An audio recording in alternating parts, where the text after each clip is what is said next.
Ladies and gentlemen, our show will begin shortly.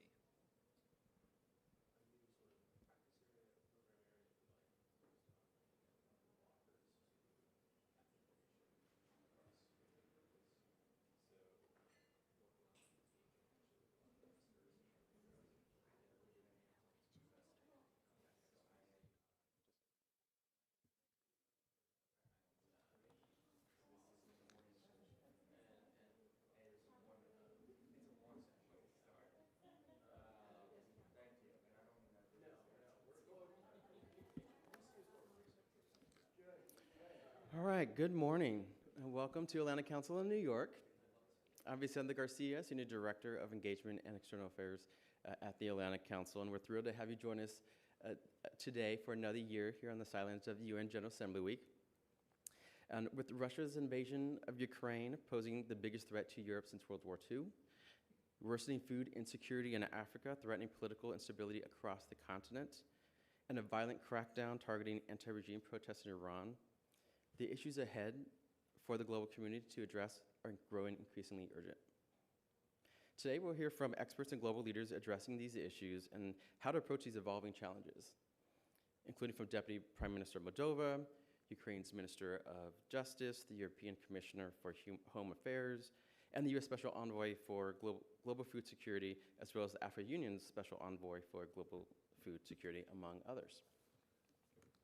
We're joined by a number of Atlantic Council community members here in the audience as well. I believe I saw one of our board directors, Melanie Chen, arrive, so welcome to her. And so throughout the day, I invite you to engage with our guests and other members of the Atlantic Council community for those who are here in New York. For those engaging online, you can use the hashtag ACTV. But now I'd like to invite our two panelists to the stage and introduce my colleague, Uri Friedman, Senior Editorial Director at the Atlantic Council, to kick off the day with a conversation on global foresight in 2024, which will frame the discussions throughout the day. Uri, Peter?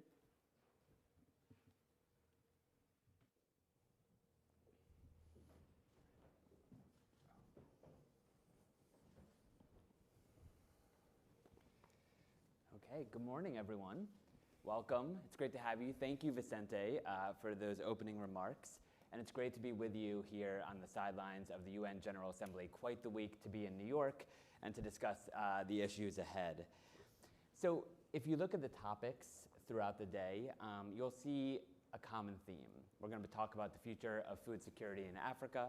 We're going to talk about the future of Europe and as it relates to integration of Ukraine and Moldova. We're going to talk about charting a new phase in the fight for Uyghur rights in China.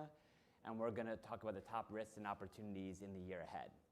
The common theme, of course, is that we are looking to the future and the frontier of these urgent issues. And that's not a coincidence. So at the Atlantic Council, our mission is shaping the global future together. You're going to hear from many shapers of that global future today, including those in the audience joining us right now. And also, next year at this time, the United Nations is going to hold a summit of the future. And the focus of that is to integrate more long-term thinking about the future impact of policies into international governance. And I'll quote from how they describe it: one goal is to forge a new global consensus on readying ourselves for a future that is rife with risks, but also opportunities. Peter, that's very much in your wheelhouse.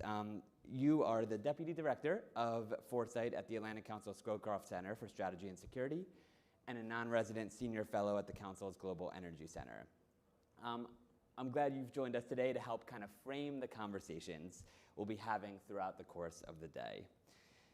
So, Peter, if we could start, I'm curious from your perspective. You're at the Atlantic Council, our resident foresight expert. Why do you think the United Nations and Secretary Guterres is having this future focus? Is prioritizing this.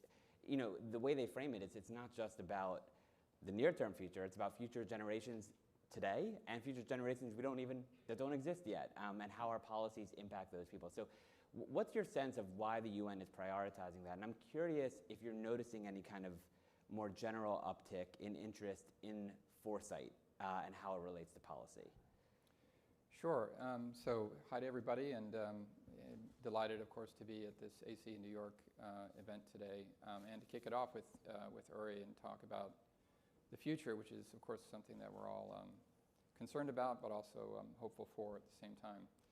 So, first of all, I applaud the Secretary General and his efforts to surface this topic within the UN system and to surf it really in spectacular fashion. First with, our common agenda, the big report that his office released a couple of years ago, and then next year with this Summit of the Future idea. Because you're correct when you say this is in my wheelhouse. It's music to my ears because it means that he personally, as well as his office, and therefore the priorities of the UN system in general, are looking towards a future-oriented framing and aperture, which is, I think, an appropriate way to think about the world that we inhabit.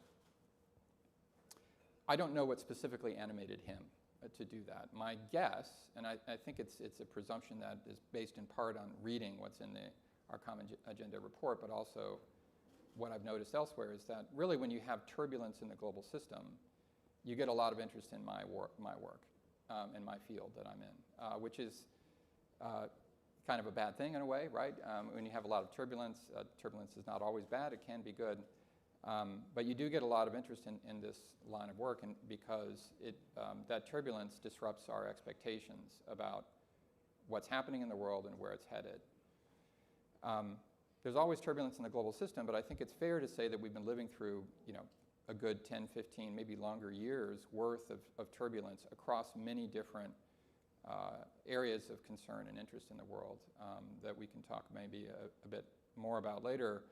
And in fact, we've coined a new word for this called the polycrisis, right? Which is sort of like everything is in trouble all at once, right? And I think that is the ground truth for why there's so much more interest, not just within the UN, but in general around the world in governments and also private, philanthropic, academic contexts and others. You run our Global Foresight shop, as I mentioned, which puts out, I brought props. We have a Global Foresight package that we put out for the last couple of years. And, it's not gotten everything right, certainly, but it's a forecast about the year ahead and beyond. And for example, in 2021, it predicted Russia's further invasion of Ukraine, China's economic challenges, and also, I believe you did this one, the rise of lab meat, which has just been approved by the FDA. I don't think we're serving it today, but it has been approved and has borne out. In 2022, it predicted Russian state fragility, which we saw with Prigozhin's mutiny, of course, and also it predicted the rapprochement between South Korea and Japan. So I'm curious if you could tell us a little more about what this Global Foresight package is and how it fits into the foresight work that we're trying to do across the Atlantic Council as a whole. Sure. So Global Foresight is a brand exercise in part by us, by my shop, to surface foresight as a modality of thinking and a few other things. And as you just said, with your shop's cooperation, a significant partnership, we produce this every year now, comes out at the end of the year, and it contains predictions is a bit of an overstatement. I always joke if I could predict, I'd be very, very wealthy, and I'm not. But it does contain assessments of how we think the world is turning and where it could be going over different timeframes and through different pathways of thinking, and importantly, through bringing in different voices from within the Atlantic Council. So both our senior staff as well as our junior staff, it's very, very important that we get youth contributions into this document. As well as external voices that we bring in through really a survey wherein we ask people from around the world who are considered to be experts in various fields how they think the world's going to unfold over the next decade. So we do this every year. The point is to highlight the kind of thinking that we do, to highlight the people inside the organization that have some really good ideas about not just the world that we live in right now, but where it could be going. As well as what voices from outside the organization might be thinking about that as well. And so far, over the past couple of iterations, we've gotten a lot of traction from within the Atlantic Council, which maybe that's also something we could talk about in a bit, but also externally, of course, there's a lot of interest from the media in this kind of analysis. And so we're hopeful that this year's version, which will come out in December, will follow suit. And there are different elements to the package. One is a top risks and opportunities list for the year ahead. And Peter, putting you on notice, I want to ask you to give us a bit of a sneak peek about, you'll be putting the list together, so I'm curious what your top risk and opportunity is for 2024. And in our afternoon session today, we're going to bring up a bunch of experts in regional and thematic centers to ask them as well to kind of peer into the near future and give us a sense of what the top risks and opportunities are. So that's coming shortly. But I guess taking putting myself in the position of a policymaker, Yeah. a million things going on, the urgent often crowding out the important. Why should policymakers, whether they're at the United Nations or in national governments or in local governments, I suppose, why should they care about foresight? Why is it useful to be integrated, to have that integrated as a discipline into the policymaking process, into national and international governance? Yeah, I mean, this is a perpetual source of frustration, I think, among foresight practitioners in the world like myself, which is, the sort of the near term and the kinetic, right, the sharp, often gets a hearing, and the longer term and usually structural gets the marginalization. My own answer to that, that has a lot to do with human psychology. We tend to discount the future as our species. I think there's some probably evolutionary biology elements in play there, but we do. We discount the longer the out into the future that we look, the more we discount that and the more we value what's right in front of us. So I think that translates into institutions and organizations as well. But the reason, the more sort of practical reason why policymakers ought to care, and people also, by the way, in business and in running non-governmental institutions ought to care, is that the fact is the future constantly surprises us, and often in unpleasant ways. So in other words, the future does not equal our expectations about the future, and that's really what matters at the end of the day, right? And that the future is disruptive. In fact, it's almost never linear, a linear projection of what we think is going to happen. And so therefore, what we're trying to do in my practice is to work usually through systematic ways with stakeholders that we engage at the Atlantic Council in challenging some of the assumptions that people make about linearity, their assumptions about how the future is going to unfold really through a simple projection of what they see in the world. And to challenge those assumptions and to disrupt, if you will, those expectations about the future. And therefore, that allows us to develop strategies that are more resilient in the face of disruption, right? Wherein we're trying to do two things at the same time. One is that if we cast a range of scenarios about how the future may unfold, that we have some sense of what we could do in the short and medium terms to prevent the worst case scenarios for us. But also we can build strategies that can help us to be more resilient in the face of those same kinds of scenarios should they unfold.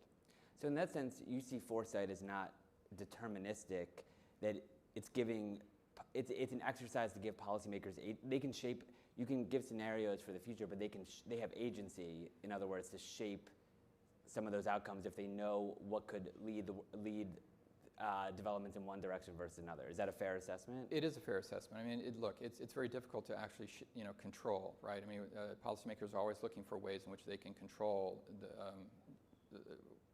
the present and the future, right? It's a very difficult thing to do, and it's especially difficult to do if you're walking into it blind, right? It's less difficult to do if you have some sense of we need to pull these levers to avoid these kinds of scenarios in the future. Doesn't mean that you're guaranteed that will be the outcome, but you have a more plausible chance of doing that. But I would place a lot of weight, though, on these two other things that I mentioned, which are, one is craft approaches, strategies for managing your institution, strategies for managing your government, for running a nation or a business, that will prove more resilient across alternative scenarios. Because again, it's almost impossible to predict, which is why I say I'm not in the prediction business. Right. Okay. And the second thing is it's critically important because you've got to change the way in which people think, and you can do that systematically over time within an institution if you value foresight as a mode of thinking. I was having an interesting conversation with family members the other day where we were talking about in our personal lives how much we think about the past versus the present versus the future. It's an interesting exercise because everyone's got a different answer about how often they think about the past, and it kind of speaks to personality types, et cetera. I'm curious if you apply that governments are made up of humans, and I'm curious how you would think about that from on a government perspective. Like, where would you say is a percentage breakdown of how governments think about past, present, and future? Are they thinking enough about the future? Yeah, I'm curious what you make of that. I know it's hard to make a blanket statement, so all governments are different, but I'm curious what how you think about that. Yeah, well, I think based on what I just said, the answer is no. They're not thinking systematically enough about the future. I think that the breakdown is, in my mind, is this. So my PhD is in history, which is ironic because I now write about the future for my living. I think the past, so if we look at how governments approach the past, the present, and the future, the past is emotive. The past is about collective memory. And it's also often about myth-making or myth preservation. And often it is about political contestation, right? The historian in me sort of rebels at a lot of that because a lot of that is not actual history, like what actually occurred. But the past animates governments from the standpoint that there is a collective memory of what the past is and what that means for you as a government and as a nation. So look at Russia, for example, how Putin and Russian leaders often look to their history and make certain interpretations about it for what they do in the present, right? And we all do that to some extent. So I'd say it's more of a question of memory, right? That's the past. The present, of course, is where politics lies. Right? That's the art of the possible in the now. Yeah. Okay? And that is 80% of what's going on. Okay? My advisors in graduate school often called that presentism, and that was not a happy phrase that they would use, but they would call it presentism, the dominance of the present over everything else. And the future, as I said before, I think is discounted. There's aspirations about what we would like to have and see, and also to avoid.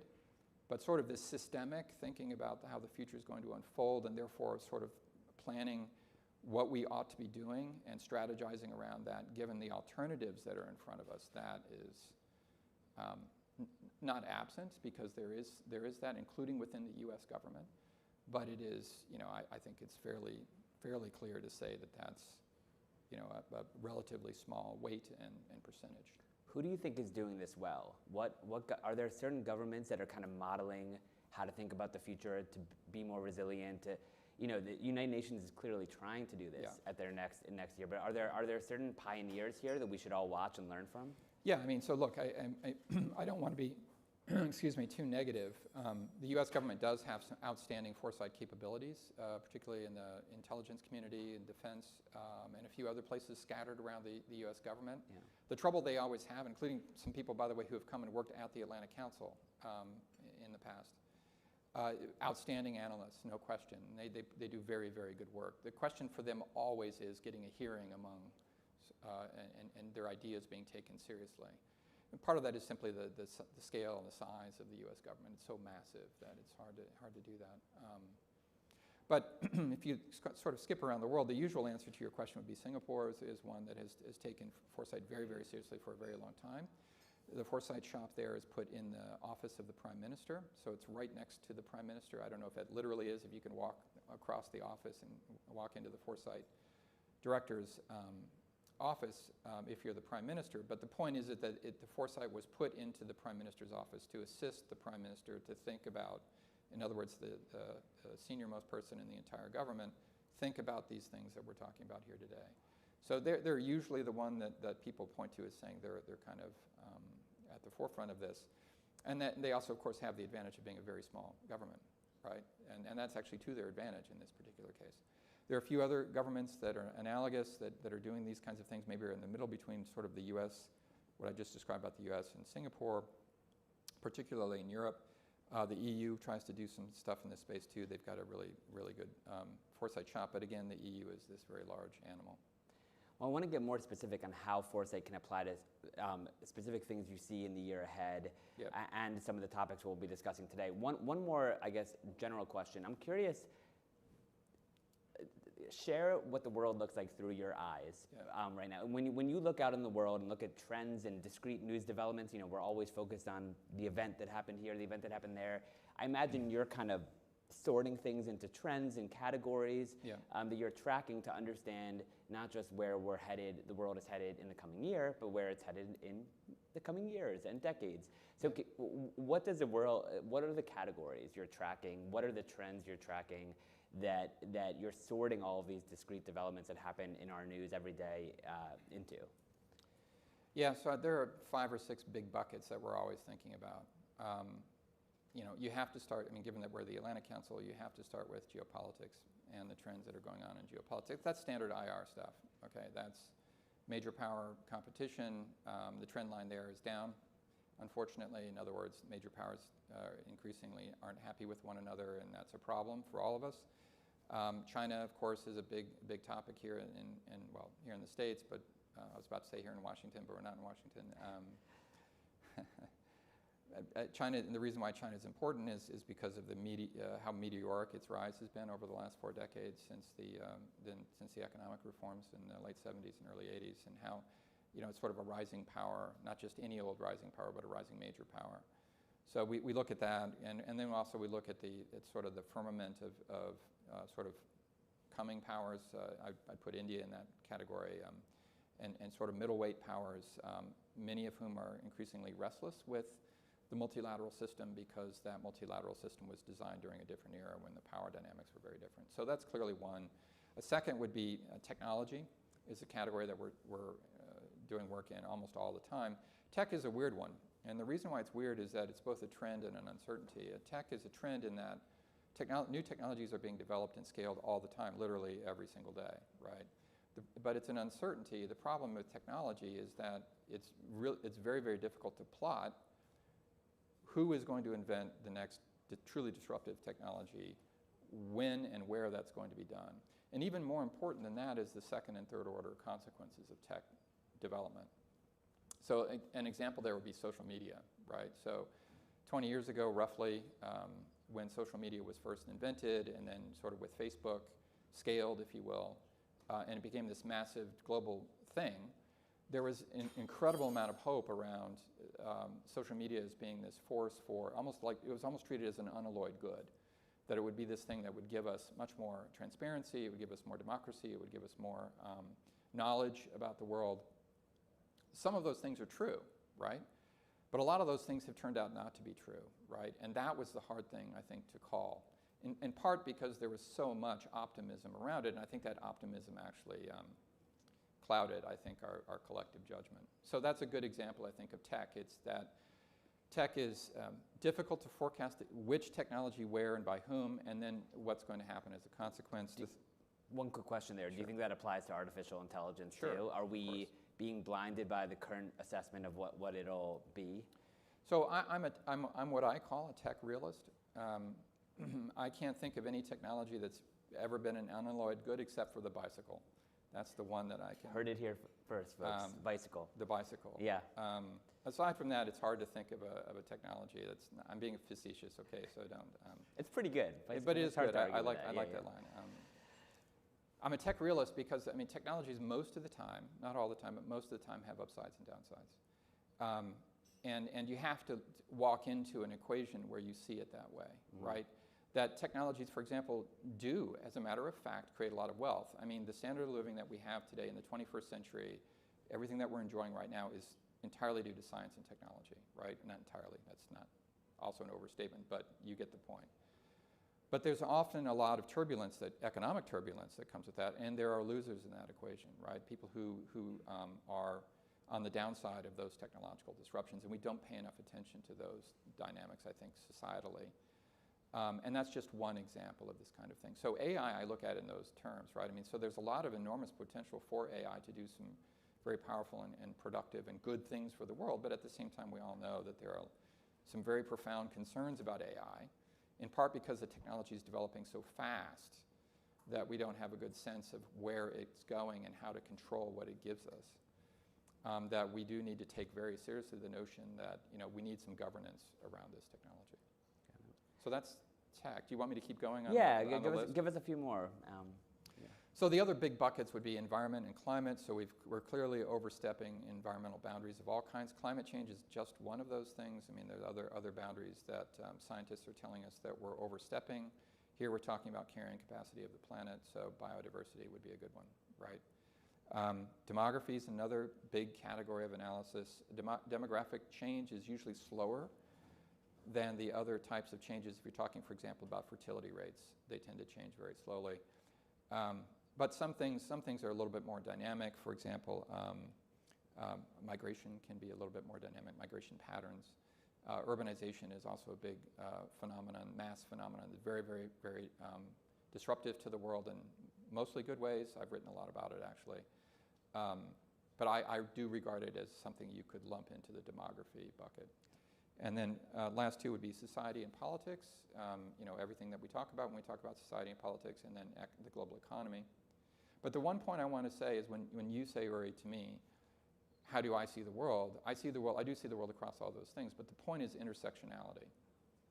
How do these things work together? And that's really where not only the most interesting conversations are to be had, but I think the most consequential. Got it. I'm wondering, the next panel that we'll have after this one is on the future of food security in Africa.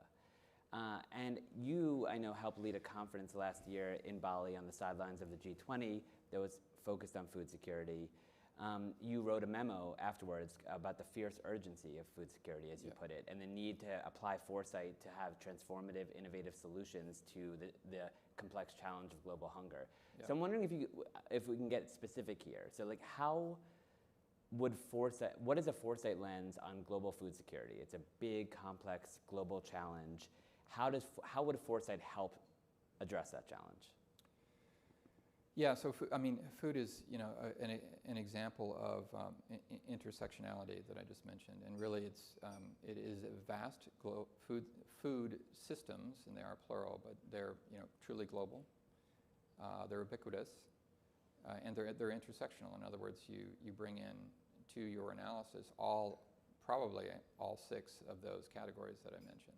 Clearly, climate change, for example, or energy systems, water systems would be one bucket you would have to bring in if you're talking about this in any real way. You would have to bring in the tech bucket into the conversation. You would even have to bring in the geopolitical dimension, sadly. Sort of the world is flat, a logic of the 90s and 2000s, Tom Friedman's famous book on this topic. That world seems to have disappeared, right? And we're in a world of harder edges and sharper linings, if you will. And that's playing out sadly in the food space, as we're seeing with the war in Ukraine and the Black Sea grain deal.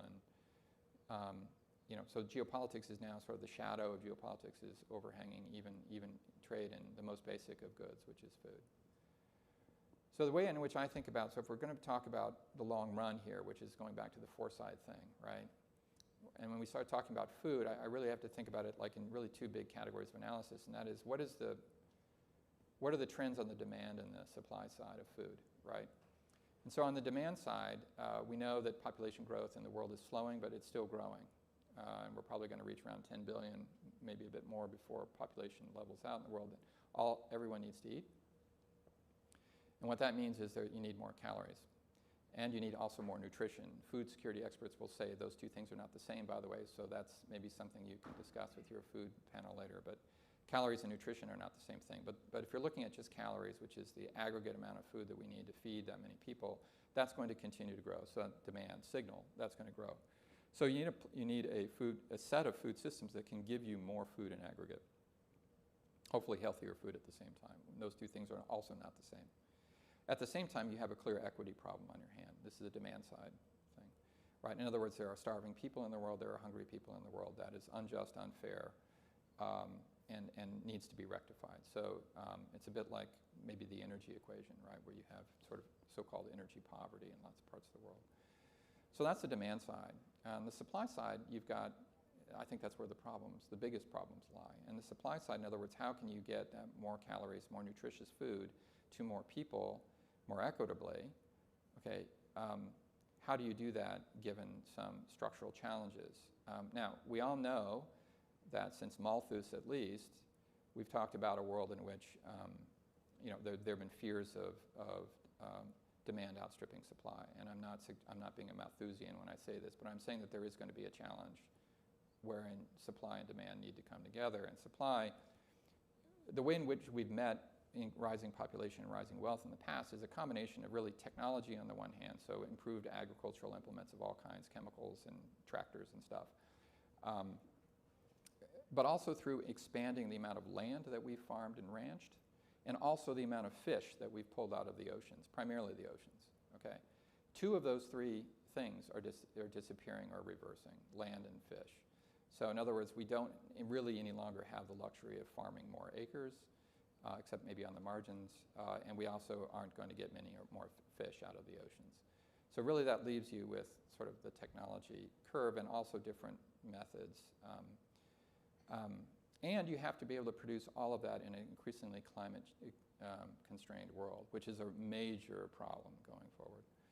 So in my mind, what that means is that we need to be much, much more creative about thinking about new modes of how we produce food, where we produce food, what technologies we develop and invest in and scale, how fast we do that, to make our system do 3 things. It's more productive, it's more equitable, and it is more protective of the planet that we live on. Not an easy equation.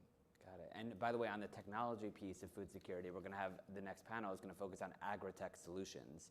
So part of it is this question of how can technology be brought to bear to address it. I should say that, I mean, the tech thing needs to intersect with the ecology thing. Yeah. 100%. So, ag tech needs to be also green tech, just to clarify. Yeah. That's where I fall on that one. So now I want to get to the year ahead for the last few minutes that we have here and ask you some questions about what you're thinking about for the top risks and opportunities in the year ahead. Because this is going to be a topic for our afternoon panel. We're going to ask some of our regional and thematic experts for their top risks and opportunities. Then that's all going to feed into and inform a list that Peter is helping put together on the top risks and opportunities in the year ahead. Look out for it in December. And so I'm wondering if you can give us a bit of a sneak peek here on, you don't have to get to all, we often do a top 10, we're not going to do all that. But I'm curious, what are you thinking at this initial moment of what a top risk would be in the coming year that you're looking out for?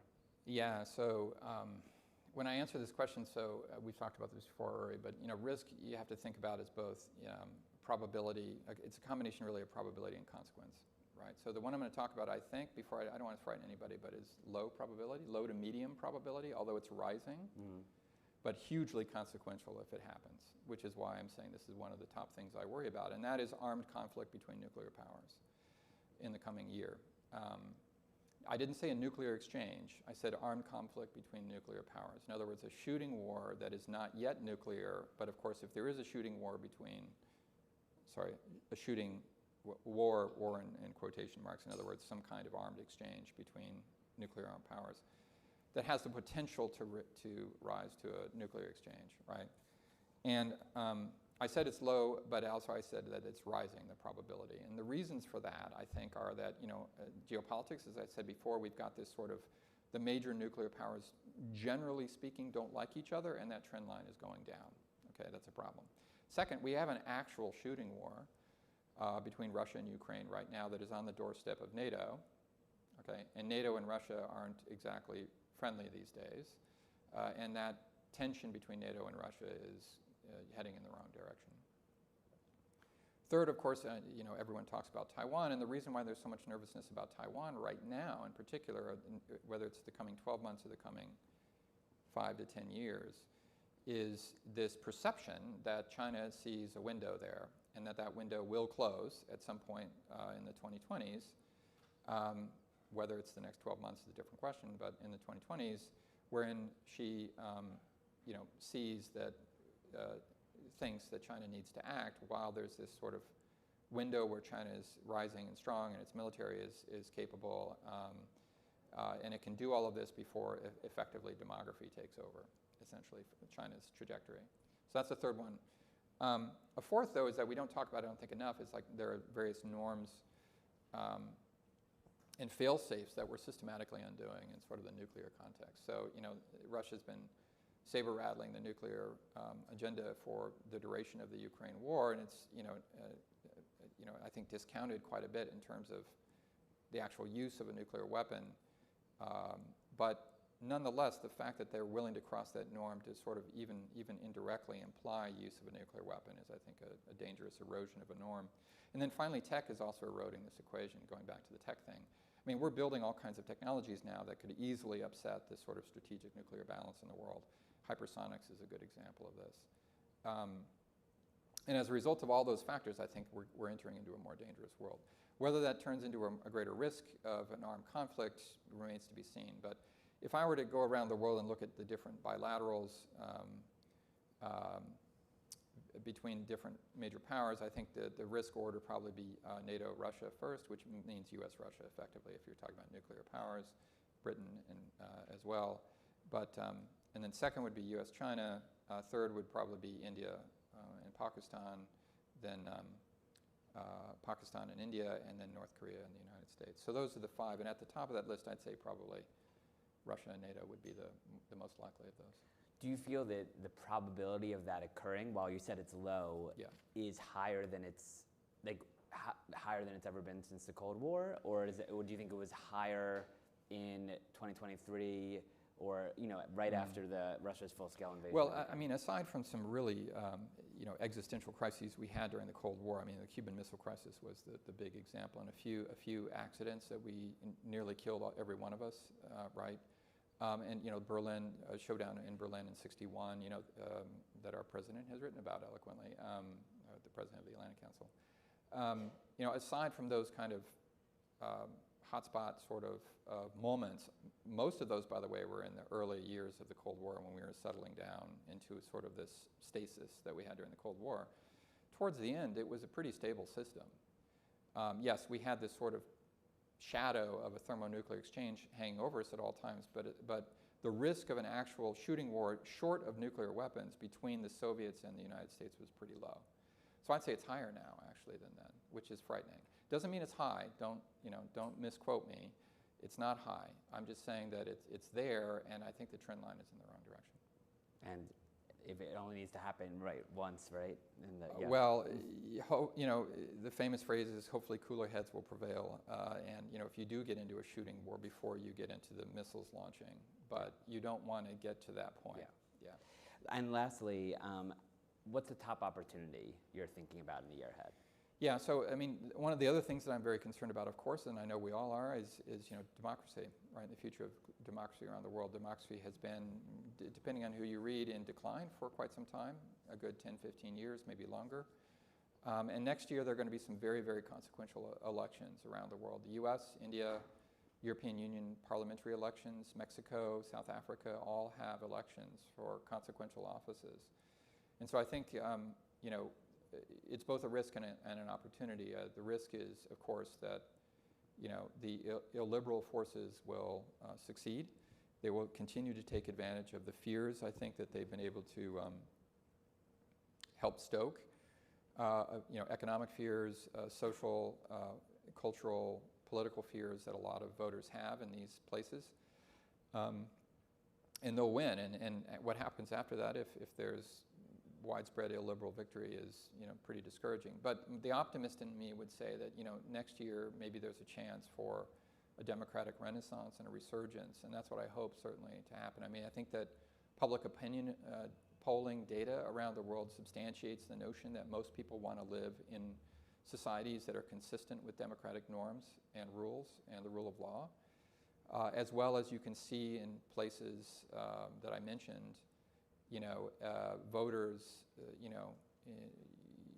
voting data and other data that's suggestive that voters are aware that there are challenges to democratic governance, and they're mobilizing. So that's my hope. Okay. Well, we can end on a hopeful note. Peter, thank you so much for joining us and giving us this tour of the world and the year ahead and beyond, and also how to think about the world through a foresight lens. We really appreciate you taking the time. We're going to take a 15-minute break right now before our next session at 11 o'clock. It's on the future of food security in Africa, so please stick around. It'll be a really compelling session, and we're looking forward to that. So thank you all. Take a break now and be back with you soon. Thank you, Peter.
Ladies and gentlemen, the program will resume shortly.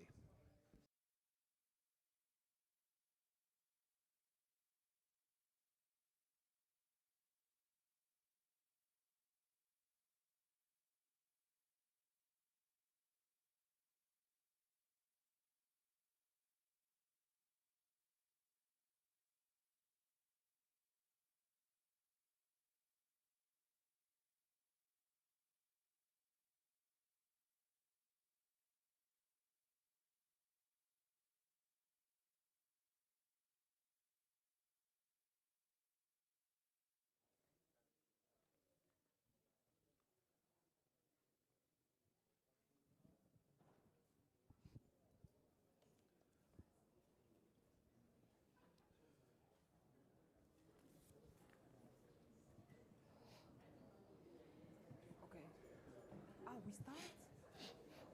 Okay. We should start. Okay. Good morning, everyone. The Atlantic Council has moved to New York on the occasion of the United Nations General Assembly. We are live from the St. Regis Hotel. I am Ramayad, Senior Director of the Africa Center at the Atlantic Council. This year, we'll start with agriculture in partnership with our dear friends of the Policy Center for the New South. Allow me to greet them as they are based in Morocco and facing a deadly earthquake. They are providing support to local populations. Agriculture should be at the heart of any development policy. It is one of Africa's most important economic sectors, accounting for 35% of the continent's GDP. In sub-Saharan Africa, it provides work for nearly 60% of the active population.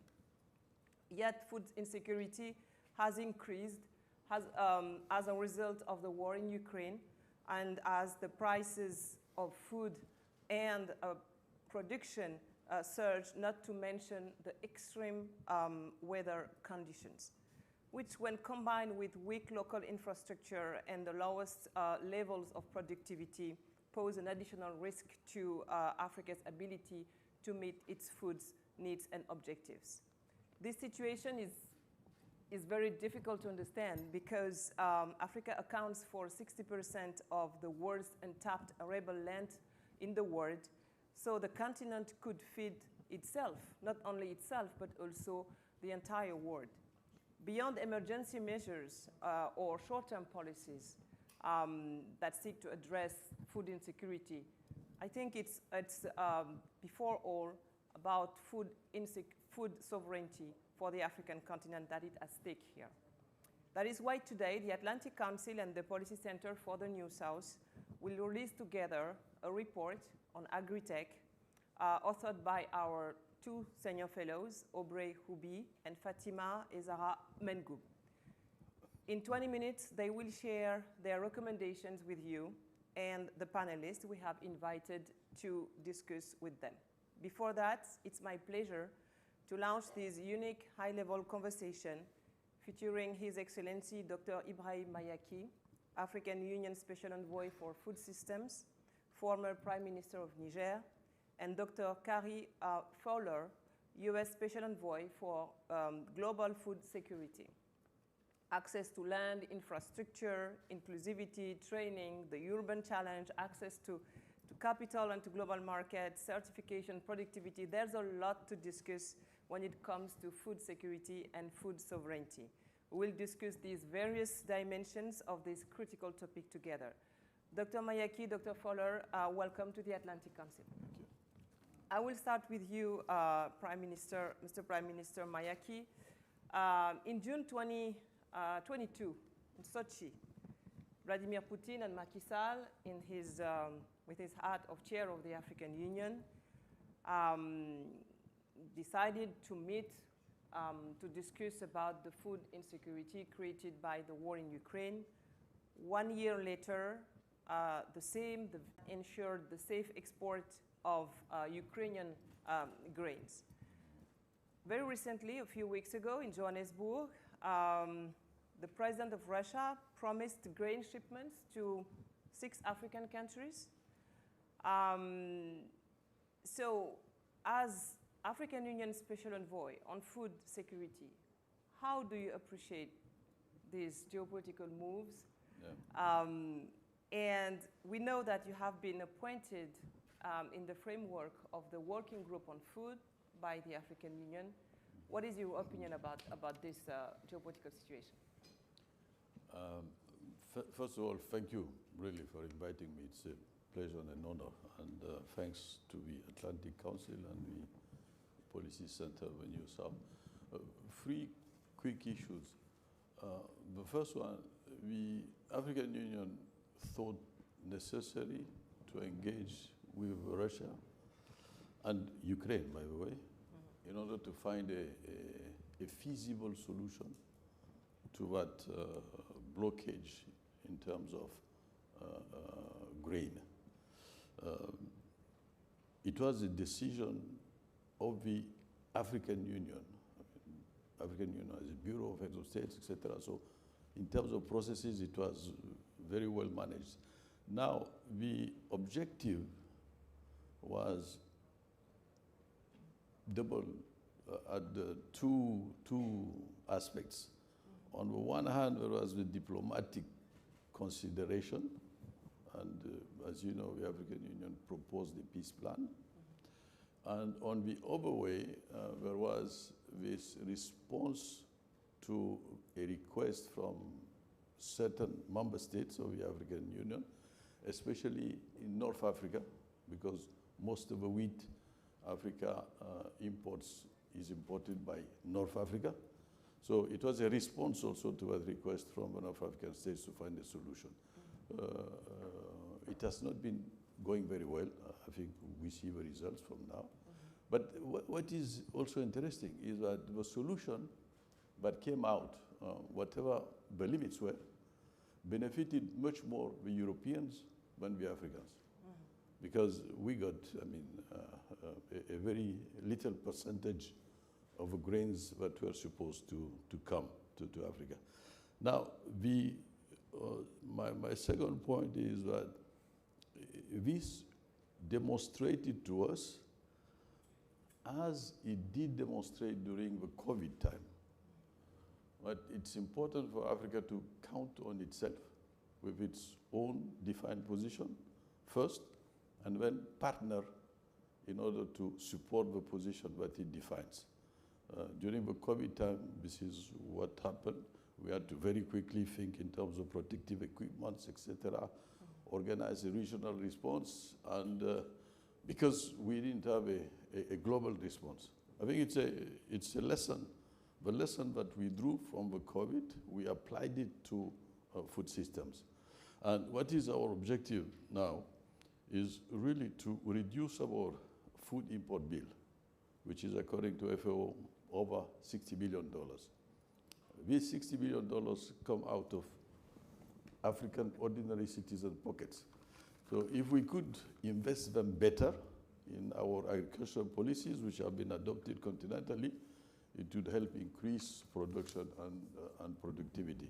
So food sovereignty, even though is a concept which is relatively discussed and not unanimously approved, it is a political gesture in order to push towards lesser food insecurity by making sure that agriculture, in the wide sense of the term, is looked at as a priority to reduce poverty, and at the same time to create wealth, because the idea in reducing poverty and creating wealth is to work fundamentally with small-scale farmers who produce 80% of the food we eat. So if we could empower them to become micro, meso entrepreneurs, I think it would be a huge boost. And this is one of the tasks that will be consubstantial with the objective of attaining food sovereignty. So to do that, you need your partners, right? And that's why I mentioned so heavily the Russian influence on this space. There's also another global actor represented here by Dr. Fowler, who is this U.S. Special Envoy on food security. Let me just ask you one question, Dr. Fowler, to start with you. A few months ago, in December 2022, Washington welcomed the U.S.-Africa Leaders Summit, for the first in 8 years. A lot of expectations around this food security matter. In January 2023, I think a few weeks later, the U.S. administration launched the VAX. Can you tell us more about VAX, the key word to explain what, to reach what goals when it comes to food security? Sure. Thank you very much. And Ambassador, thank you and the Atlantic Council for convening this meeting. We very much welcome the report that you're going to release a little bit later today, I believe, Unlocking Africa's Agricultural Potential. I don't want to steal the spotlight from the authors of that report, but I'll just say I read it last night, and it's polite for me to praise it, but I'll go beyond that and say that this is a really important report that everyone here should read. You will both learn a number of things that will surprise you, and it'll cause you to think. And the report give is you new available ideas. online on the Atlantic Council's website. Yep. So my compliments. We're very pleased to be working with Dr. Miyake. The remarks he just made will give you some indication of what it's like to work with him. And in fact, we just came from a meeting, Dr. Miyake and I, where we were talking about the follow-up to the African Leaders Summit from last year. One of the things that we did as a result of that was to look very closely at the African Union Common Position on Food Systems, and we also were anticipating an African Summit on Fertilizer and Soil Health, which will be held later this year in November in Africa. We at the State Department were particularly interested in what are we overlooking? What are the things that are really important that need to be done that maybe we're not giving enough emphasis to? The United States is the largest donor to humanitarian food security programs. We're also the largest donor to building food security, sustainable food security in Africa. We know that. But what could we be doing better? What have we overlooked? What could we be doing more of? And I think when we thought about that question, we realized that we needed to think more seriously about how do we build nutrition in food systems in Africa in a sustainable way that's consistent with the kind of constraints that are going to be put on our food systems by climate change. So we are in the midst of co-sponsoring a large initiative with the African Union, with the Food and Agriculture Organization of the UN, where we'll do three things.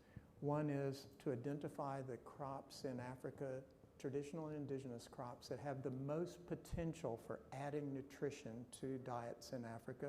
It's not simply a question of building calories, putting calories in people's stomachs. So you have to map the situation We're on mapping the ground, that. and you do that with the African Union? We're How doing does it that. work? We're doing that with the African Union. We held our first meeting to identify those priority crops, chaired by the head of the African Nutrition Society. This will be an African-led initiative, and then we'll assess how those crops will do in a climate-changed world. And on the basis of knowing which crops can add the most for nutrition in Africa and which will do the best in climate change, we'll have the basis for making rational investments in plant improvement work. And that in turn will be embedded in the African countries through national programs and the plant breeders that already exist in Africa. So the VAX is the Vision for Adapted Crops and Soils. I have a question for you, Dr. Miyake, about the long-term solutions, because we understand the importance to provide assistance because there is some geopolitical crisis in the world, fine, but we know that it's very important to build an industry also in agriculture. So what are the your most important recommendations for supply chains, manufacturing, all these tools so critical when it comes to building an industry in agriculture? Thank you. Before answering to a question, I would like to mention the importance of soil and the fact you referred to about 60% of arable land. It is true we flag this figure frequently, but this 60% has to be relativized, taking into account the health of the soils, which knows a certain dimension of degradation. Three main priorities. Africa, regarding the long term. By 2050, in the low scenarios case, we will double our population from 1.3 to roughly 2.5, 2.6. If our capacity to feed 1.3 is weak, how are we going to do with 2.6? Maybe so more. that's maybe more. So that's my first preoccupation, no, my first concern. And this is what we are working on in terms of prospective analysis. Because if we make the right prospective analysis, we can go back and look at the tools we use today, CADEP, Malabo, national pathways coming out of UN Food Systems Summit, the multisectorality of the agricultural policies, because we tended to look at them in a monosectoral way, and agriculture is really multisectoral. So one important fact when we will have to face this challenge is to think in terms of integrating agricultural issues, trade issues, and infrastructure issues. We will not be able to feed 2.x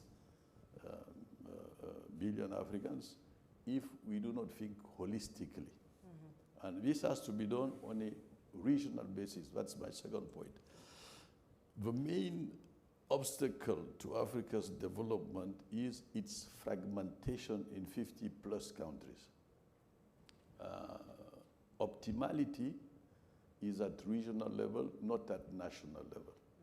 So we must push for regional policies in agriculture, in trade, and in infrastructure, so that we can constitute food baskets with comparative advantages and have these food baskets specialized in certain crops, be able to pave the way for an increase in intra-African trade. 55 countries, you're right, we cannot have a Pan-African approach here. So for our audience, how do you map the situation? What are the main regions, areas in Africa in terms of agriculture? What are the differences, the strengths? What is the situation of agriculture in Africa? What are the strengths? You can say roughly, I don't have time to go into the details, but roughly, North Africa is more oriented towards wheat, citrus fruits exported to Europe. West Africa is more oriented toward rice. I'm giving the big crops. And Southern Africa more oriented toward maize, etc. So if we build regional food baskets, by increasing within these food baskets production and productivity, we will be able to feed 2.x billion. But we need to resolve that fragmentation dimension, and we need to have regional policies. Yeah. And the third point is about investment.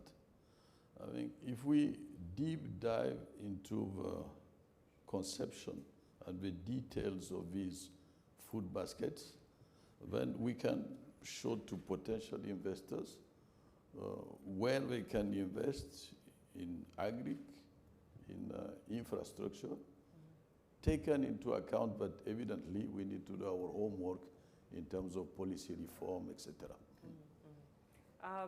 Dr. Fowler, since you read Aubrey and Fatima's report on Agritech, which is Agritech is one of the solutions they mentioned for the long-term African food sovereignty.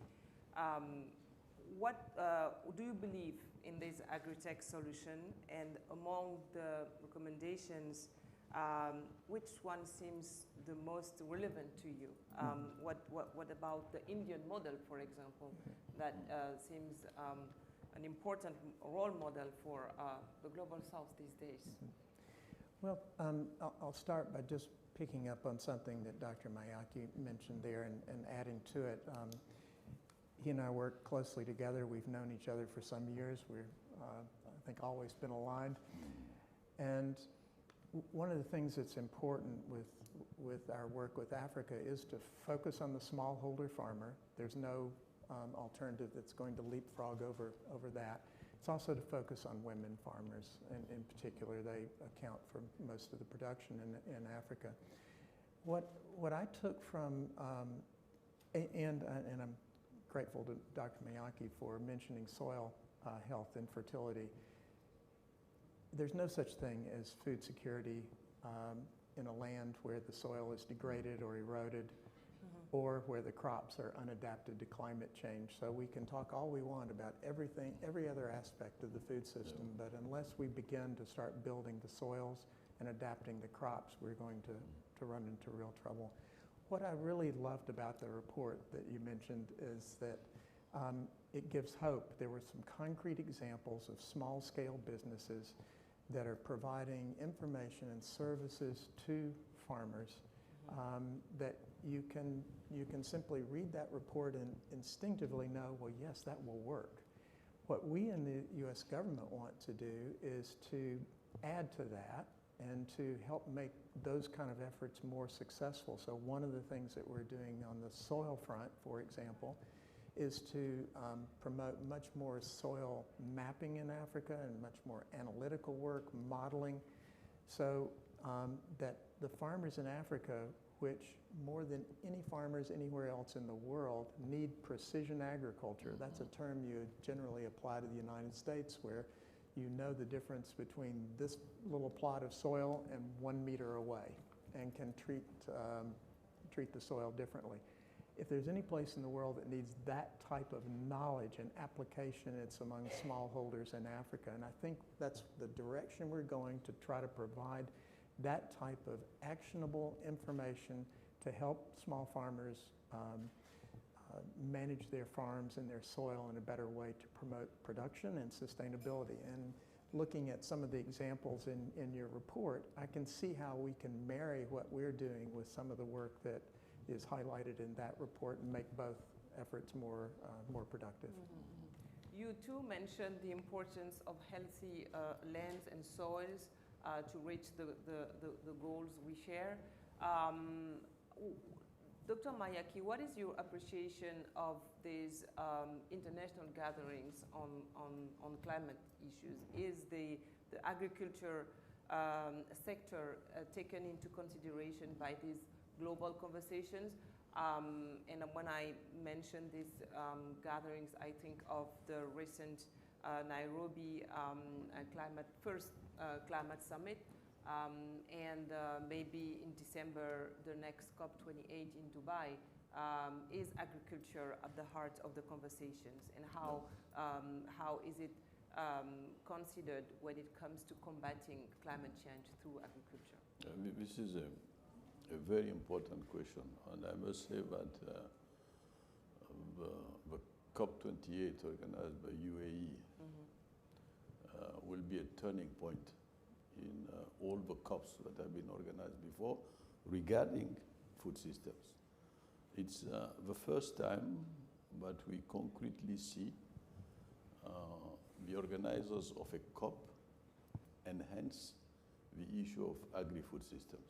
I'm part of a working group on climate and agri-food systems in preparation for the COP28. And in the declaration which is being prepared for the leaders, that will be mentioned quite significantly. So it's a turning point. COP28 is a turning point. all the other COPs didn't really highlight the importance of agri-food systems. And Africa finds itself very comfortable with that because when we designed our common African position on food systems, the issues of climate came out very strongly. So we had started that thinking of the interlinkages between climate issues and agri-food system issue. I won't come back on the fact that we are the ones which are most affected by climate change on a world scale, and we are zero net emitters. So it's for us, adaptation, also mitigation, but adaptation will be critical. And the way it is framed, the way the preparations of a COP28 do integrate this aspect is for us extremely important. And then comes the issue of climate finance. And as you know, President Ruto, who is the chair of the Committee of African States in charge of climate, and the climate summit in Nairobi emphasized that. Climate finance will be a critical issue for us because we have been lagging behind. Dr. Fowler, on this same topic, what is the U.S. strategy for in the next years when it comes to combining climate considerations and the food systems? Because the U.S. have an important role in defining the climate agenda on the global stage.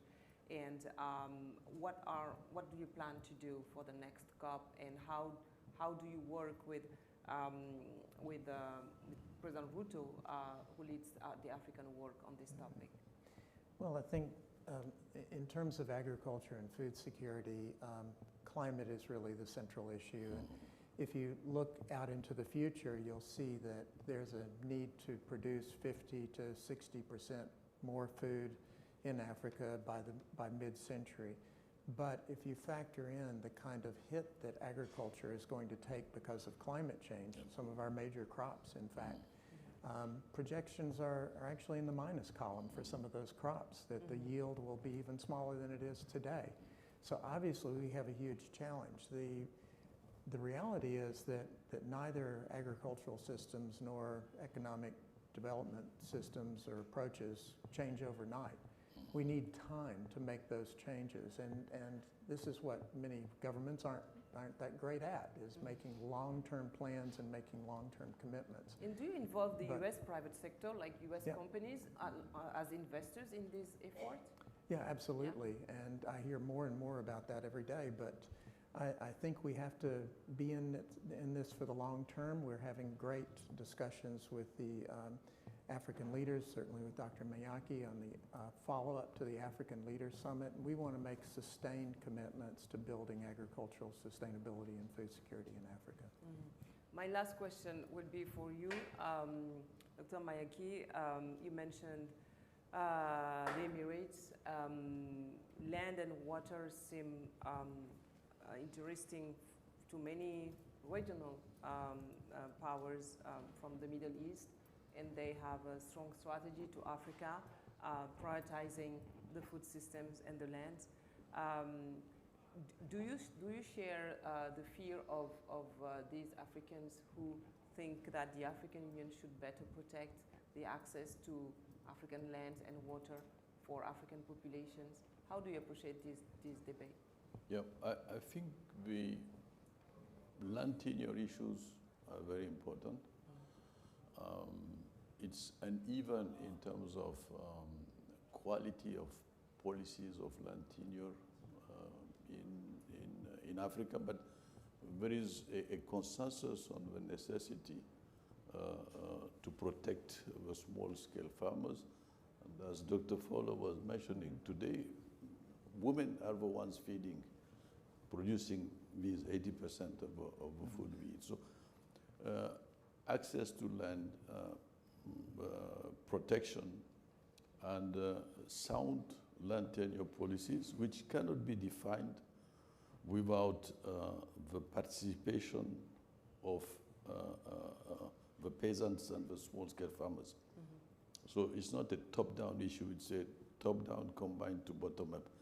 So land will be essential. Water, we some think that, you know, Africa does not have a scarcity of water, but we are having a higher scarcity of water in a progressive manner, and this has to be managed.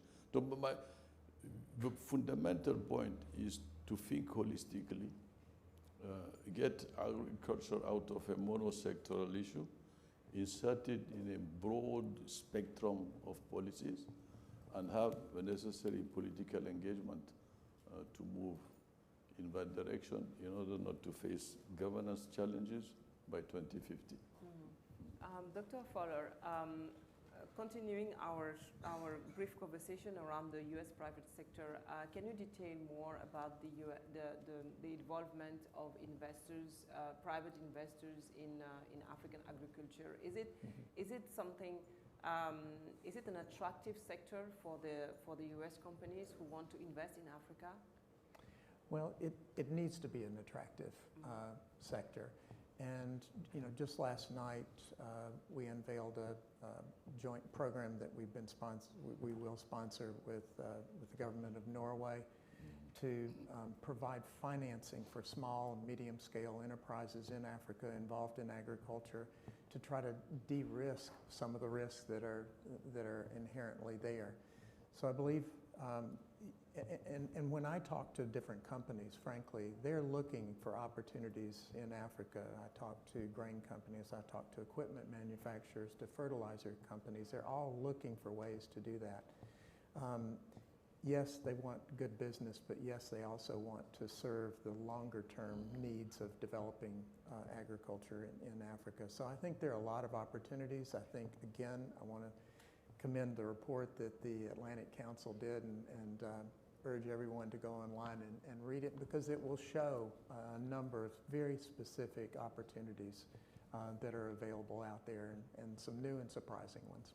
So speaking of the famous report, I would like to give the authors the possibility to present themselves the report now. And, but before that, I would like to thank you, Prime Minister Mayaki, Dr. Fowler, for accepting to join this fireside chat. It was a pleasure to have you at the Atlantic Council. And the best we can do is to wish you good luck for your critically important mission. Thank you. Last word from yourself? First of all, let me reiterate my thanks, because it's an opportunity to present what we do and to also boost potential partnerships, looking at Africa in a positive narrative, because we are out of a negative narrative. Otherwise, we wouldn't be here. Exactly. Thank you very much again, really. Thank you, Mr. Mayaki. Thank you. Thank you, Dr. Fowler. Thank you. Thank you.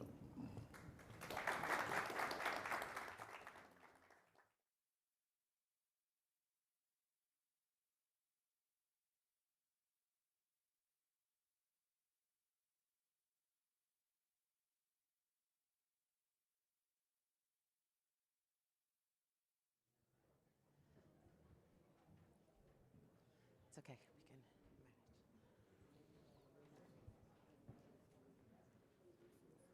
Well, thank you, everyone, for being such a patient and engaged audience.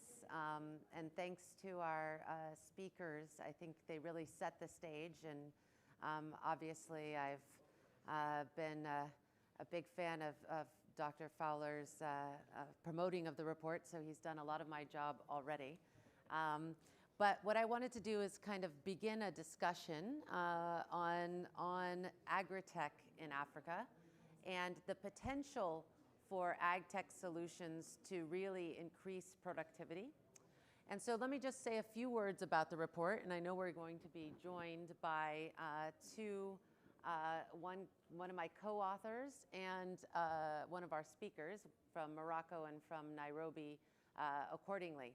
But let me just set a bit on the report.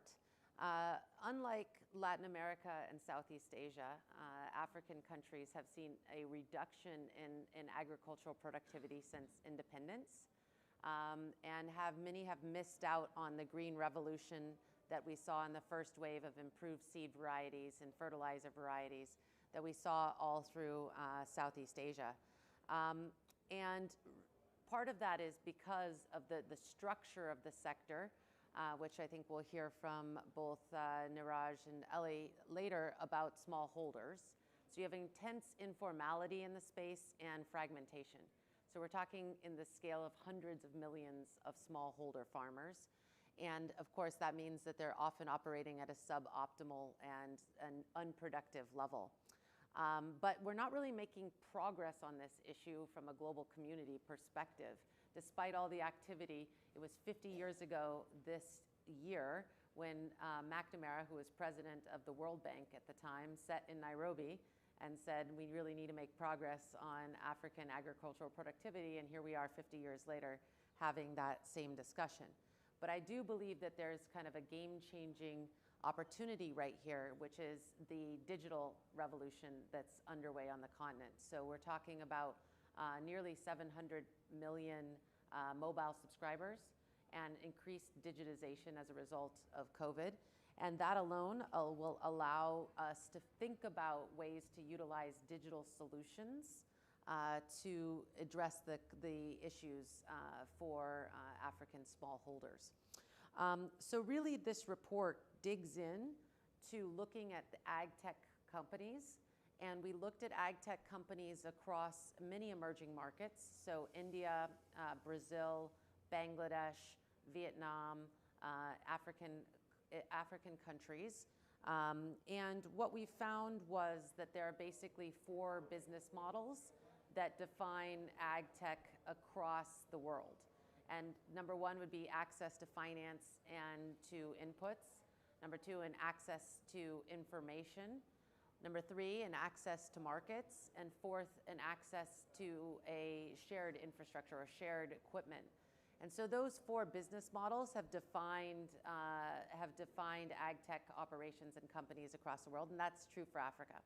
And so then we took a look at the ag tech space in Africa and said, okay, how many companies are reaching scale?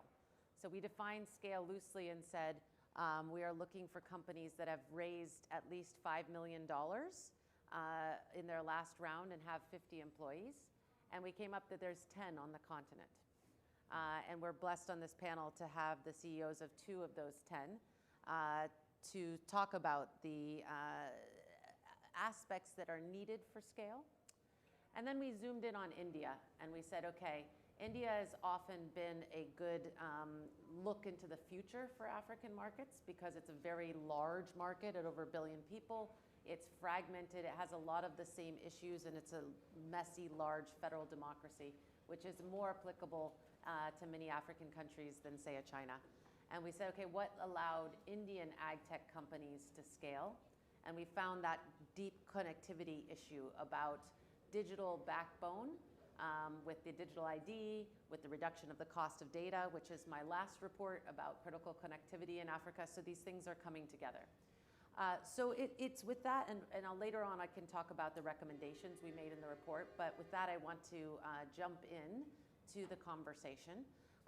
And I do hope we can get our friends on from the continent on the screens, but I assume they'll join when we figure out the tech.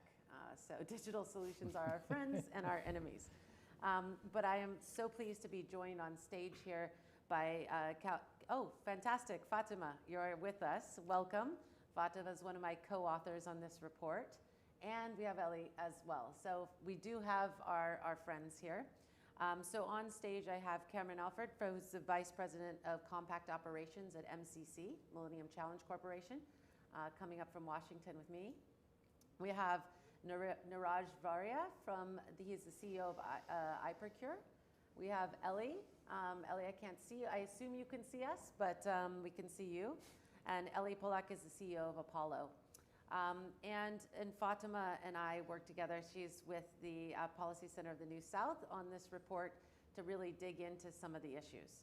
So first, I kind of wanted to turn to Niraj and Ellie, first to say a little bit about the companies you've been building, and then to say what is the kind of infrastructure that's needed to allow for your scaling across the region. And what I will zoom in is you both have companies that have significant footprints in Kenya. And we did find that Kenya was a market leader for ag tech companies within Africa. And I think that comes down to M-Pesa and some of the digitization story that we saw in Kenya. So Niraj, I'll start with you. Tell us a little bit about what you're building and how you see scaling. Sure. So the problem that we're trying to solve is actually, was spoken about on the previous panel, it's about fragmentation. There are hundreds of millions of farmers who don't have effective access to essential agricultural inputs, your seeds, your feeds, your fertilizers, and so on. And it's not so much that they don't need them. In many cases, they even know they need them, but the infrastructure, the supply chain to get it to them is utterly broken. And it's broken largely because, put simply, nobody knows anything about it. Now, we're talking about millions of very small scale pen and paper retail stores. And if you're trying to get hundreds of millions of dollars of product out to hundreds of millions of farmers, trying to do that in a pen and paper ecosystem doesn't work. Right? These guys don't have access to working capital.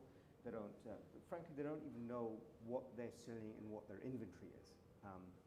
And in a rain-fed environment, that means that in any particular month, you're expecting huge amounts of sales, but you don't know what to buy, when to buy it, and farmers miss out. So we were talking to the commercial lead of one of the largest seed manufacturers in the region, and he was saying that in the last rain season in Kenya alone, they were able to satisfy 30% of confirmed orders. So 70% of the farmers who knew they needed the seed did not get it because of lack of information.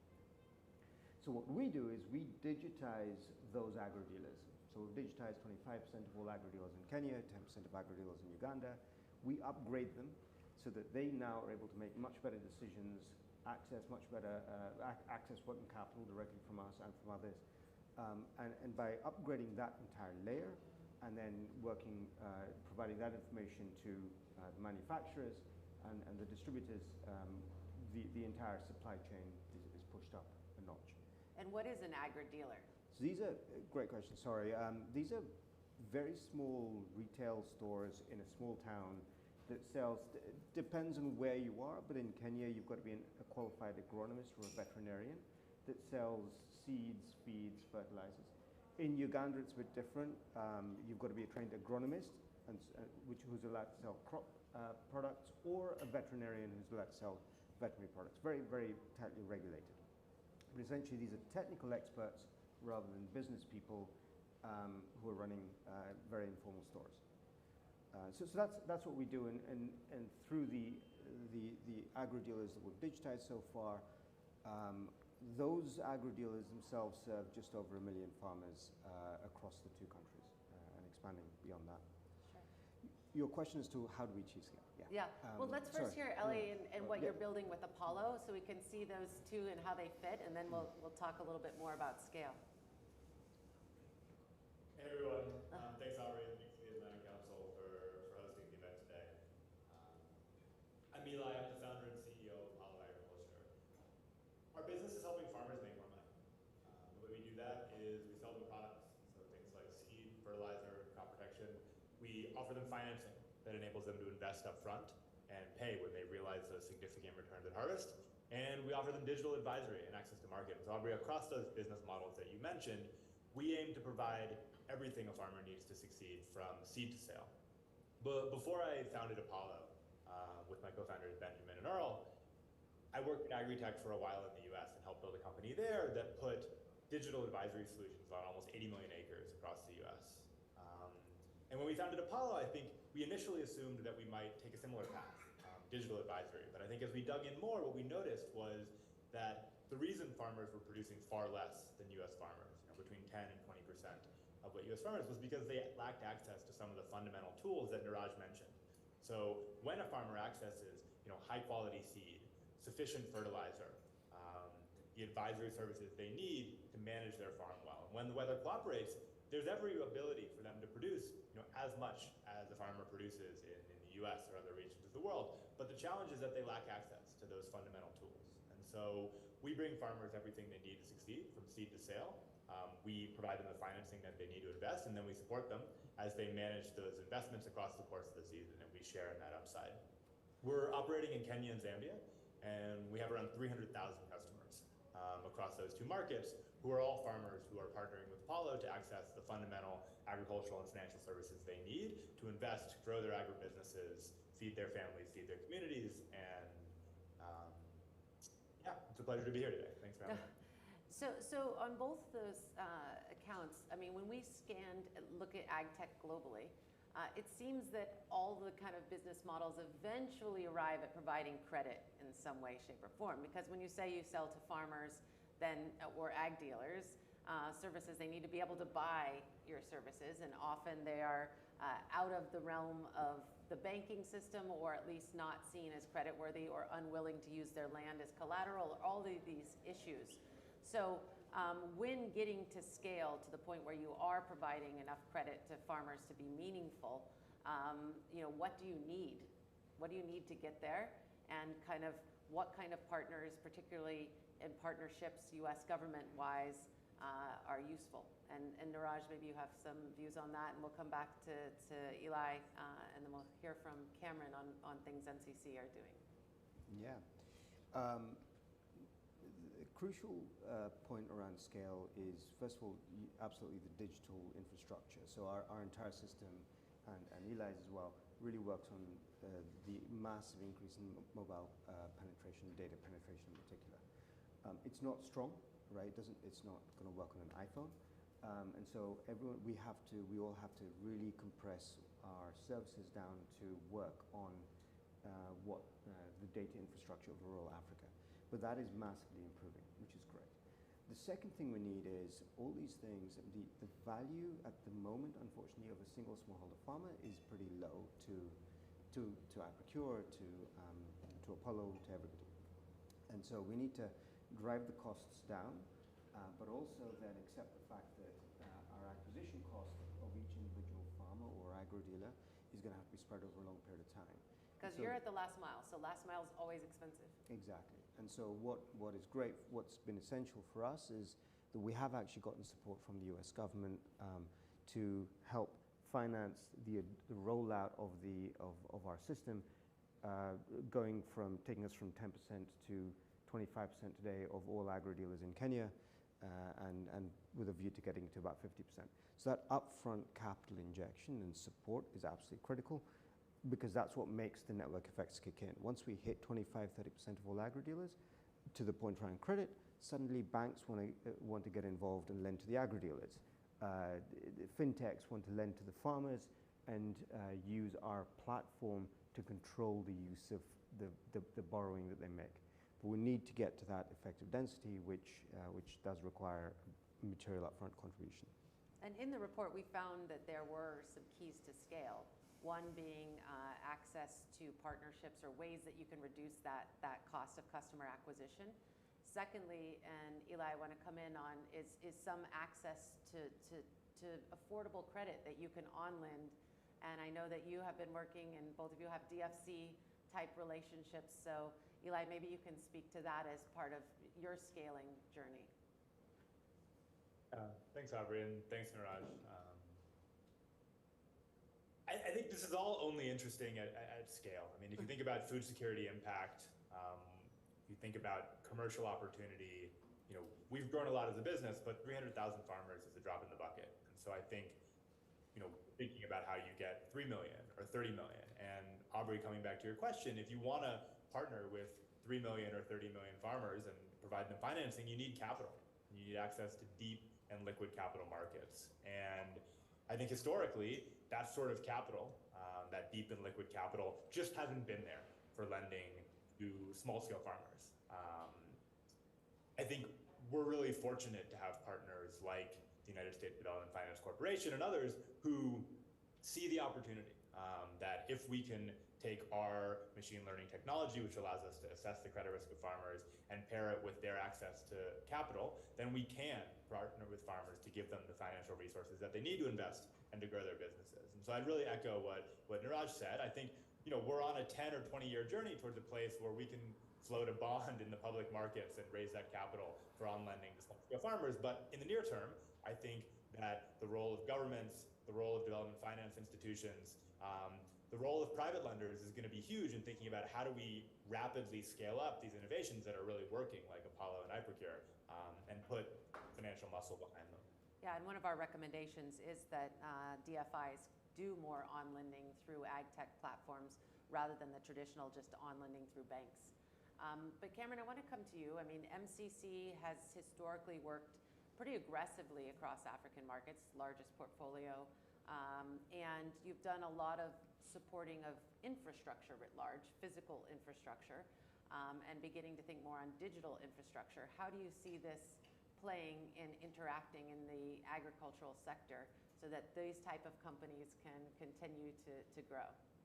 Well, thank you for that. Let me join others in thanking Atlantic Council for hosting us today. Fatima, Aubrey, congratulations on the report and getting that out there. So MCC, as folks know, is one of the tools in the US government toolkit, and we focus on one thing, and that's reducing poverty through economic growth. And as a part of that, we recognize that investments in agriculture can be more than twice as effective at reducing poverty as investments in other sectors.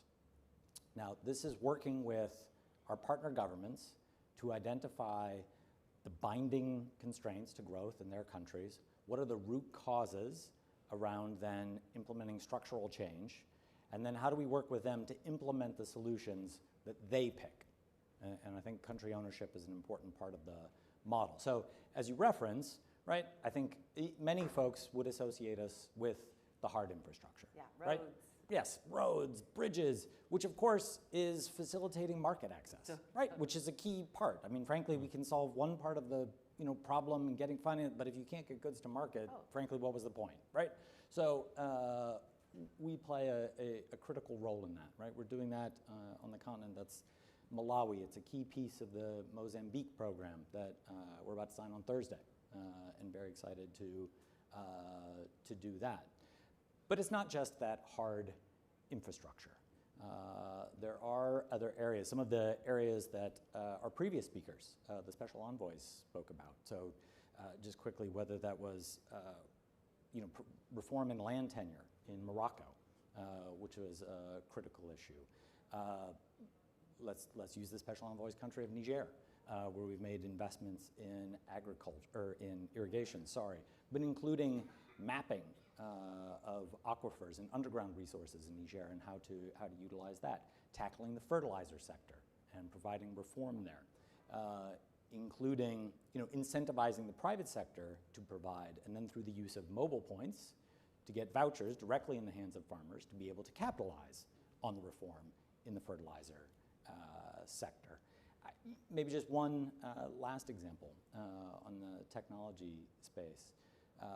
In Lesotho, post-harvest loss is a significant issue, as it is in many countries. So we're looking to launch a cold chain challenge where we will challenge the private sectors and others to come up with innovative use of technology to address this, including in areas that don't have access to grid technology or certainly don't have reliable power, and how we're going to address that issue. I could speak more, but maybe let me stop there, recognizing where we are. And Fatima, I want to bring you in on this in two ways to build on what Cameron was sharing about the potential, and Dr. Fowler and Prime Minister Miyake mentioned as well, the potential to reduce poverty.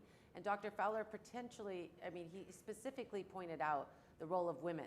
And I know that you had a passion of that in the report. So thoughts on innovations to reach women. And secondly, the points on fertilizer.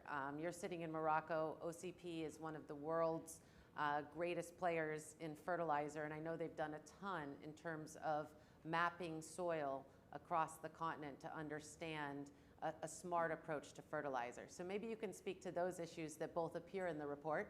And again, it was such a pleasure collaborating with you on this. Pleasure is mine.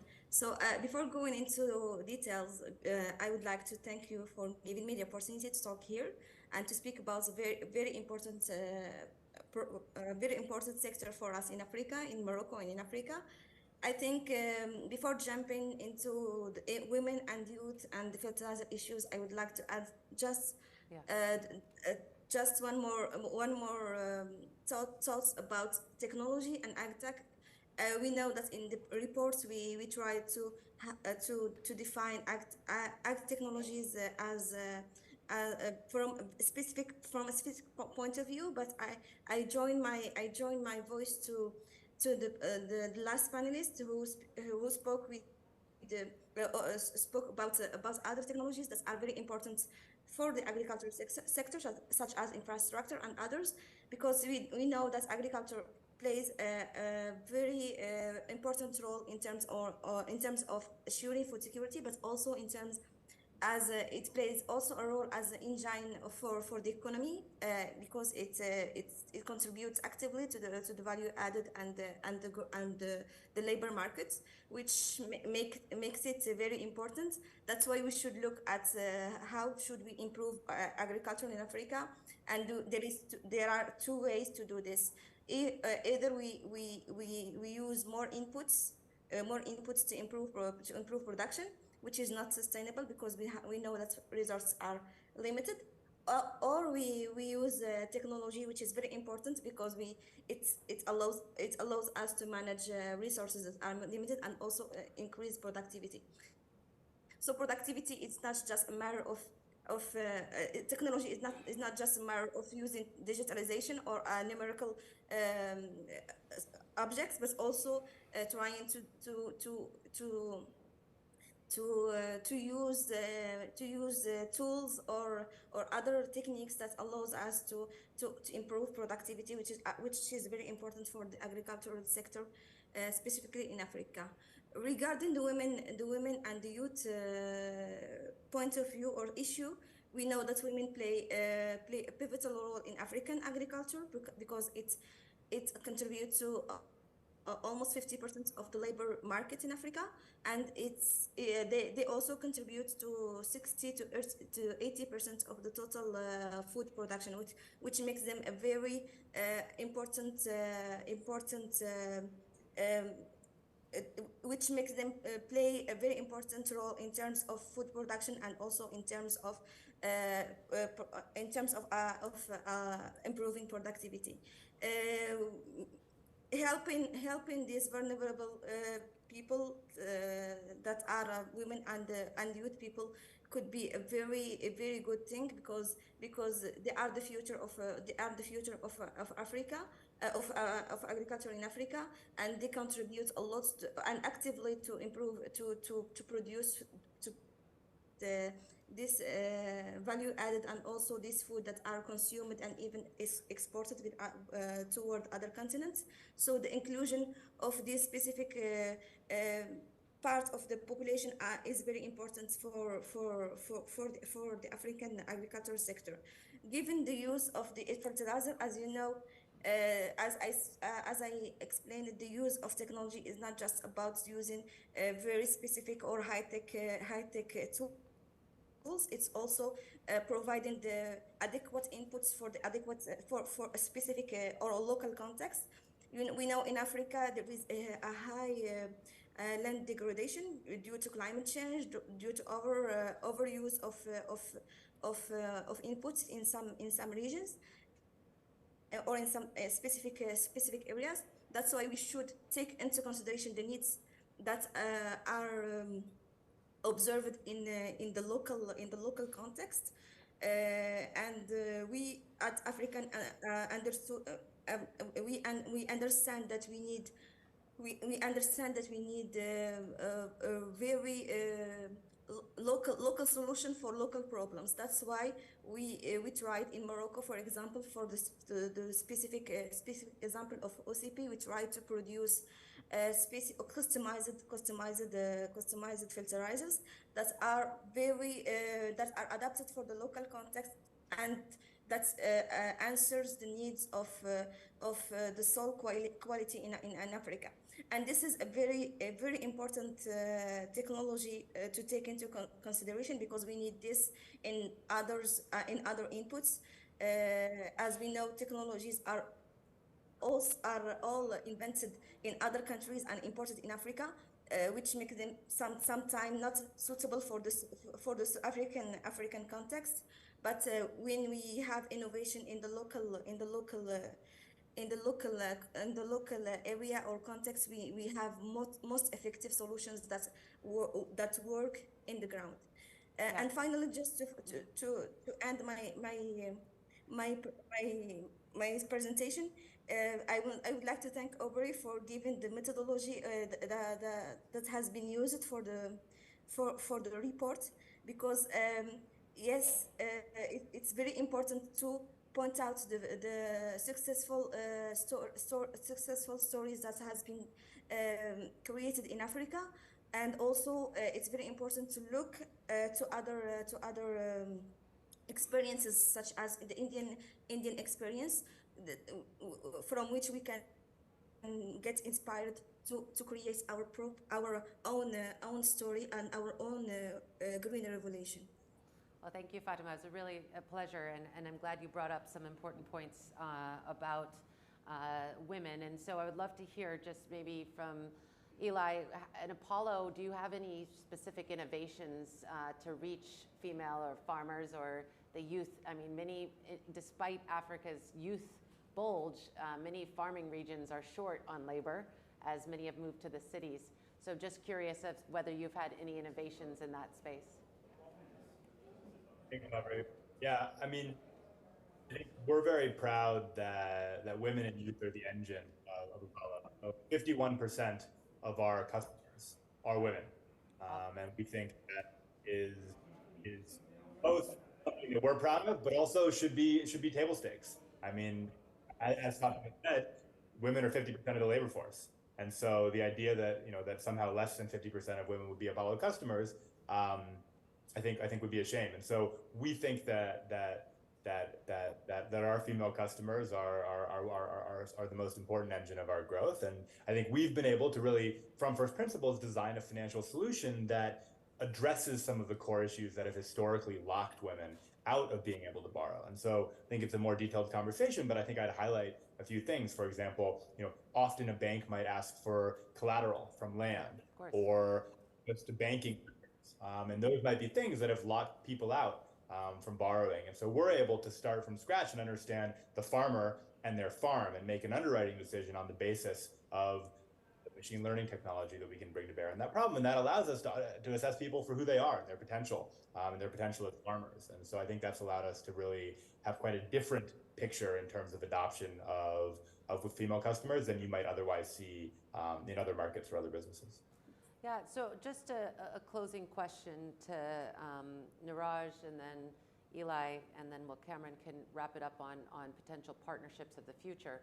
But what would it take? I mean, you're both in 2 countries right now, Kenya as a base, Zambia, Uganda.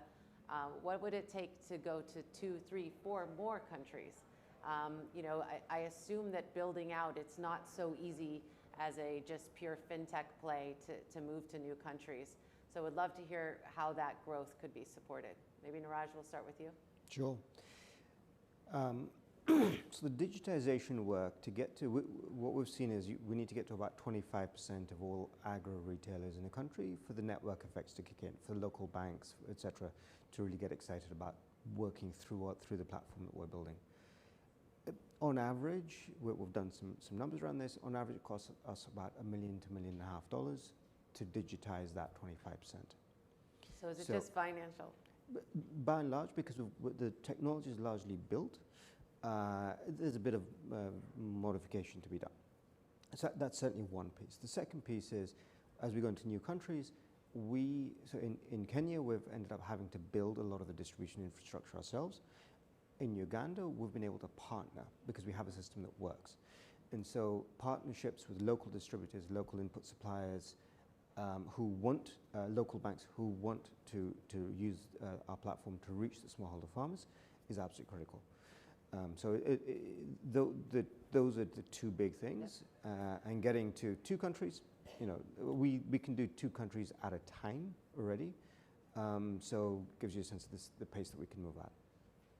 Eli. I think, Aubrey, I'd highlight just sort of a core dichotomy and challenge that we have to balance in operating our business. So on one side, we've raised a fair amount of private equity capital. So we've been fortunate to raise more than $50 million to bring to bear on this problem from investors. And so to be candid, those investors are telling us, go a bit slower, aim for profitability sooner, don't take undue risks. On the other side, we have sort of a multi-layered potential humanitarian crisis. We have a spike in the price of fertilizer. We have climate change and the droughts it's brought. We have crises in the price of other core commodities that farmers need. And so I think as our leadership team goes forward, we're trying to figure out how do we strike this balance between our investors on one side telling us to, of course, to grow fast and to get big, but to be cautious. And on the other side, I think to try and meet this humanitarian challenge with the sort of preemptive humanitarian action that would put us in a position to help farmers produce more before we see humanitarian crisis that requires us to bring food in. And so I think that there's a huge opportunity for action by governments, for action by development finance institutions to help us bridge that gap and expand more quickly into this course of this challenge while still sort of managing the needs of our investors who've also been integral on this journey and giving us the capital that we've needed to scale. No, I think that, and that tees up. I mean, Cameron, we're talking about innovations and partnership. You mentioned the Lesotho kind of cold chain challenge, but how does MCC think about engaging with innovative companies, and how have you evolved in thinking about partnerships in the region? Yeah, thanks for that. Because our thinking has evolved, and I think we recognize that while our country partners, right, are truly our partners in the program, we need to bring in other partners. We need to bring in other folks and be strategic about that. That they can bring their expertise, and whether it's private sector or frankly other international organizations that may be working in country, how to leverage that work, how to work then bring in the others in co-creation of the programs to see that they have the impacts that ultimately all of us want to see. So just quickly, I referenced the Mozambique program. On Thursday, there's a coastal livelihoods restoration part of that program, which leverage partners and use co-design to focus on coastlines, right? Restoration, fisheries protection, which of course is also part of this conversation, very much so, right? And so we're excited about that and see that as another modality that we can better leverage going forward. In our and your other U.S. government colleagues, USAID, DFC, we've heard today on this stage have been game changing. Well, this is a conversation we could have for much, much longer. We hoped to at least begin the ball rolling with the launch of the report today and this conversation. And we are around. I hope that you will all join for lunch that's coming right after this. And so join me in thanking my panel and thanking both Fatima and Eli from joining much later in their evening.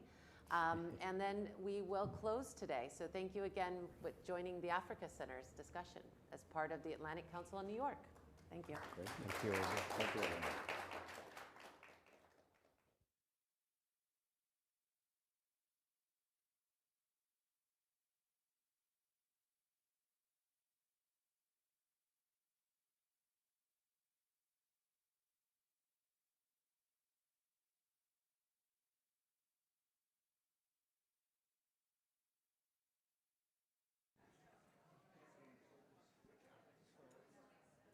Ladies and gentlemen, please join us in the foyer for lunch. The program will resume in 30 minutes.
Ladies and gentlemen, our program will begin shortly. Please take your seats.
Are we good? We good? Okay. Yeah? Okay.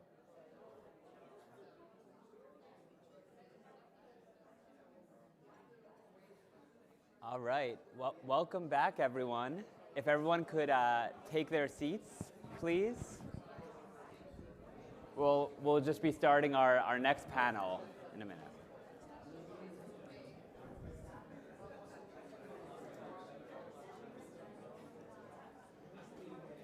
All right, welcome back, everyone. We're going to get started with our next session in the afternoon. This is about global risks and opportunities. So let me give a little bit of background and then introduce our wonderful panelists. So every year, for the last couple of years, we have put out, led by Peter and the Skokov Center, a global foresight package that includes several elements looking out a year ahead and a decade ahead. But one thing we often do is we think about what are the top risks and opportunities in the year ahead. And actually, we usually do it by bringing all of the leaders of our programs and centers together to brainstorm their top risks and opportunities. Usually, that just happens in private, at the Atlantic, in DC. But now we're doing it with all of you in New York. And we've brought on some of the leaders of our programs and centers to give their top risks and opportunities in the year ahead. And we do this not because forecasts are destiny, but because it's a really important exercise in preparing for the year ahead, and also thinking about how do we avert the outcomes we want to avoid and encourage the outcomes we want to achieve. And that's part of the utility of an exercise like this. So let me introduce our panelists. By the way, this is going to be kind of rapid fire top risks and opportunities. We don't have a lot of time here. We have so much more programming to get to. So we're going to have a quick session here with 3 of our top experts at the Atlantic Council. Then we're going to welcome on 3 more and ask them about their top risks and opportunities and wrap up a little before our next panel at 2. So let me introduce the panelists on the stage with me today. Sitting next to me is Defna Arslan, the Senior Director of the Atlantic Council in Turkey and our Atlantic Council Turkey programs in DC, and a former Chief Economist on Turkey at the US State Department. Sitting next to Defna is Ambassador Rama Yad. Ambassador Yad is the Senior Director of the Atlantic Council's Africa Center, a Senior Fellow at the Council's Europe Center, and the former French Secretary of State for Foreign Affairs and Human Rights. And then sitting next to Ambassador Yad is Jason Marzak, the Senior Director of the Atlantic Council's Adrian Arsh Latin America Center. So, Defna, I'm wondering if I can start with you. What is your top risk that you're watching for the coming year? First of all, thank you so much, Uri, just bringing us together, and it's glad to be here, today with all these great friends, familiar faces, and friends of Atlantic Council. Well, we have half an hour, so I will keep it very short as you recommended us to be. Just the top risk, I think, for the upcoming year is the risk and opportunity is the new alliances being built by the US government in the region. I see is a big risk and also a big opportunity. New alliances, I mean, just new alliance with India, Greece, and Armenia, which is a good thing and important thing for the regional stability. But on the other hand, US government shouldn't be doing the expense of the current alliances while putting the NATO at risk. Just what happened today, there was a huge, big new conflict in Karabakh region near Turkey. And Armenia and Azerbaijan intervened in the region, just so against, Armenian groups that claiming that they are terrorist groups and, just causing instability in the region. And Turkey extended support to Azerbaijan, that Turkey is with. So this can lead to a dangerous. And in the meantime, because of the Russia issue, U.S. is holding military operations with Armenia. So this is the picture. But the problem is that here is it is important. Armenia is important, and Turkey is also building new alliance and new relationship with Armenia, and so is Azerbaijan. But when it comes to that, when this division is so between two countries is so comes to the stage, the risk is I think being created in the region is that this can lead to more serious conflict in the region. And US, nobody can control that. Even NATO cannot control it. So this is the biggest risk that I'm seeing in the region, okay? Recently also, they, at the G20 meeting, EU and US announced this new trade route, which is important, very important, I think, just so. But on the other hand, again, when I read in between lines, I see that US is doing this at the expense of current alliances, which is a huge risk that I'm seeing for the upcoming year. So I'm leaving there, and I will leave the floor to my other colleagues to continue. Okay, Great. thank you. And we'll get back to your opportunity. Ambassador Yad, what is the top risk you're watching out for in the coming year in 2024? There are many when it comes to Africa, but there is, I think the first one is what the New York Times mentioned as the coup belt. What will happen now? In 3 years, 7 coups d'etat in West Africa, and now Central Africa with Gabon. We know the regions. Maybe there's some recipe they exchange, the junta with each other because it seems so easy, despite the international and regional communities' blames or warnings. I mean, they succeeded in their coup, so that's what explains the trend. There's also a matter of loss of the control of their territories in the Sahelian area.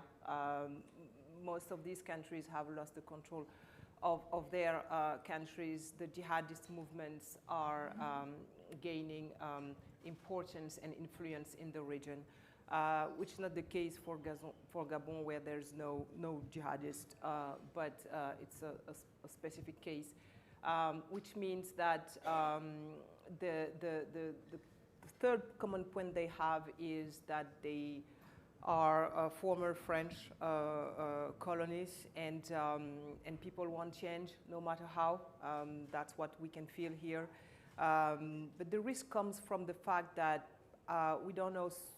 I mean, it's not so sure that a junta can succeed in terms of solving problems, restoring development, creating jobs and everything. So what will happen? Is it just, I mean, a historic way to change the course of history and then we'll go back to normal tomorrow? Or Is it a path for something better, different? It is a question mark. We don't know yet what will happen after this coup, how long they will last. Will we transition to a civilian government or not? Those questions are critically important, and a lot will depend on first the populations. I think they wanted, when we saw all these people in the streets in some of these city capitals celebrating the end of an era and the opening of another period, it was not about celebrating a military power, I think. It was more about celebrating the end of a fake democracy or an authoritarian regime. But now everybody is waiting for the next step. And the population's role will be important if they have the possibility to express something, first. And two, the international and regional communities are also important here. We know that Nigeria is considering a military intervention in Niger, still pending there.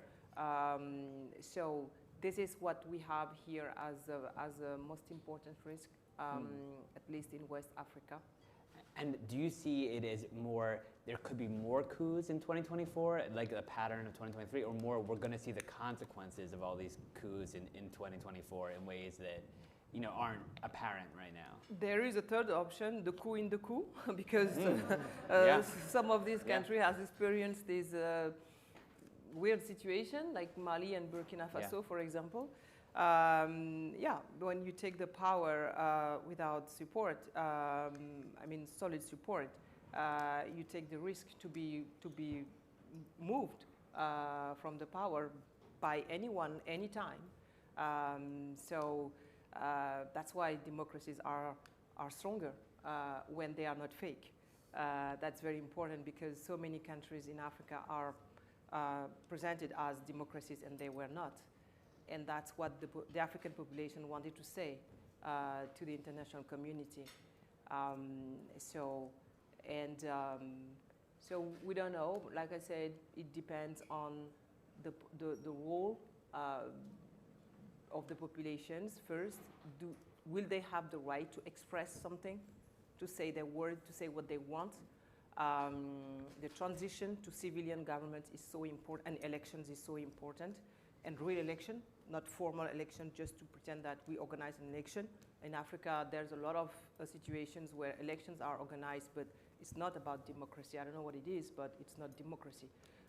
So first, and two, the regional organization, it's a matter of credibility for them.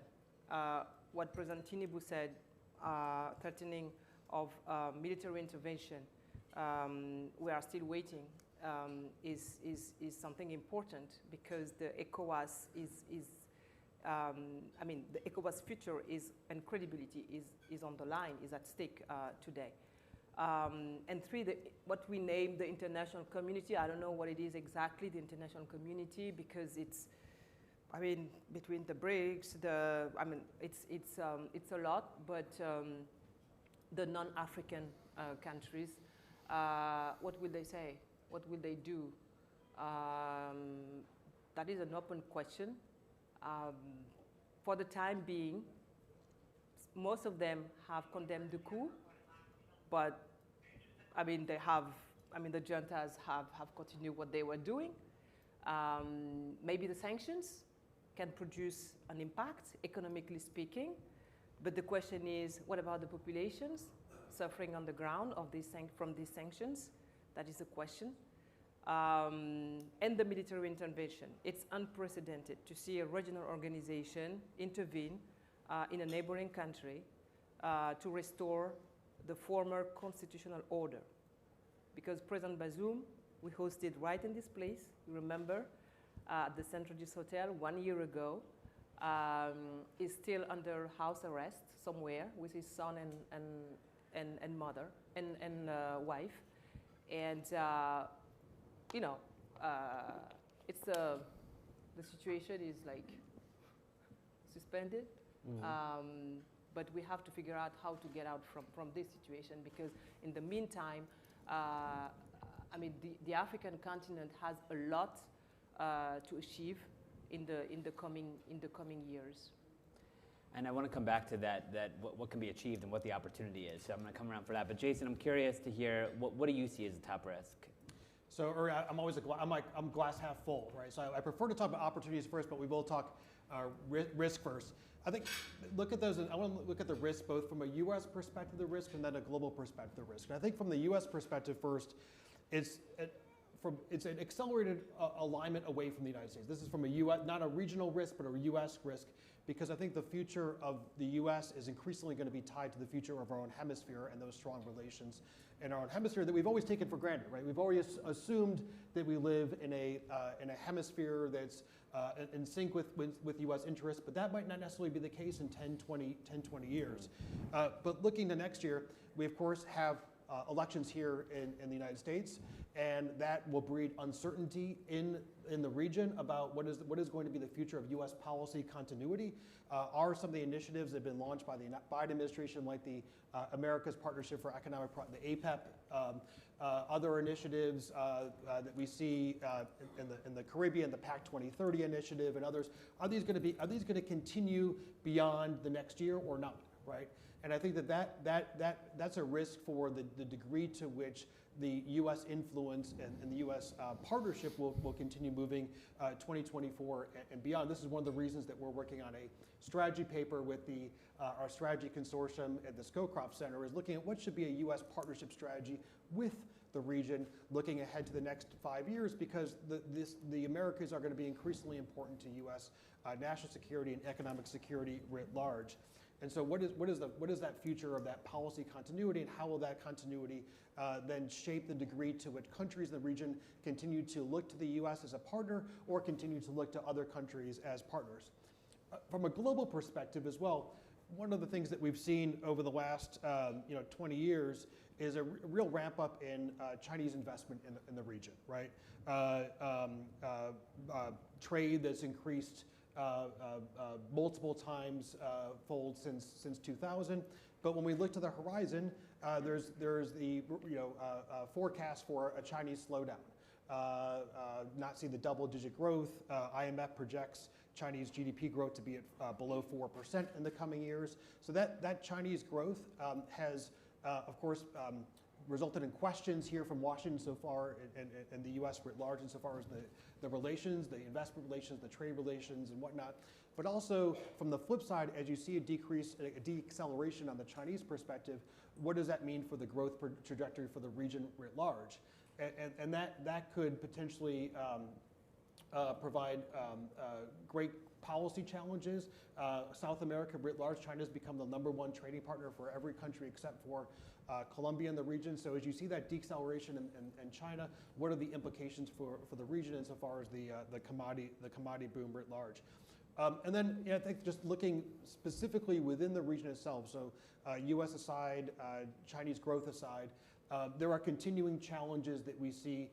One from a lack of resolution to the crisis in Haiti that is providing security challenges across the region writ large, and also continued questioning about democracy and whether democracy is the right model moving forward, or whether the democratic model is frankly not delivering for the people. Since you're a glass half full person, or you like to be, why don't we go back to you on an opportunity? So what do you see, like, does China's economic growth, and the lack of engagement in Latin America, or the ramifications of Latin America, is that an opportunity? Do you see other opportunities ahead in the coming years? I think one of the biggest opportunities is Latin America, the Americas being part of the solution to some of the broader global challenges. Okay. Food security issues, energy security, biodiversity, the Amazon region, for example, 10% of the world's biodiversity is in the Amazon. There was a summit in Belém in Brazil just last month where world leaders came together to look at how to further protect the Amazon. So there's a real focus on Amazon protection.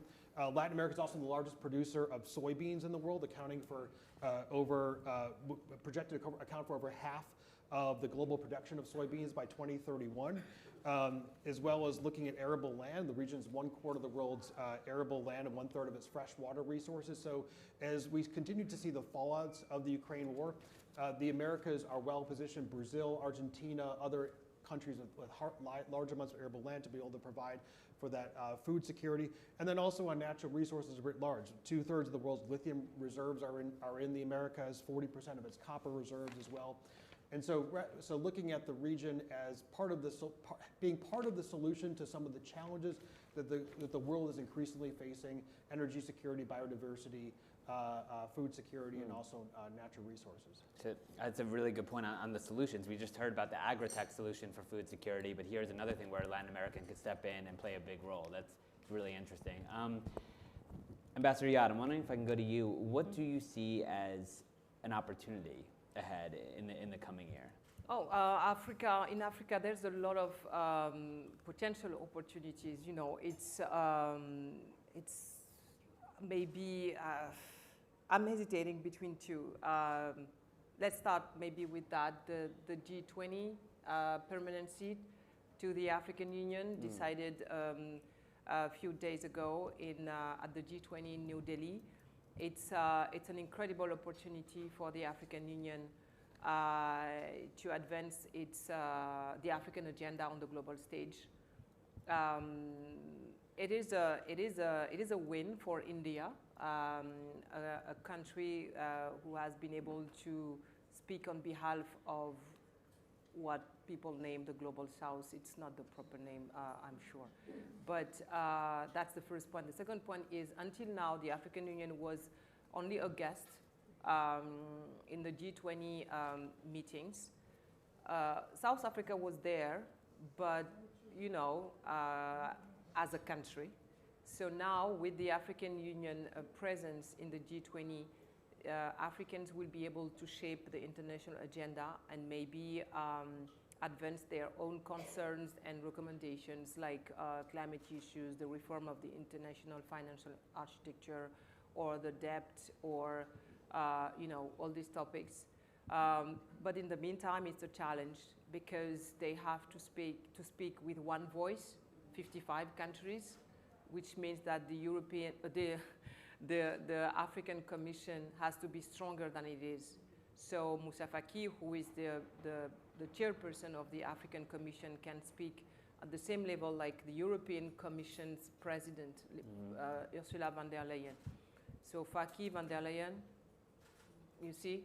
Yeah. So they have to step up and to be able to speak with Europeans at the same level, because the European Union is the other regional organization in the G20 as permanent member. The second challenge, it's after the coup in the coup, is the challenge in the opportunity. So the second challenge in this opportunity is that the African Union is funded by foreign supporters. 65% of its budget comes from abroad, is external. How can you speak freely if you don't control your budget?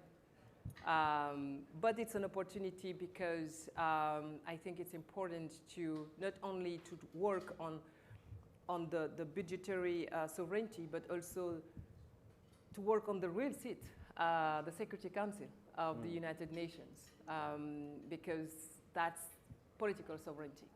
And I think it's important for this continent to be represented in the Security Council of the United Nations, and I don't know, because when it comes to Africa, the resolutions at the UN here are not defended or promoted by Africans, but by others, and it's something weird, you know.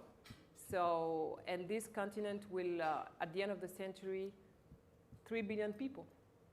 25% of the humanity will be African. 1 human being out of 4 will be an African person. So, and it's the hub of the green technologies, the place of the biggest digital revolution in the world. The most dynamic economies are in Africa. The middle class will reach 1 billion people, its clients, consumers. Africa is building the biggest free trade area in the world. So it's a lot. Why should we wait for the seat at the Security Council? I think they should not ask. It should be natural and normal. So hopefully they won't wait for the G20. The first request came, date back from 10 years, 1 decade ago. So hopefully with the acceleration of the events on the global stage, they will get that seat more, quicker than expected. And in the meantime, you have all these BRICS movements, you know, and that calls another kind of reform. It's the reform of Bretton Woods system, institutions with the World Bank and IMF, who need to better target their tools for development when it comes to Africa. I think it's very, very important, and it's a good thing to see that that reform is on the table right now and will be discussed maybe in Marrakesh next month. Got it. Okay, well, we're going to bring on our next expert shortly, but Defna, bring us home. What is an opportunity you're watching closely? Okay, so I talked about the risks in the beginning, but I will, scale down to Turkey, just so.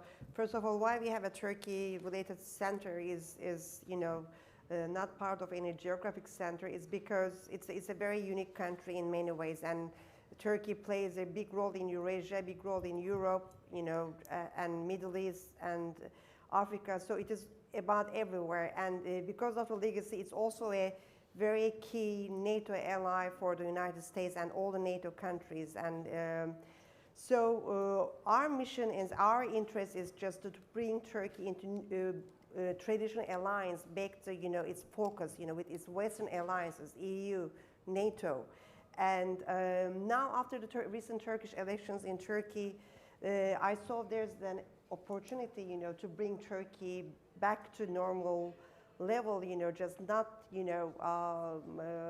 because Erdogan, he claims that he is willing to rebuild the, bridges in the region with the Middle East, with Armenia, with Greece, and with EU again. And he said that, and this is his last term. I think he's really willing to do this.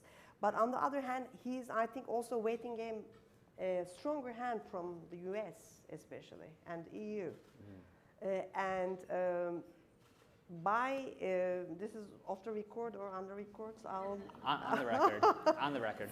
Okay, so yeah. I will skip that part, leave that part on a private conversation. So you can always follow up afterwards. Okay, so we can always follow up, yes. Certainly.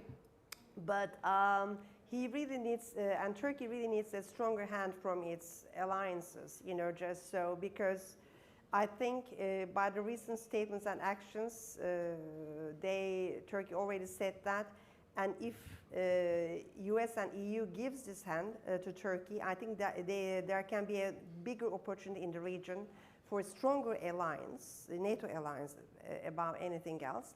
And on the business opportunities, I will come back to Africa. US-Turkish business have great, expertise in Africa, just so, and infrastructure building, and I think it can be a win-win opportunity for European or US business against Chinese, business in Africa, if work together with Turkish business, in the continent, there. Okay. So these are the two main things. So I will leave there, and you can wrap up. So thank you. Thank you very much. Well, thank you all. I wish we could talk about this for so long, but I know we have a tight schedule to adhere to. So thank you all for joining us. Really appreciate it. This was a great conversation. Okay, great, thank you. And we're gonna bring up our next group of experts. This is a lightning round of insight on the year ahead. So we're gonna bring up our next three experts. Nice job, that's great. Good job, Rama. Minister at Turkey at the library. So for those who are interested, can I have the microphone back? Yeah, thank you. As I listen to this, Need a hand? two things. Okay, we are just hosting in the case you Turkish want to follow this. library at Turkey. So those who are interested to listen You directly, so please welcome. Right. Okay, thank you. For the U.S. If the U.S. does not We have friends everywhere. or does it disengage from those regions, That's it. We were together in Abu Dhabi. I love this. What a treat. I mean, Okay, domestic I'm gonna tumor rise. chit-chat. The tendency All will be right, for the all U.S. to disengage or not being able to adapt in those regions. And that's for me the risk for the future. So you may want to raise that. Okay, that's great. That's adaptability and engagement. Or lack U.S. engagement. Okay. All right. I love that. That is great to keep in mind.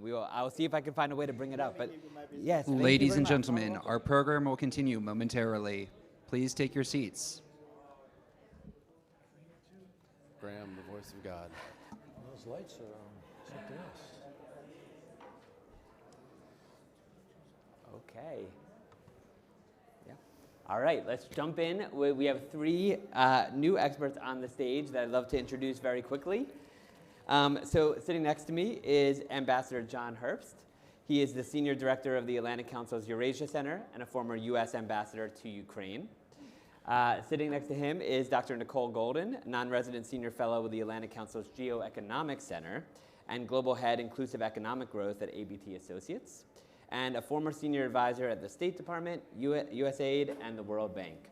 And sitting next to Nicole is Landon Durrence, the Senior Director of the Atlantic Council's Global Energy Center and a former Director for Energy at the White House. So it's great to be with all of you. Last panel was a little more focused on different regions of the world.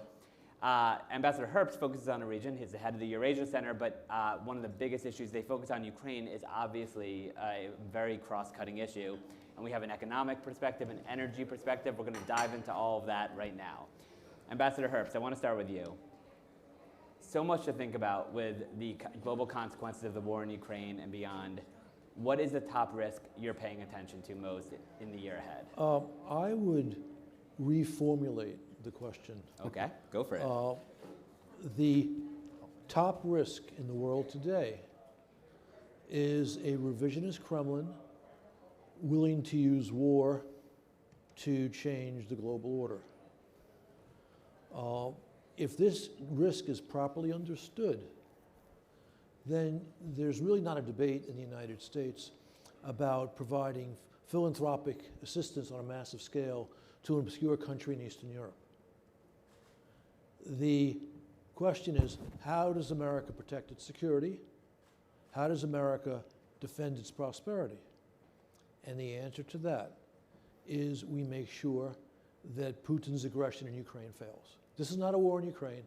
This is an errant grab by a nuclear superpower to destroy another nation. And it is very much in our interests, vital to us, that he fail, that Putin fail. Do you think that failure could happen in 2024? No. I think that failure is unlikely to happen. Put another way, as long as strong Western support for Ukraine continues, Putin will lose.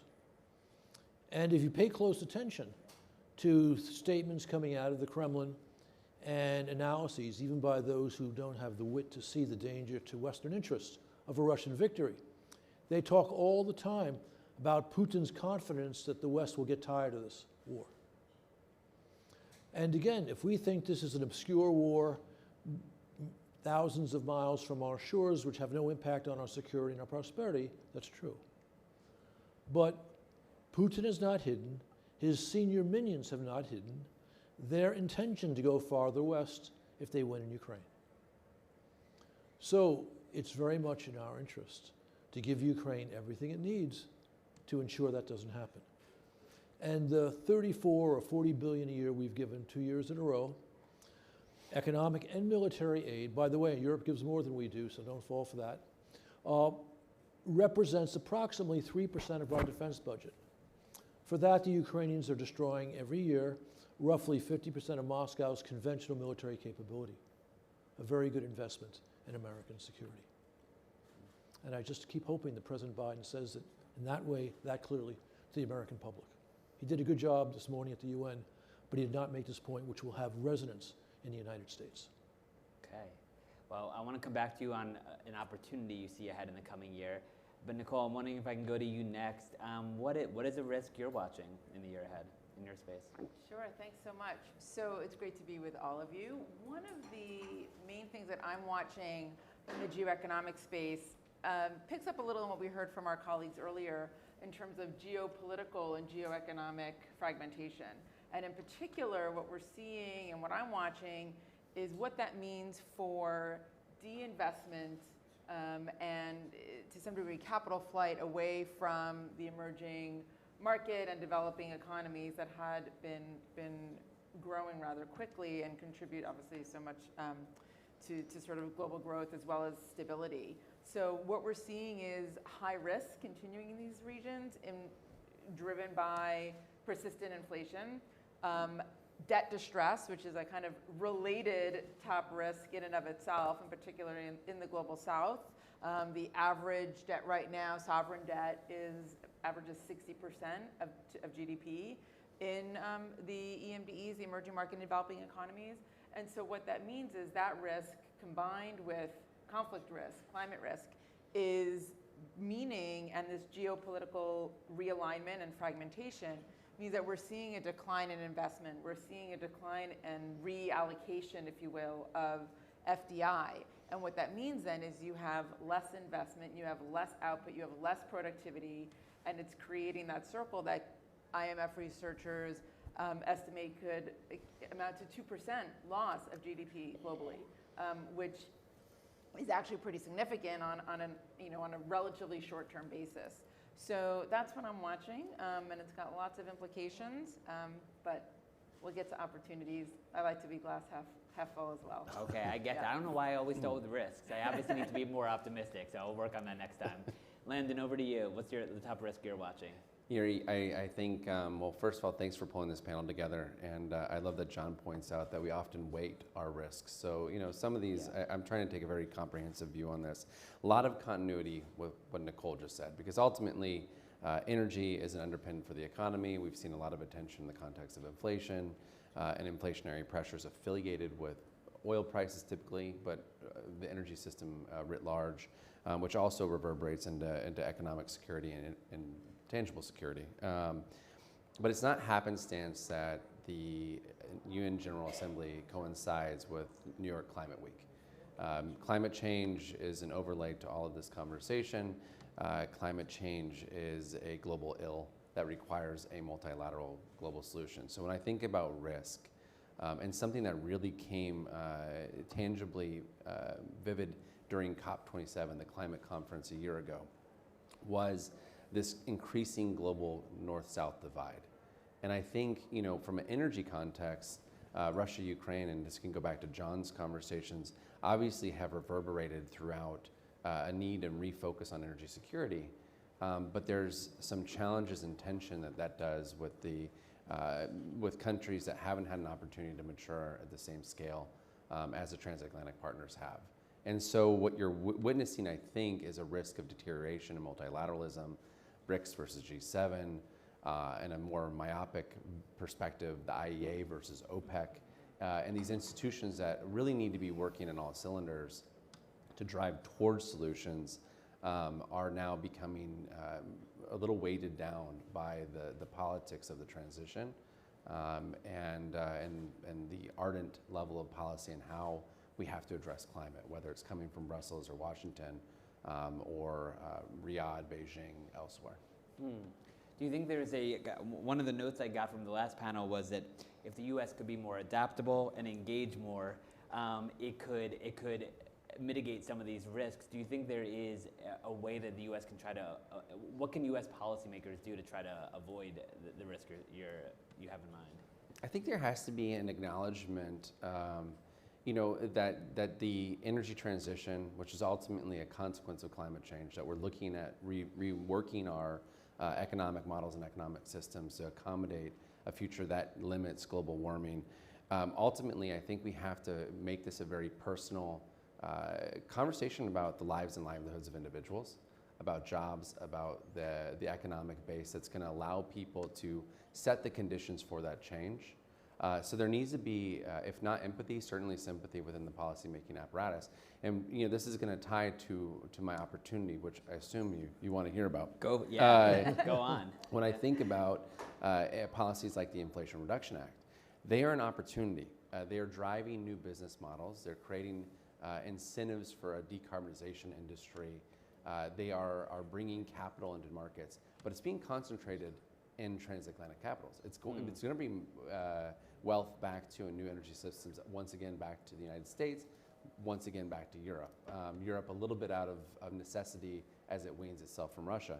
And I think we have to be realistic about that approach and identify how that energy system, which it really pushes us, it's much more multifaceted than just a fungible oil economy, right? So you have to go dive deep into economies that have the resources and the bandwidth, and Jason spoke of lithium, the countries that have those resources, and build up a real inclusive model. And I think that really begins at COP28. If Dr. Sultan was here, I think he would tell you that there's a unique value proposition from a country that is a Middle East oil producer, but also a renewable energy producer, a nuclear energy producer. And I think we need to take an approach that does build in that inclusivity and provides a trajectory for economic growth for everybody.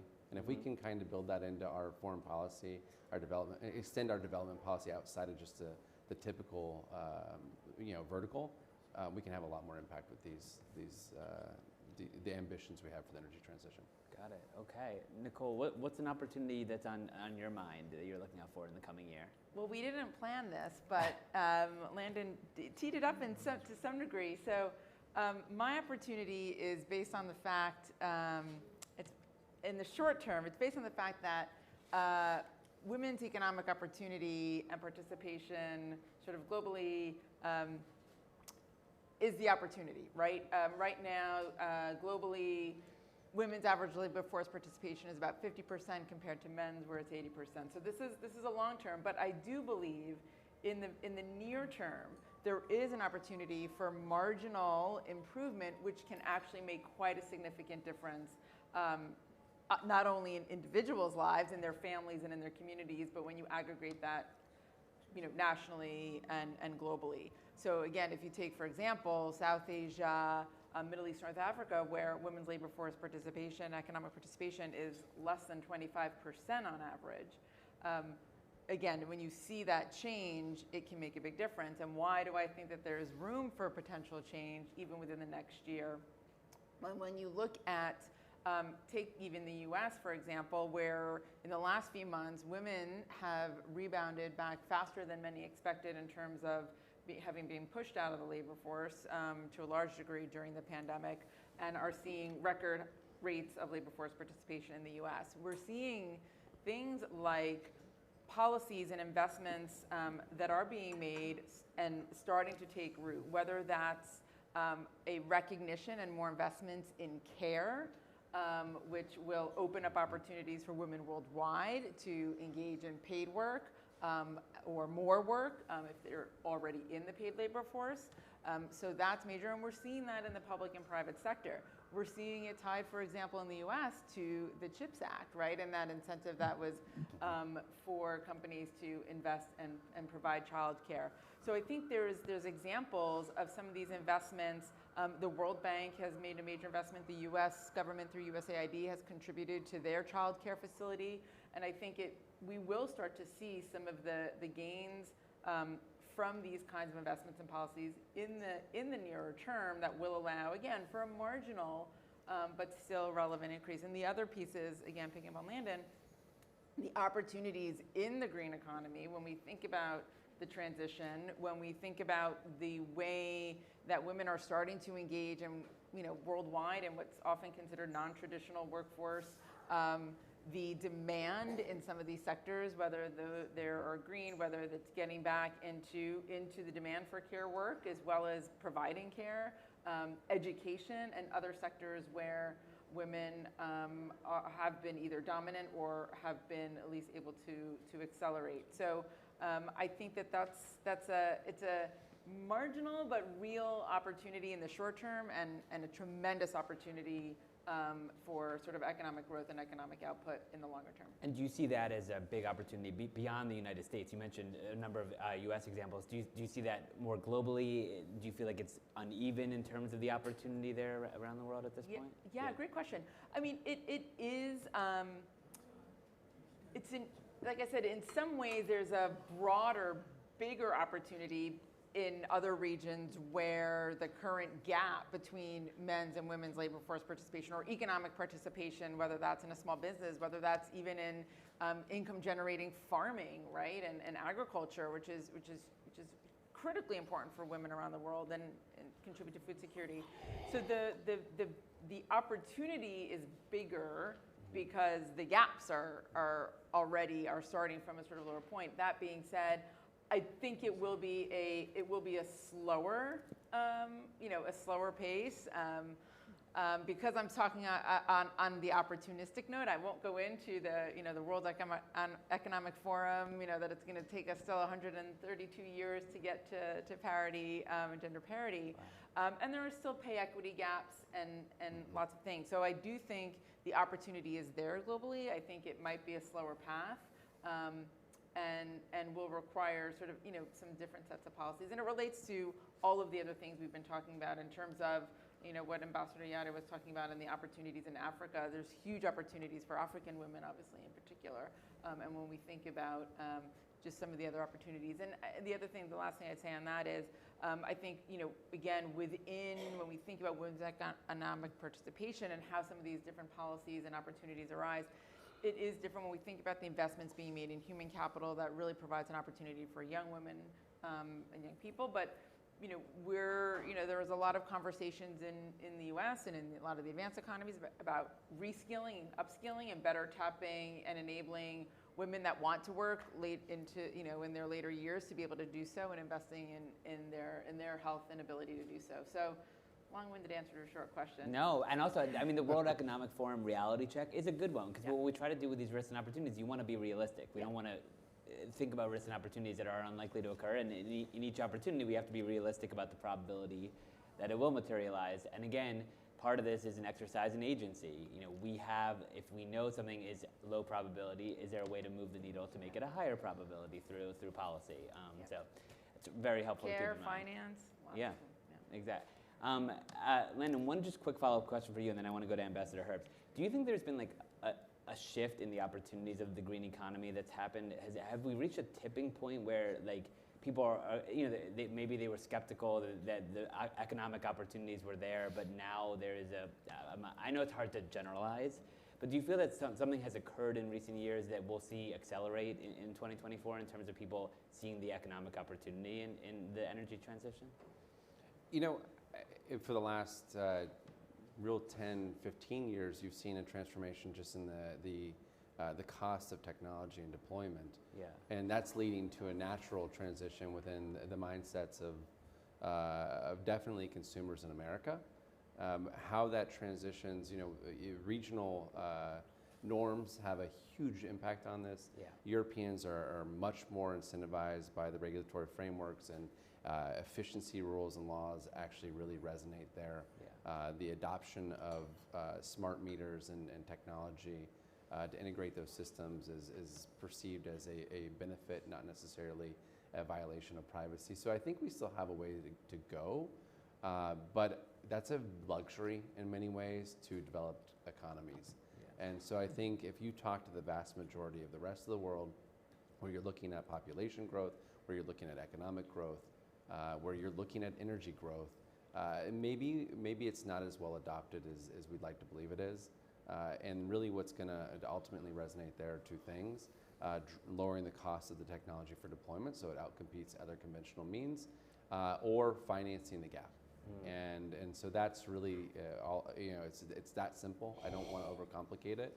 Yeah. But we don't, in particular in the United States, have a great track record of putting the capital behind that development of those energy systems, those alternative energy systems.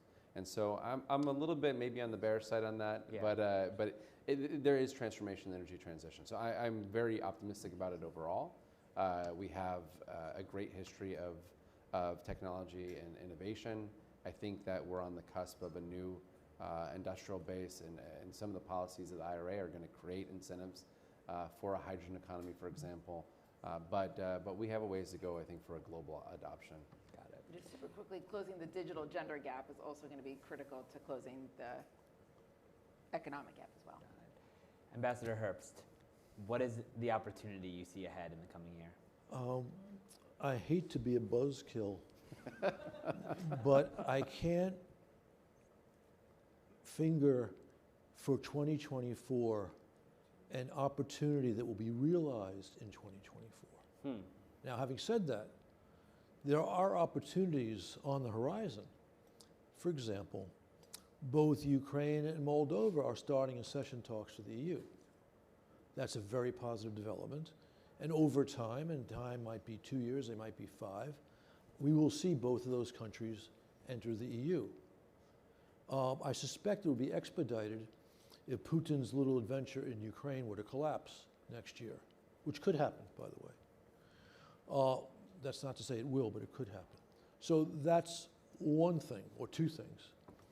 Also, there's a nasty little military operation begun today in Nagorno-Karabakh, a province in Azerbaijan, which has a large Armenian ethnic majority.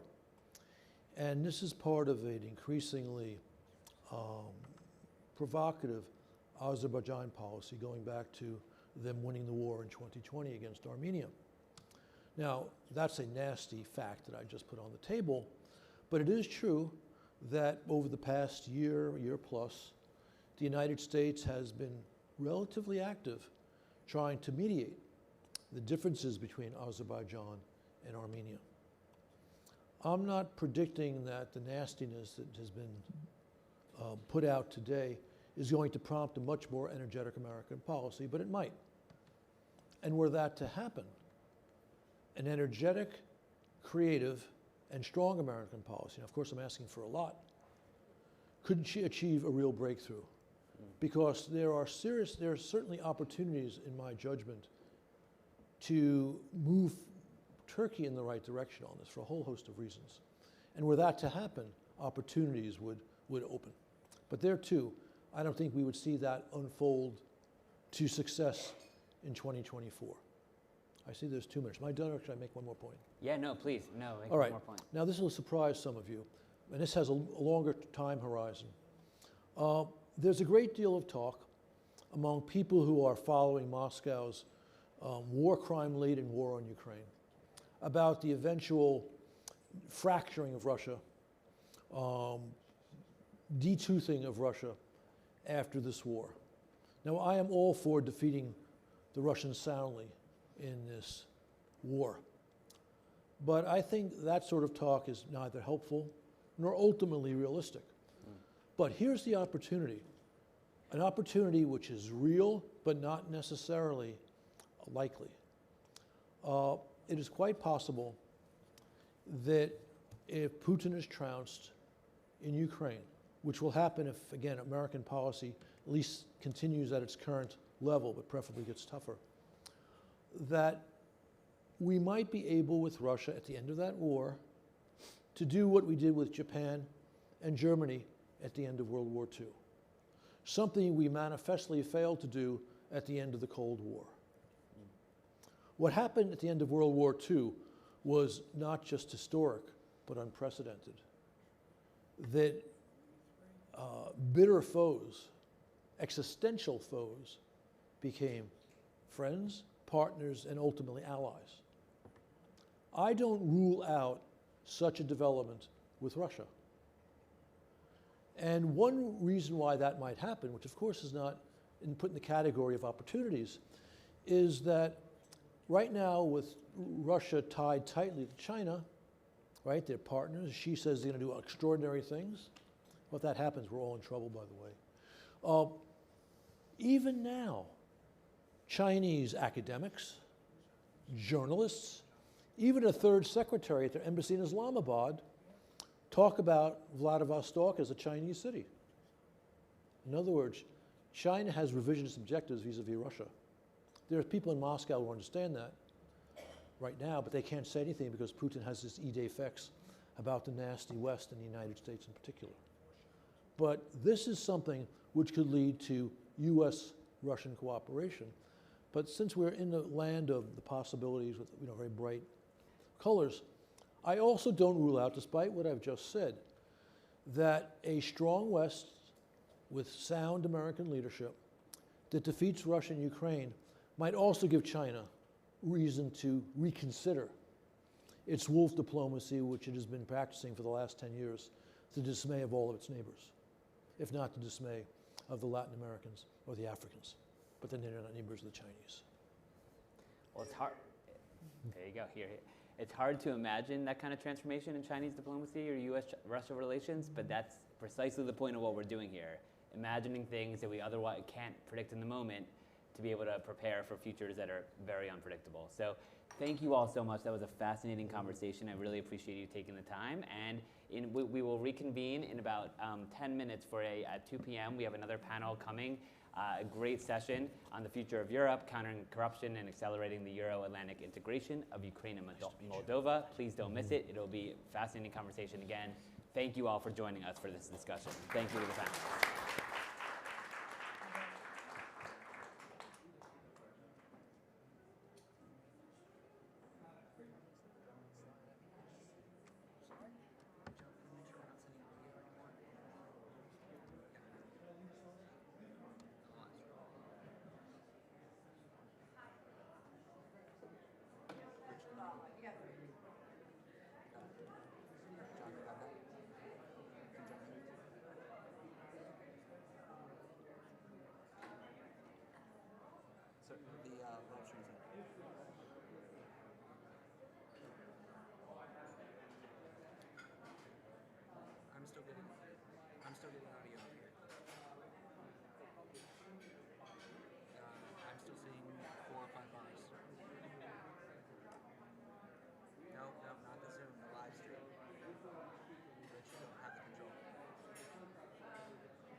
Ladies and gentlemen, our program will start shortly. Please find a seat.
I think you're supposed to be.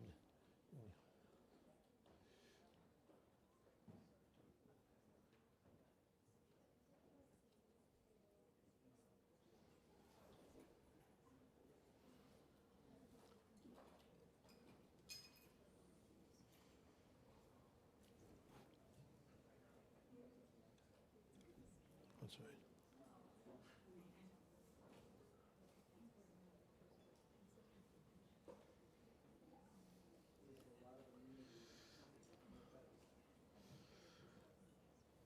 Good afternoon. My name is John Herbst. I run the Eurasia Center at the Atlantic Council. We have a wonderful event for you right now. It's called, what does it say? The Future of Europe, Countering Corruption and Accelerating the Euro-Atlantic Integration of Ukraine and Moldova. And this prospect, the accession to the EU of Ukraine and Moldova, is one of the very good things, there aren't too many of them, that resulted from Putin's large conventional invasion of Ukraine, 19 months ago. And we have a truly outstanding panel to discuss it with you. And by the way, I should mention, because sometimes I forget, that the event today is being brought to you from both USAID and the Atlantic Council. So, our speakers this afternoon include Andriy Baravik, who's the Executive Director of Transparency International in Ukraine. Because, of course, if you're talking about accession to the EU, you're talking about going after corruption full force. We have Isabel Coleman, who is the Deputy Administrator for Policy and Programming at USAID. We have Julian Groza, who's the Director of the Institute for European Policies and Reform. We have Her Excellency Eva Johansson, who's the European Commissioner for Home Affairs. Again, Ukrainian and Moldovan accession to the EU. And we have the Minister of Foreign Affairs of Moldova, Nicu Popescu, who's here with us. He's also the Deputy Prime Minister, and he's responsible for European integration. And finally, virtually we will have Minister Denise Maluska, who's the Minister of Justice of Ukraine. So with that, I would like to invite Ms. Coleman up to the stage for the next part of this. Thank you.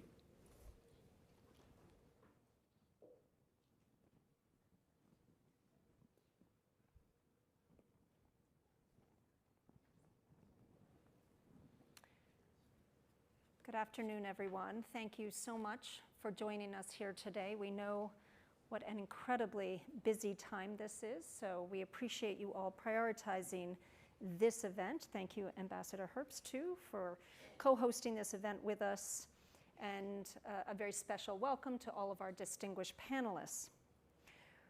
Earlier this year, in one of his nightly video addresses to the Ukrainian people, President Zelensky declared that for the government, there will be no return to what used to be in the past, to the various people close to state institutions or those who spent their entire lives chasing a chair. No more. And he's right. Ukraine stands at a crossroads. It cannot return to the past, and the United States stands in unwavering support of the Ukrainian people in their fight to counter corruption, strengthen institutions, and accelerate integration with Europe. Under President Zelensky's leadership, Ukraine is making noticeable and notable progress, even in the midst of this war, in the midst of their fight for independence.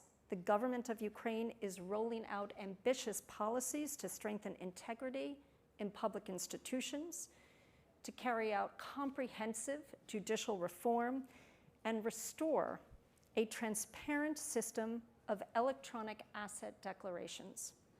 And we know this is essential to Ukraine's ability to rebuild and recover, preserve its sovereignty, attract foreign investment, and critically sustain international support. The key, however, is accelerating and locking in this progress, politically and institutionally, to ensure irreversible progress on anti-corruption. Across the border, Moldovan President Sandu is charging forth with an ambitious anti-corruption agenda on her own. President Sandu recently reflected on Moldova's 30-year position as a buffer between Russia and Western Europe, saying, for us, this meant poverty, corruption, and bad governance, emigration. We want to be part of the democratic world. Since taking office, President Sandu has championed comprehensive reforms, despite challenges from pro-Russian oligarchs. With USAID support, the Moldovan government is strengthening courts so they can be more responsive to its citizens, advancing locally led efforts to build transparency, and bolstering independent media.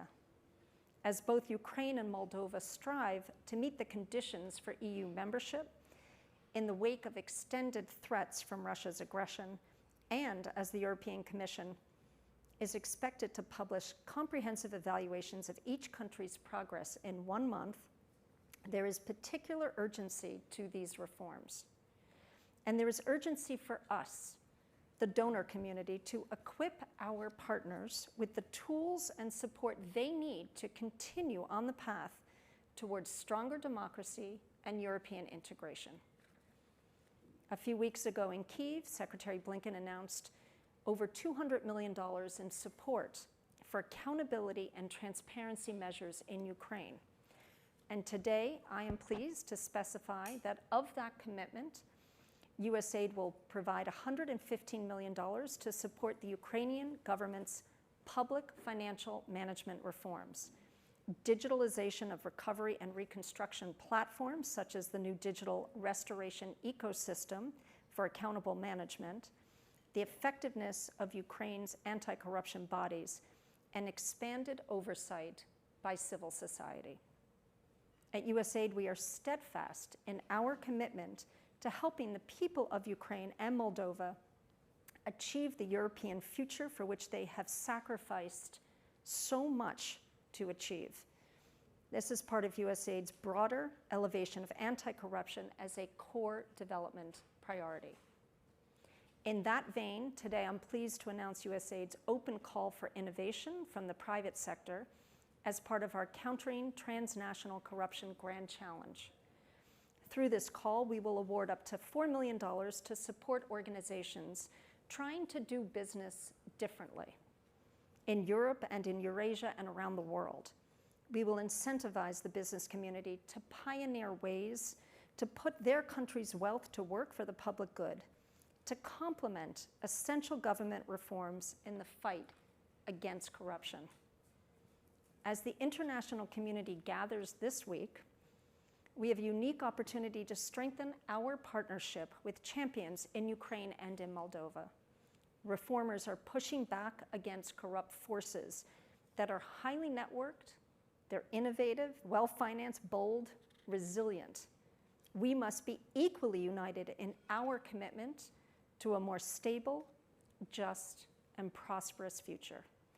Thank you all so much, and I welcome now our panelists to join me on the stage. Thank you.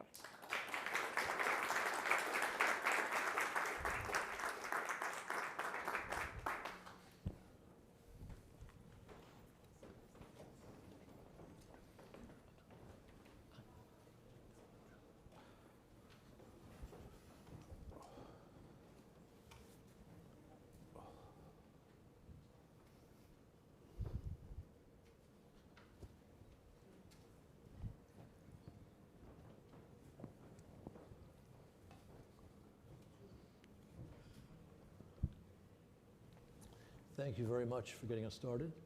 We will conduct moderated questions, a moderated conversation, and I'll ask questions of our panelists.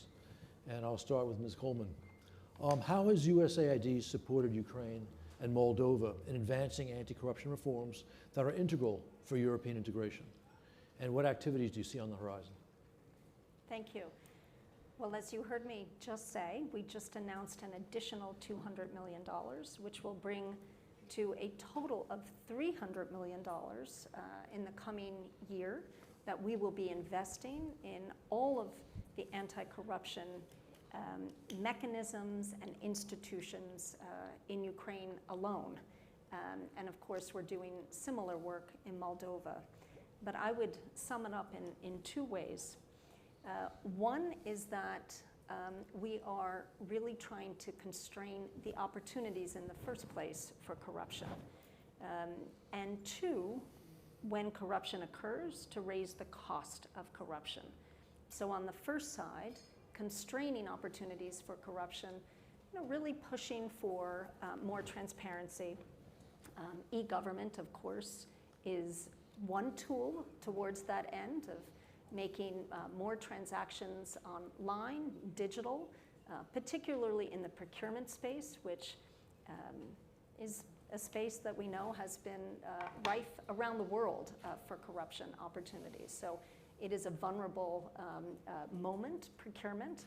And so having the Prozoro facility in Ukraine, which is e-procurement, just minimizes and constrains those opportunities for corruption in the first place. And then secondly, investing, as I said, in the institutions of anti-corruption so that there can be more robust prosecution of corruption when it occurs. I mean, corruption happens in every country. We're well aware of that. It happens in this country, but making sure that there is robust accountability and prosecution of corruption cases when it happens. So in both of these ways, we're investing in the upfront to really try to minimize and prevent corruption, but when it happens, to ensure that there are robust anti-corruption institutions with vetted judges, with prosecution capabilities, a civil society that can be a really strong watchdog on corruption, and raising the costs of that with robust prosecution. Thank you.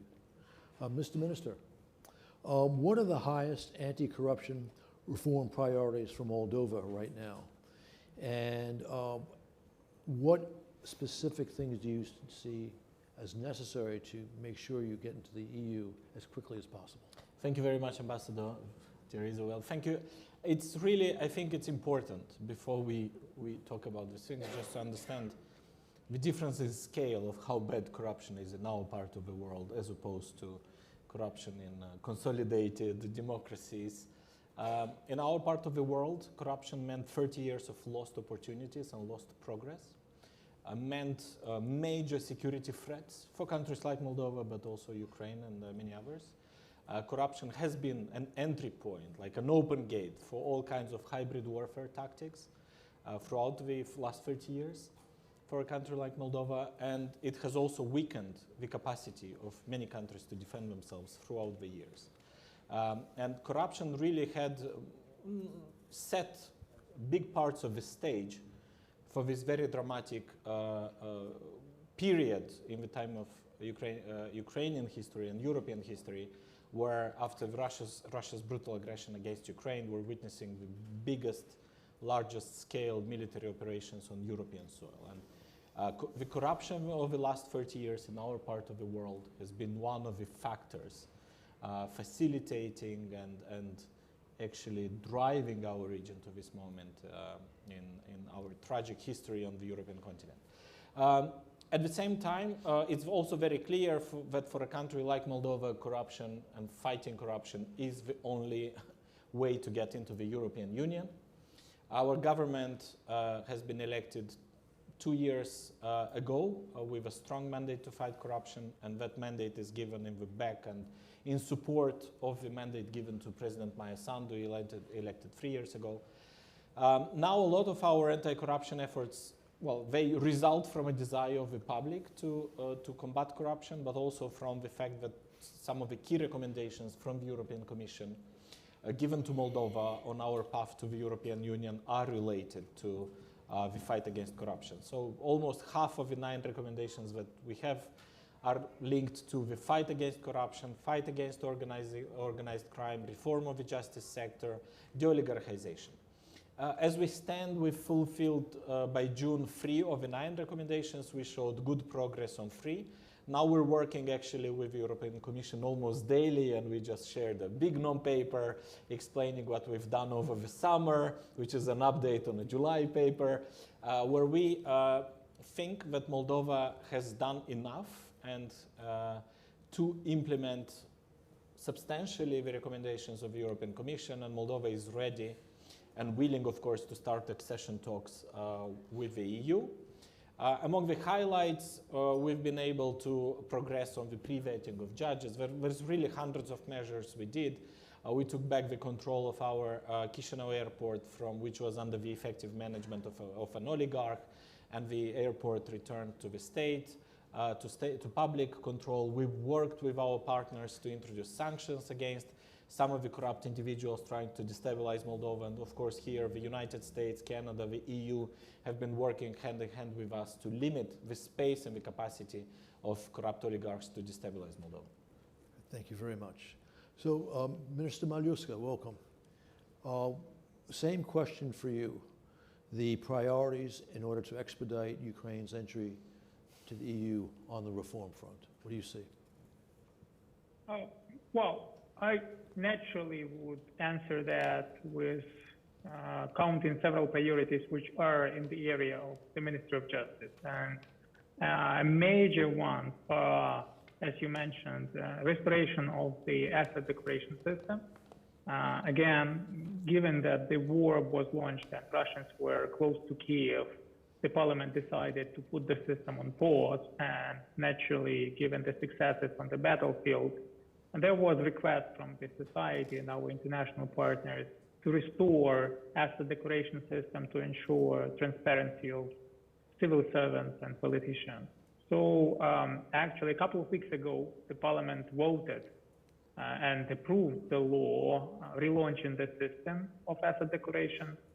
And again, that law met all the requirements of expert communities, of our international partners, but civil society, our people demanded more. They wanted even more transparency that was actually necessary by the assessment of our expert community. And we followed that request. President vetoed the draft law, and sent it back to the parliament. And this week, we expect that the parliament will approve and vote on the text, which will provide even more transparency to the asset declaration system. They will be public immediately after the submission of asset declaration system. So, like on the balance of interest for security during the war and transparency of the bureaucracy, our society naturally selected transparency. So again, we really count that the text of the law will emphasize also transparency over security. But there are other reforms which are launched. For instance, we intend to provide more independence and increased capacity of special anti-corruption prosecution office, so that the head of the SAPO will have quite a lot of different, more powers, more functions, and will be able to deliver even better than was done before, though like the results of the activities of SAPO are quite wonderful, and we really appreciate their work. And this is gonna be like the final maybe step in creation of a unique set of anti-corruption institutions in our country. And I really could say that there is no any other country in the world with such a set of institutions. Just to explain you, for instance, all our anti-corruption bodies, like National Anti-Corruption Bureau, National Agency for Corruption Prevention, High Anti-Corruption Court of Ukraine, High Judicial Council, High Qualification Commission of Judges, and even Constitutional Court of Ukraine, in the selection process of all to membership or to the heads of all those institutions, the decisive vote is given to representatives of international organizations. So that means that actually the selection process to all those major bodies within the area of the rule of law and anti-corruption efforts is transparent to the maximum extent possible, so that local Ukrainian government officials have no actually decisive role in the selection process. And there are no any other country in the world who was successful in establishing such a set of institutions. But apart from that, we also have quite a lot of other initiatives in our pipeline to streamline reforms and make the governance even more transparent.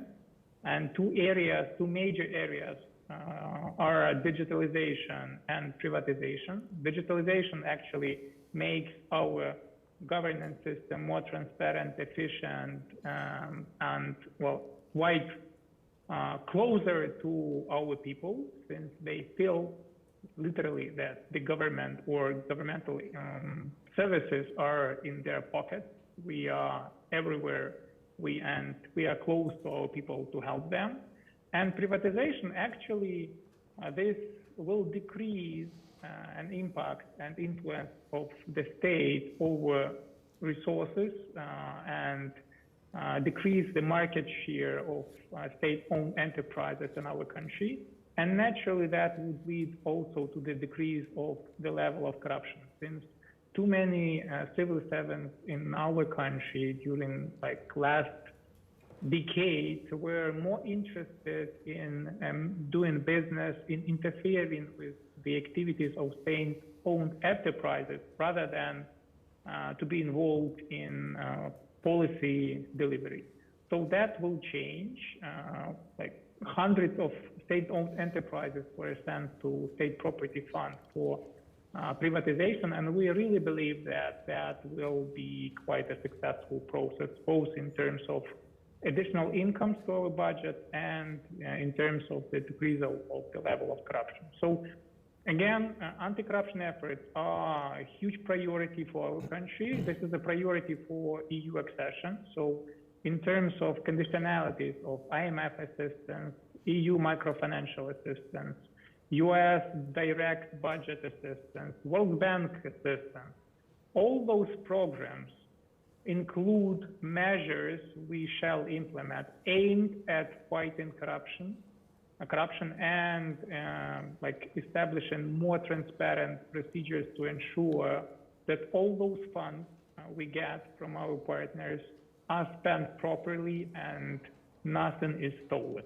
So again, this is a top priority for us, and I really believe that in both terms, like in fighting our military battles with Russians and in terms of reforming the country, we are quite successful. Minister, thank you for that comprehensive answer.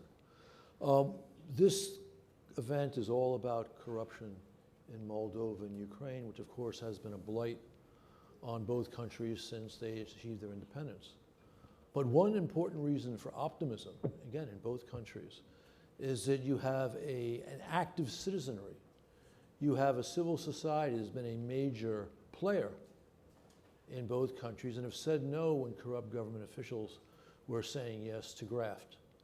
And so that's why we have representatives of civil society on our panel right now. So Mr. Grozo, start with you.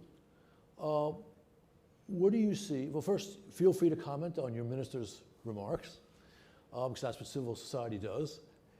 And also, what do you see as the main achievements and the main activities for further progress to speed your membership in the EU?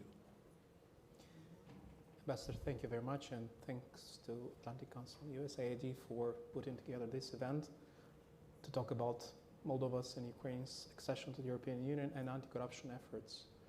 And this is a vivid example of how US, EU stakeholders join efforts to support sustainable development and transformation of all countries.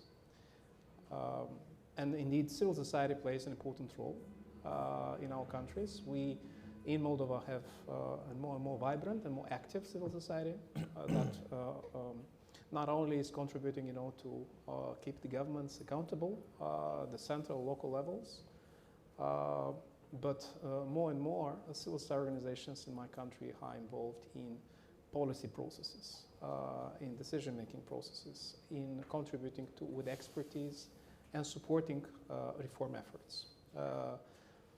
In Moldova, we are trying to focus on game changers. Good governance, rule of law, anti-corruption efforts, these are crucial for sustainable transformations of countries in my region. And we know how corruption is affecting or affected our country's institutions and makes us more vulnerable to malign aggression, hybrid aggression of Russia.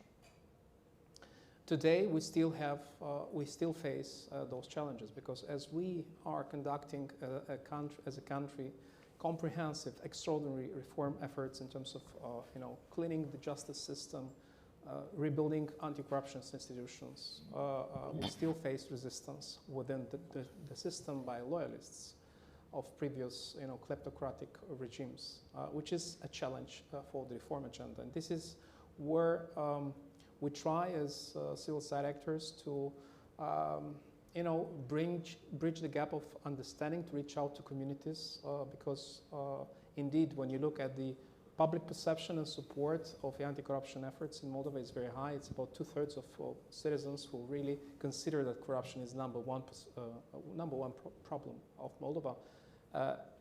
And about 60% of the population consider that Moldova should join the European Union. So in principle, it's clear that once we focus more on decisive, more efficient efforts in terms of anti-corruption efforts, by building up institutions, we ensure more steady progress towards, the free world, towards democratic societies where we aspire, talking about the European Union. So, looking at the priorities, now, of course, it's very important to understand that the justice system in my country has been for years vulnerabilized, and this meant that the situation in this sector has been extraordinary, and this meant that Moldova needed extraordinary measures of reforms.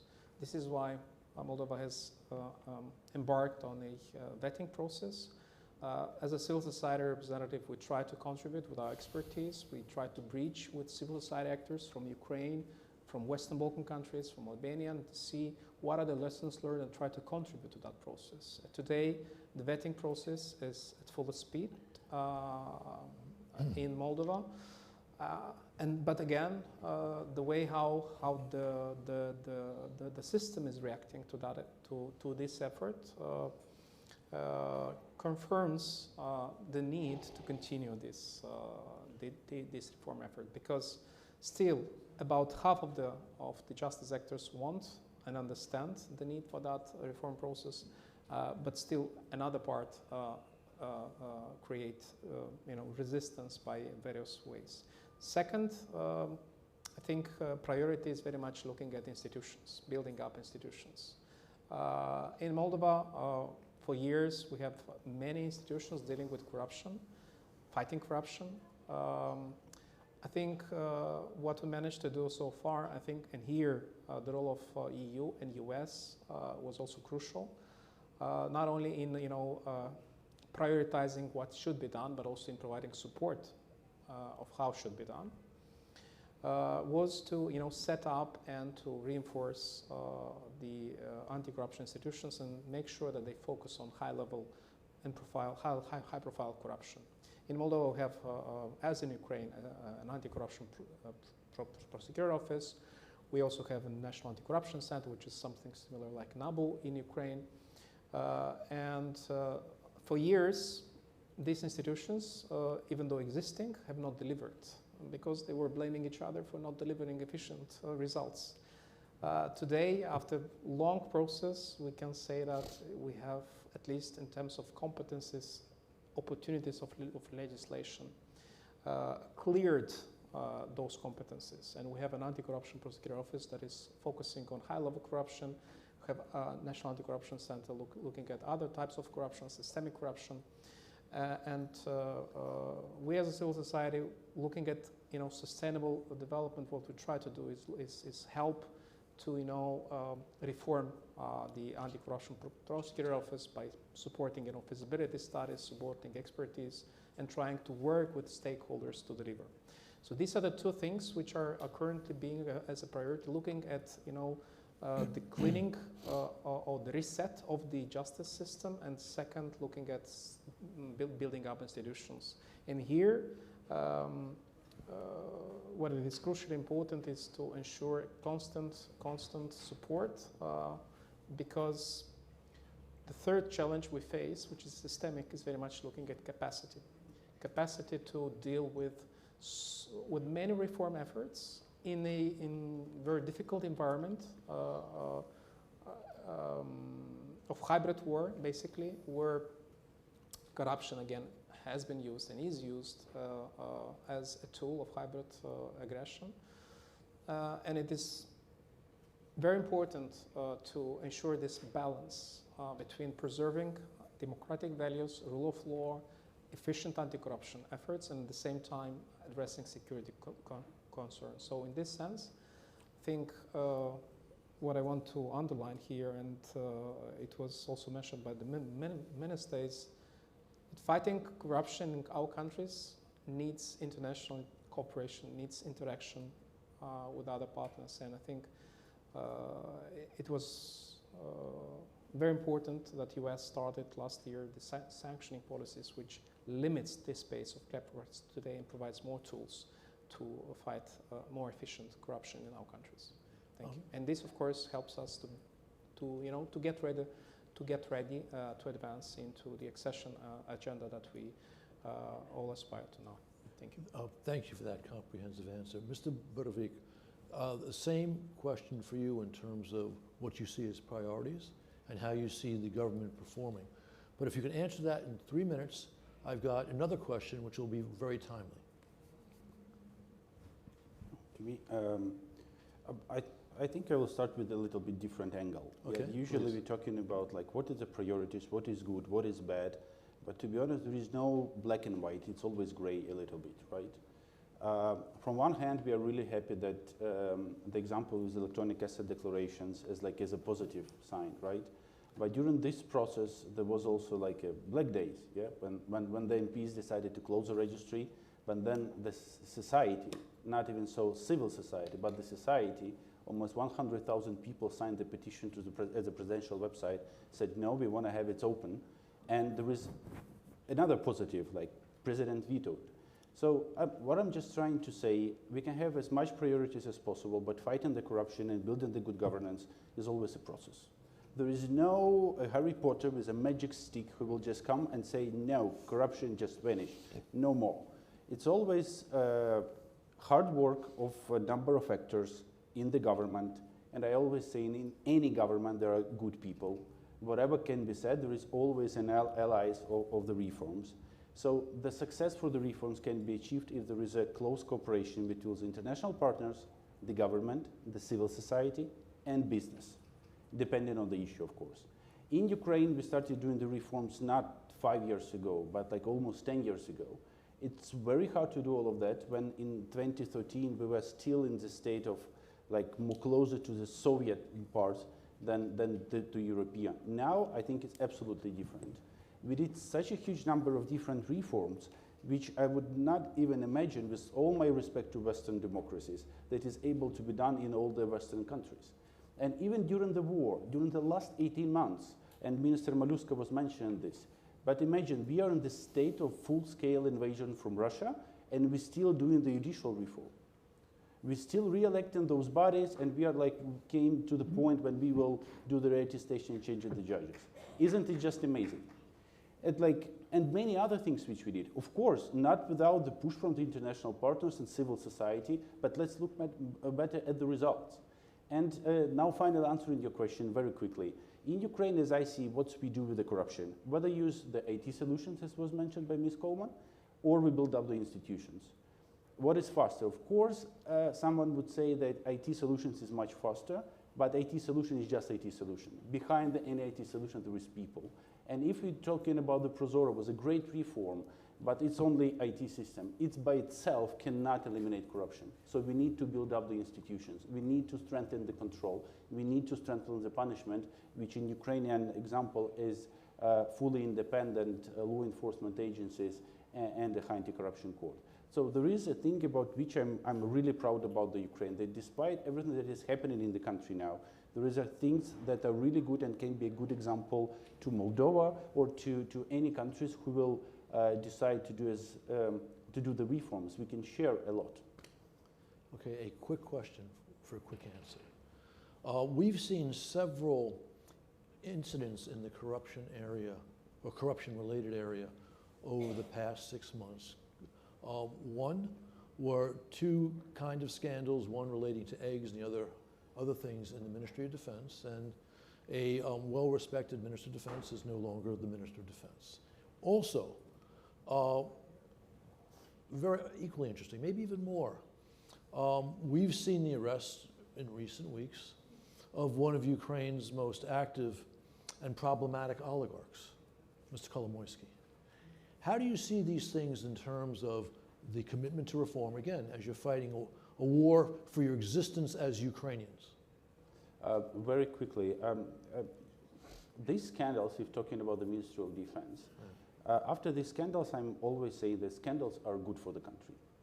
Because after the first scandal, there were changes in the Ministry of Defense with Anti-Corruption and Civic Oversight Council, and the civil society actually pushed and the parliament listened and made amendments to the law on public procurement, which actually obliged the Ministry of Defense to publish, if not the contracts, because we're in the middle of the war, we cannot do this, but at least the prices under which they are buying all that non-security part of the procurement. And without the scandal, I don't think that it could be so easy achievable, right? And if talking about the Kolomoisky and dollarization, yes, Mr. Kolomoisky now have 3 indictments for now. I'm losing the count. I don't know how strong is the evidence is in each of these cases, but what I definitely want to say is that we cannot fight with oligarchs with only one law. We need to build up the institutions. We need to change the antitrust legislation. We need to work with Anti-Monopoly Committee of Ukraine. This is how historically in the US there were fights with huge monopolies. That's what can be done in Ukraine. This should be the #1 priority. Thank you. Okay. Deputy Commissioner Coleman. From your perspective, what additional reform should be prioritized to resolve any doubts about the readiness of Moldova and Ukraine to enter negotiations, and of course the EU itself? Well, I think they've all been mentioned at this Right, point. true, And I'll go back to what Minister Malyuska talked about, but really ensuring that the Specialized Anti-Corruption Prosecutor's Office, SAPO, is meaningfully independent, strong and independent. So that legislation, I think, is incredibly important. And of course, what has also been mentioned, public asset declaration and other legislative elements that are really aligning Ukraine and Moldova for their, to meet the conditionality for the EU process. I mean, that is at the core of all of this. It's also, of course, building capacity. This has been mentioned. You know, laws on paper are one thing, but really having strong, vetted, qualified leadership to be able to prosecute crimes and to deal with corruption when it arises. And I think that is, it's also been mentioned, this is a process. You know, it doesn't happen overnight, but really making sure it's at the national level and at the local level, that there are strong and vetted leadership at all levels, and that these legislative elements are passed, that they are really strengthened, and that the capacity is there. I mean, there's a lot of money, as we all know, flowing into Ukraine right now and Moldova. And as I mentioned earlier, procurement is a weak point in a system, and making sure that there's very, very strong systems in place, transparency in place. You know, as Justice Brandeis said, sunlight is the best disinfectant. I mean, really making public what the contracts are, allowing civil society to track it, to have many, many different elements of this ecosystem in place, I think is critically important. And then I'll just say one more thing about audits. I mean, there are a lot of audits that are being requested right now, and making sure that the capacity is there to do best-in-class audit work. I know USAID is working with the government of Ukraine to enhance its audit capabilities, really as a way of instilling confidence in the investor community, the donor community, that the mechanisms are there and in place to track funds, to do best-in-class audits, and all of this goes together of creating that ecosystem to really combat corruption. Thank you. Let me ask you one quick question as a follow-up, not really related, but I was related to the issue of control over the assets that are going to Ukraine. As you know, there's a debate in our country with people who don't understand how critical our support for Ukraine is to American interests. And they claim that given the corruption in Ukraine, we can expect our assets to be wasted. Well, how do you answer them? Well, our direct budget support that you're talking about has gone directly to the Ukrainian people. It has been delivered through the World Bank that does one level of vetting on expenses already incurred, for which we are then providing reimbursement. And we have different layers of ability to look at how those transfers are happening, both at the national level, then down to the bureau, the ministry level, and then down to the individual level. And you know, they are huge flows of money, but we know that they are going directly to pay teachers, to pay healthcare workers, to pay first responders. I mean, these are funds that are actually going to help keep the government of Ukraine intact as it wages this war for survival, which I think is clearly in all of our collective interests for Ukraine to win. And as President Zelensky has said, the military support is essential, but so is the economic support. And you know, the fact that it's going directly to the Ukrainian people, I think we would have heard if they weren't receiving it. We have hotlines, we have individual spot checking that's going on, and we also have Deloitte consultants who are helping us manage the flow of these resources. And thus far, we have not discovered anything untoward in how the resources are being used and how they are directly supporting the government of Ukraine to continue providing essential services, including pensions to the elderly and the most vulnerable, keeping the healthcare system afloat, education, first responders, all of these things. So I think it's extraordinarily important. Good answer. Thank you very much. Okay, Mr. Minister, Mr. Pesco. We only have 7 minutes and 20 seconds, so I'm going to flip to my last questions. What is the most important thing, the EU in particular, but also the United States, what's the most important thing we can do to facilitate your accession to the EU, to help you get done within Moldova what needs to be done? First and foremost, you have 2 minutes. Please continue supporting Ukraine. Any piece of military, economic, diplomatic support given to Ukraine helps keep Moldova in peace and allows Moldova to deal with non-military issues and threats, and that we've been doing reasonably well. But that all rests on Ukraine's ability to keep the Russian military away and to liberate its territory. So please continue helping Ukraine. The fate of all the countries of the former Soviet Union depend upon Ukraine's victory. Yes, so please do that. 2, within these parameters, before we don't have a lot of time, we really work hand in hand with Ukraine, with the EU and the United States and friends like Canada to bring Moldova into the European Union. And really, USAID has this open line and heart to us. Samantha, Isabel, Mark, you are all very well known across our public administration for standing with Moldova, for helping Moldova stay free, and for helping Moldova accelerate its path to the European Union. And here, of course, we work a lot with the EU. Of course, we work a lot with Romania, EU member states, France, Germany, Italy. But every time we need something that accelerates our path to the EU, the US and Canada stand by us. And I think that's truly amazing. And thank you very much for that. Thank you. Ms. Meljuska, the same question for you.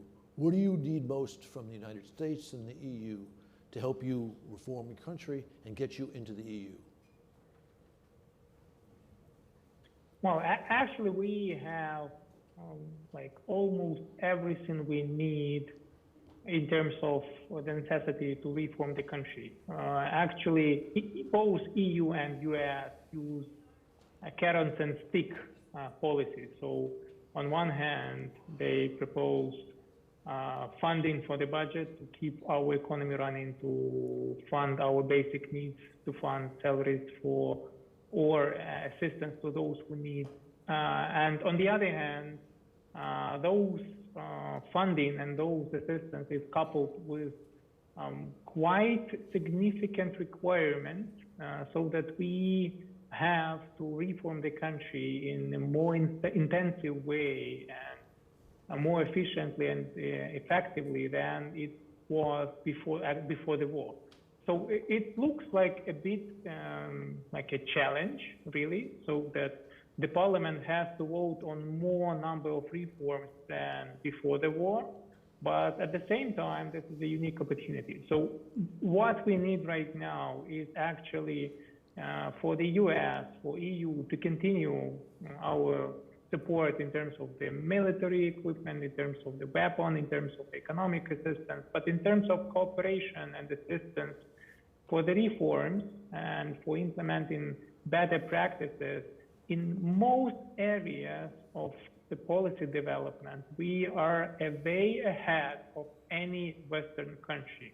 Just take any area within the rule of law or anti-corruption efforts or prosecution. So we already implemented policies and initiatives which do not have any similarities or any even closely the same rules as are implemented in Western countries. For instance, independence of SAPO, Special Anti-Corruption Prosecution Office, is a bit similar to a special counsel in the US, but far ahead in terms of the independence. And this reform we will implement by the end of the year.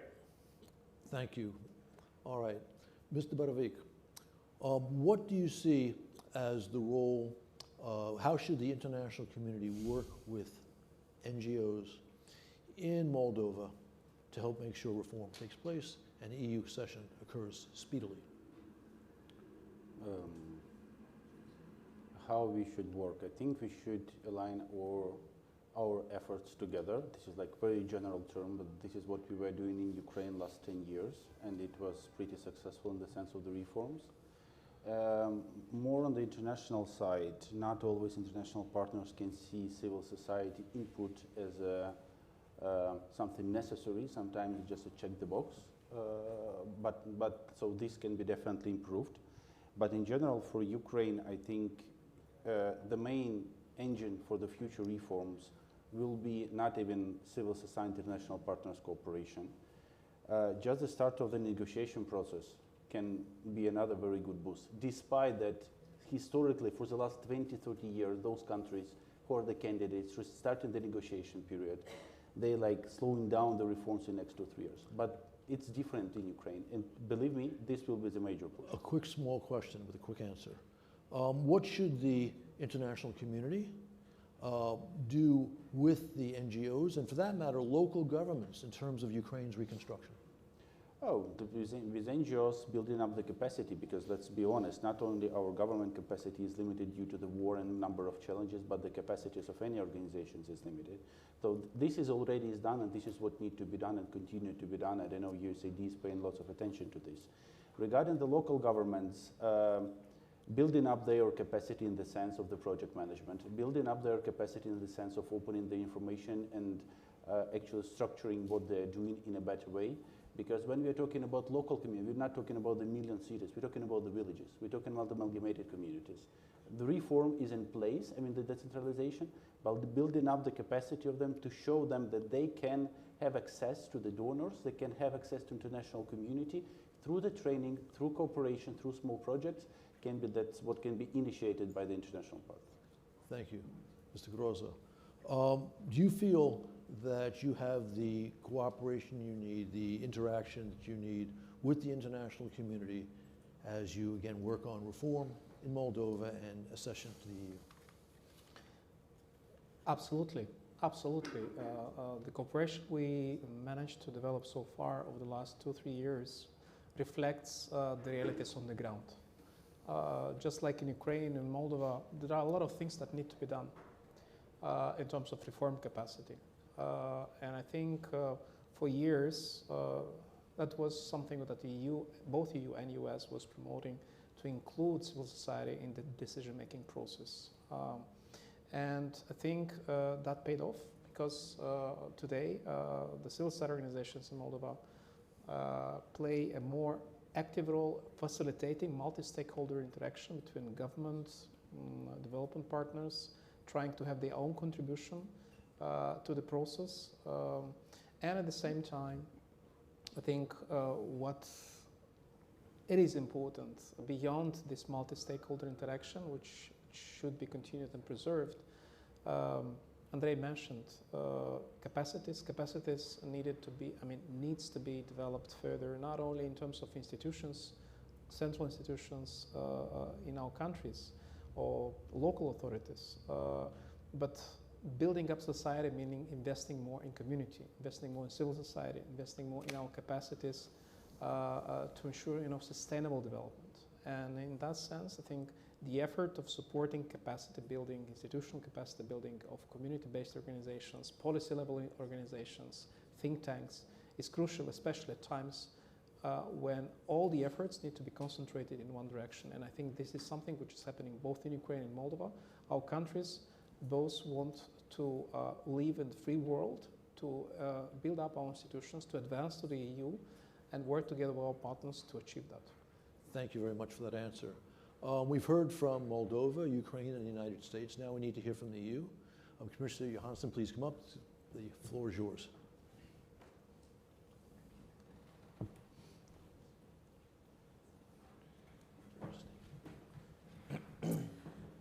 Thank you very much. Thank you all. It's been a very interesting discussion, hasn't it? I've been listening, and I really appreciate that we come into so many also details on this difficult topic, because we have to be honest, it is.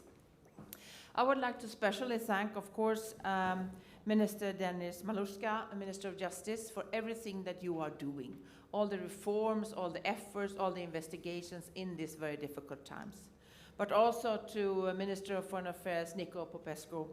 I think you are really doing a lot to make Moldova closer and ultimately into the European Union. There's a lot of reform and efforts from your side personally, but from the government also. The European Union stands by Ukraine as long as it takes. And we stand by Moldova, which suffers more than any of our EU neighbors from the war. As you rightly said, this is the most important part to continue supporting Ukraine. One day, both Ukraine and Moldova will become EU member states. This is important. And President Ursula von der Leyen repeated this commitment last week. You are both candidate countries.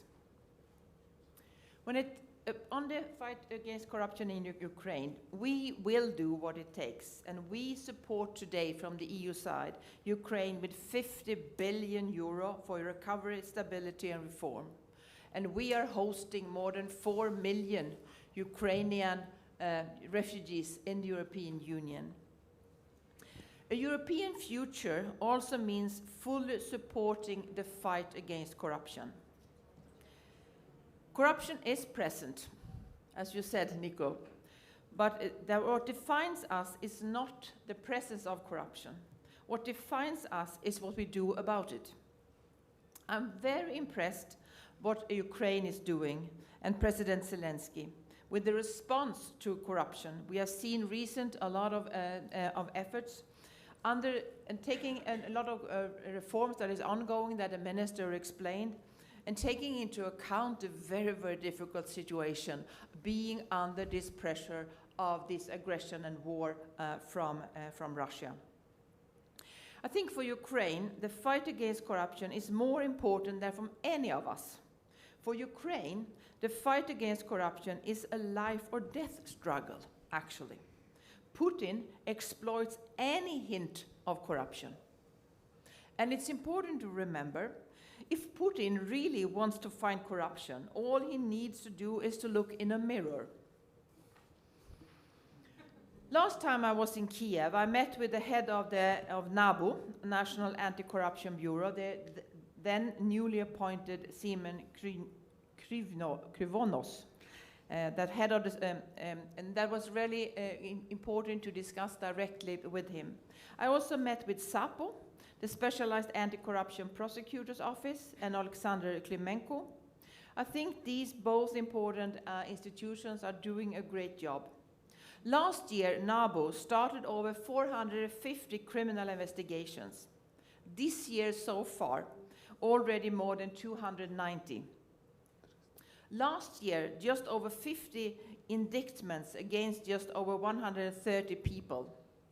First half of this year alone, nearly 60 indictments against nearly 150 people. This year, they will likely double their cases, not because there is more corruption, but because of increased efficiency by the Anti-Corruption Bureau and the Special Prosecutor, and this is to congratulate. Cases also against high-level public officials, deputy ministers, former parliamentarians, president of the Supreme Court, management of banks, oligarchs that you already mentioned. And this is a good sign, not afraid of Putin's propaganda, not just going after the small fry, shows just how serious Ukraine are about fighting corruption. What the EU is doing to support anti-corruption in Ukraine is, of course, a lot in the frame of the EU negotiating or the accession process. We also have an EU anti-corruption initiative, leading anti-corruption support program in Ukraine, funded and implemented by the Ministry of Foreign Affairs of Denmark with a budget of 23 million euro. We have a lot of support through the G7 support group for Ukraine, what also was mentioned by Mrs. Coleman, restoration of asset declaration system and political party financing reports, institutional independence and capacity building of SAPO and NABU, selection of constitutional court judges, and these reforms need to be implemented by this month. In Moldova, EU supports Moldova to deliver more and better investigations, prosecutions and convictions, and support deep reforms to end the grip of oligarchs on public life. Moldova, like Ukraine, is not afraid of go after the big fish. Last year, more than 430 investigations into high-level corruption. 180 went to court, leading to more than 100 guilty verdicts. Cases against an ex-president of Moldova, against ex-judges, and 9 prosecutors. Increase of asset recovery cases, 250 cases last year. Authorities seized more than 100 million euro in criminal assets, 30 million related to corruption. Moldovan authorities are stepping up international cooperation. And we from the EU side have created a security hub together with Moldova to deal with joint criminal threats. And Moldova is taking great part in EU platform for police cooperation against financial crimes and an EU network against money laundering. But we're talking here about Moldova and Ukraine, and of course that's the focus for this debate. But we can't expect these countries to do their best if we do not keep our own house clean of corruption. And this is important to remember. In the EU, we have proposed a new ethics body to make sure that all EU institutions are above reproach. And I have recently proposed a new anti-corruption law to fight the broad range of crimes across the EU with tough penalties. Eliminating corruption is essential to uphold the rule of law. Both Ukraine and Moldova are doing great, and we have heard that during this hour. But what we also have heard, a lot of things need to be done. There is a lot more to do. Increase investigations, prosecutions, convictions. The EU will assess their progress as part of the EU membership process and support them in any way we can. As we all know, and was also mentioned here, the fight against corruption is not a quick fix. It's not black or white.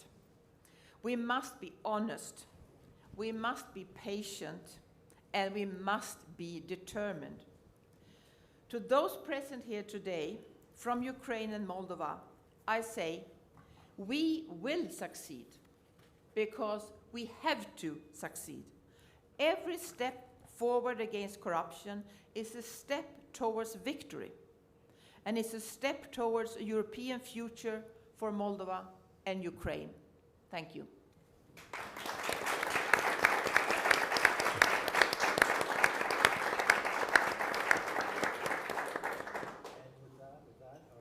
Over. Thank you very much, Ms. Johansson. Wonderful address. Thank you all for coming. Thank you.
Good afternoon, Your Excellencies, ladies and gentlemen.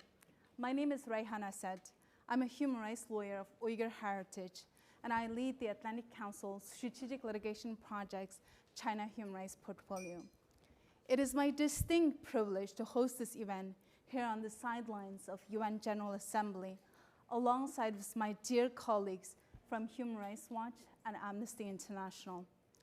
But first, I have to admit, it is a tragedy that what brings us together is a pressing need for international action, action against the Chinese government's relentless abuses of Uyghurs and other Turkic communities.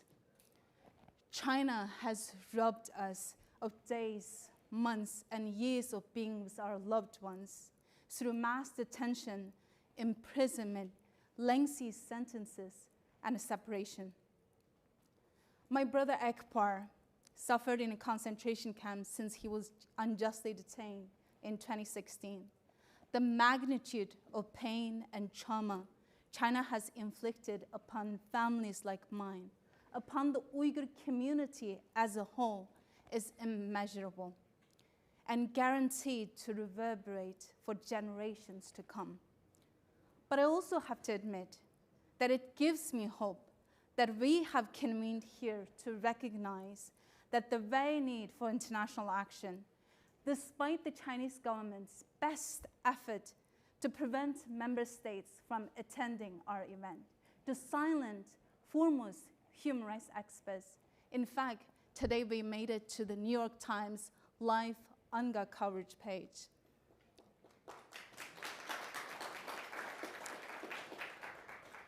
It makes me glad to look around to see many friendly faces in this room and to know that these attempts were unsuccessful. We have all come together in our defense of human rights and in our pursuit of justice for the Uyghur people. But we have so much work to do, because the reality is that China's tragedy of suppressing human rights criticism and impeding UN progress on this crisis has been largely successful. The UN's Uyghur report last year determined that China's abuses of Uyghurs may constitute an international crime, in particular, crimes against humanity. Yet, on this anniversary, justice for Uyghurs remains a distant mirage.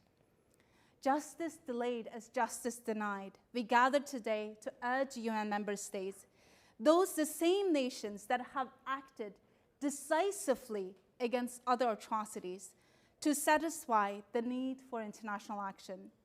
Do not allow the urgency of their suffering to fade from our hearts. We owe Akbar and half of millions of Uyghurs who are still in prison in China's vast camps. So now I would like to invite representatives from 3 countries to deliver brief remarks.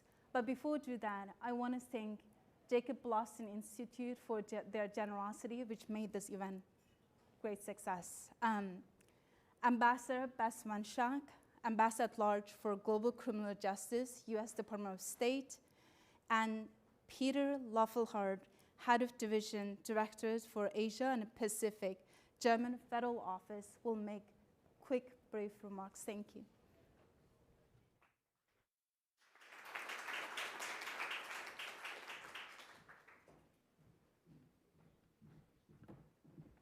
Good afternoon. It's really a great honor to be here with you all today, this afternoon, and to stand in solidarity with Uyghurs and other ethno-religious minorities in the Xinjiang region who are subject to persecution and repression in the hands of the Chinese state. And thank you also for being here, notwithstanding the PRC's continued attempts to intimidate and to silence those speaking out on human rights, and yet another example of a global campaign of transnational repression. I'm also pleased to see that their efforts have only increased international scrutiny on the situation within Xinjiang, and particularly the atrocities against the Uyghur people. A little over a year ago, the former High Commissioner for Human Rights, Michelle Bachelet, released a thorough assessment documenting numerous human rights abuses in Xinjiang, an assessment that the current High Commissioner, Volker Turk, has stood by. Many of the conclusions and recommendations of that assessment remain true and pressing today, as the High Commissioner noted in his remarks at the 54th session of the Human Rights Council on the 11th, where he stated and he urged strong remedial action. First, in the report, the OHCHR concluded that the extent of arbitrary and discriminatory detention of members of the Uyghur and predominantly Muslim groups may constitute international crimes, and particularly crimes against humanity. It further noted that serious human rights violations have been committed. The assessment highlighted the inherently arbitrary detention system that is marked by torture. It offered witness allegations of sexual and gender-based violence, and it included information on the significant decline in birth rates amongst Uyghurs as a result of the PRC's abusive and coercive reproductive policies. The High Commissioner's assessment provided a strong indictment of the PRC's human rights violations and its misuse of counterterrorism policies to justify harsh discriminatory policies and practices. In this assessment, the High Commissioner called for further investigation and made important recommendations. This is why we must view this assessment as just the beginning and not the end of what the High Commissioner and the OHCHR and the United Nations the attention they must place on this situation. Indeed, documentation is ongoing and it is credible. NGOs, academics, journalists are scrutinizing PRC government and CCP policies and websites. Witnesses are sharing their personal experiences.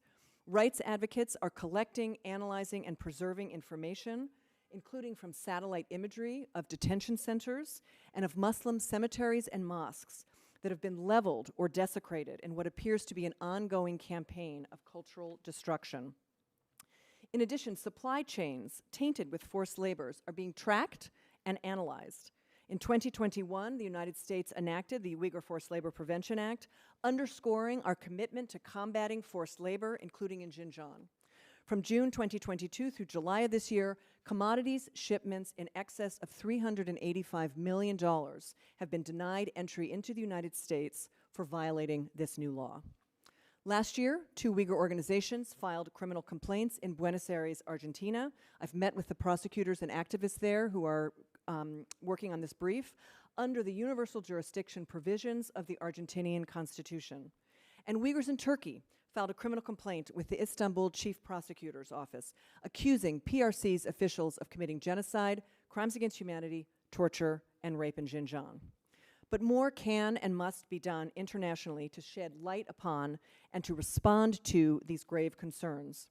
In this respect, of course, the United Nations, which is what has brought us all together here today, plays a particularly important role as the custodian and the embodiment of a series of commitments made in the post-World War II period around human rights, and that in documents that nations committed not to stand silent when atrocities are being committed elsewhere. With this in mind, we encourage the High Commissioner's Office to continue its investigation into this situation, even as the PRC's patterns of oppression evolve. We are now particularly concerned about the dramatic increase in prosecutions with long-term sentences in Xinjiang, including the reported transfer of some detainees from so-called re-education or vocational training centers into more formal penal prisons. PRC law enforcement statistics indicate that incarceration rates in Xinjiang remain at elevated levels as compared to the period before 2014 when the Strike Hard campaign was first initiated.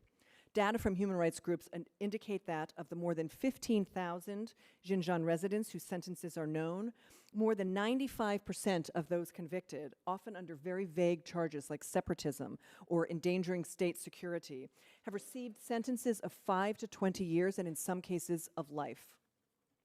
Outside of these formal detention situations, many in Xinjiang have reported that their documents have been confiscated, their movements restricted. Considerable numbers are confined to forced labor. Many more are simply missing or disappeared. Children with detained parents have been placed in extremely difficult situations, many being taken away to boarding schools or orphanages. Xinjiang law enforcement officials announced earlier this year that new prosecutions under the Strike Hard campaign continued at least through the end of 2022, which is the last date from which we have official data. These data suggest that these new prosecutions may have numbered over 10 or even 15,000 individuals. And Xi Jinping recently reiterated these policies when he returned to Urumqi on August 27th. He urged officials there to conserve the hard-won social stability and to more deeply promote sanitization of Islam and effectively control illegal religious activities. Given these continued abuses, we strongly support and endorse the recommendations in the previous High Commissioner's report. These include the demand that the PRC release all arbitrarily detained individuals, end its campaign of intimidation and coercion around the world through transnational repression. For the business community, the OHCHR recommended enhanced due diligence, more transparent reporting, strengthened human rights internal assessments. And for the international community writ large, OHCHR recommended countries refrain from sending Uyghurs and others back who have fled Xinjiang because of religious or ethnic persecution. In response to the human rights situation in Xinjiang, the United States has independently and in coordination with others, including many of the governments here, taken concrete action to help deprive bad actors of resources and hinder their ability to carry on with business as usual. Since 2020, we have designated 12 persons associated with serious human rights abuses under the Global Magnitsky Act. In addition, we have imposed visa restrictions on 7 PRC and CCP officials for their involvement in gross violations of human rights. And in March of 2021, we coordinated with the EU, the UK, and Canada to impose sanctions on several additional individuals and entities. We have imposed export controls and import restrictions on entities associated with abuses in Xinjiang, and we have issued withhold release orders at the border on products from Xinjiang that are produced with forced labor. Finally, we issued a Xinjiang supply chain business advisory to highlight to American businesses the heightened risks to businesses with supply chains and investments in Xinjiang, given the number of entities there that are using forced labor. Now, while it remains very challenging to create pathways to justice for the PRC's atrocities in Xinjiang, the High Commissioner's assessment does offer a solid foundation for further action. So we must not stand idly by or be silent or bow to PRC pressure to simply look away. The United States has chosen to name these atrocities as they should be, as genocide and crimes against humanity. And as they continue, the world must stand firm against them in both word and deed. We remain and want to reaffirm our support for those who bravely speak out, despite the very real and acute threats of retaliation. We will continue to work with the international community to promote accountability for those responsible for atrocities and human rights violations wherever they occur, including within the PRC. I very much look forward to our conversation today, and thank you all for being here.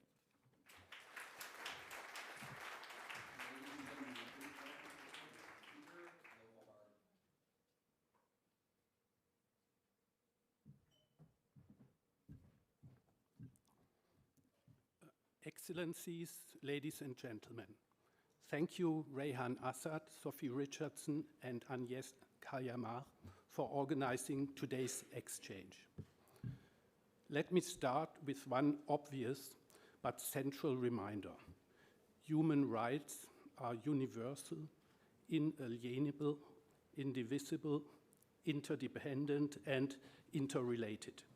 They are not subject to a hierarchy and cannot be separated from other topics. It is a false and dangerous narrative to say that human rights are an obstacle to development. Human rights always need to be part of the discussion. When we address human rights violations bilaterally and multilaterally, it is not an interference in internal affairs. The Office of the High Commissioner for Human Rights assessment of human rights concerns in China's Xinjiang Uyghur Autonomous Region that was released last year confirmed prior reports from NGOs, independent researchers, and victims. The report underscores serious human rights violations against Uyghurs, including mass arbitrary detentions, widespread surveillance, political re-education camps, the use of forced labor, as well as sexual and gender-based violence. It finds that these may constitute crimes against humanity. We should not be misled by reports about the reduction of visible security architecture and the closure of re-education camps. Just recently, the Chinese leadership has called for the continuation of its harsh policies in Xinjiang. We must persist in urging China to cooperate with the OHCHR to implement the report's recommendations and to release all those who have been arbitrarily detained. We remain seriously concerned about the lack of transparency regarding those facilities and the affiliated so-called re-education programs, as well as numerous cases of arbitrary detention. China helped create and pledged itself to fundamental human rights documents, especially as a P5. China has a big responsibility to live up to upholding the obligations coming from such documents. This includes the ILO Forced Labor Conventions 29 and 105 that China has recently ratified and which we urge China to implement. Ladies and gentlemen, Excellencies, we made addressing human rights, women's rights, and the rule of law a cross-cutting task for the entire German federal government. That is why we have also included human rights in Germany's first ever China strategy. Human rights are an important dimension in our relations with China. Particularly, we want to strengthen the economic dimension of human rights. I will give you two examples. The German Act on Corporate Due Diligence Obligations in Supply Chains sets new standards for due diligence duties in supply chains. By doing so, we also hope to ensure that forced labor does not become an unfair competitive advantage. The second example comes from the European level. Last year, the European Commission has presented a due diligence legislative proposal. It would be an important step to combat forced labor in supply chains and to further promote the implementation of the United Nations guiding principles on business and human rights. That is why we strongly support the Commission on this issue. The EU and its members have underlined that severe human rights violations will not be met with silence. This is also why the EU maintains the sanctions imposed in 2021 on 4 individuals and 1 entity chiefly responsible for setting up and running the so-called re-education camps in Xinjiang. Before I conclude, one final thought. We must not overlook what is happening at home. We have to ensure that victims, activists, and everyone who speaks up about possible human rights violations in China can enjoy their fundamental rights in our own countries without interference or intimidation by foreign entities. Excellencies, ladies and gentlemen, rest assured we will continue to address human rights issues multilaterally. This especially pertains to the dire situation of the Uyghurs and other minorities in China.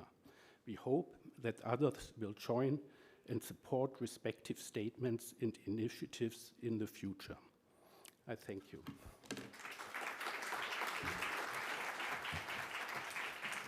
Ladies and gentlemen, please welcome to the stage Belén Martínez Carbonell.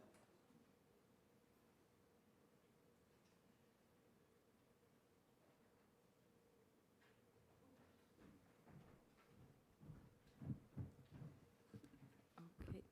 Hello, good afternoon to everybody, ladies, gentlemen, excellencies.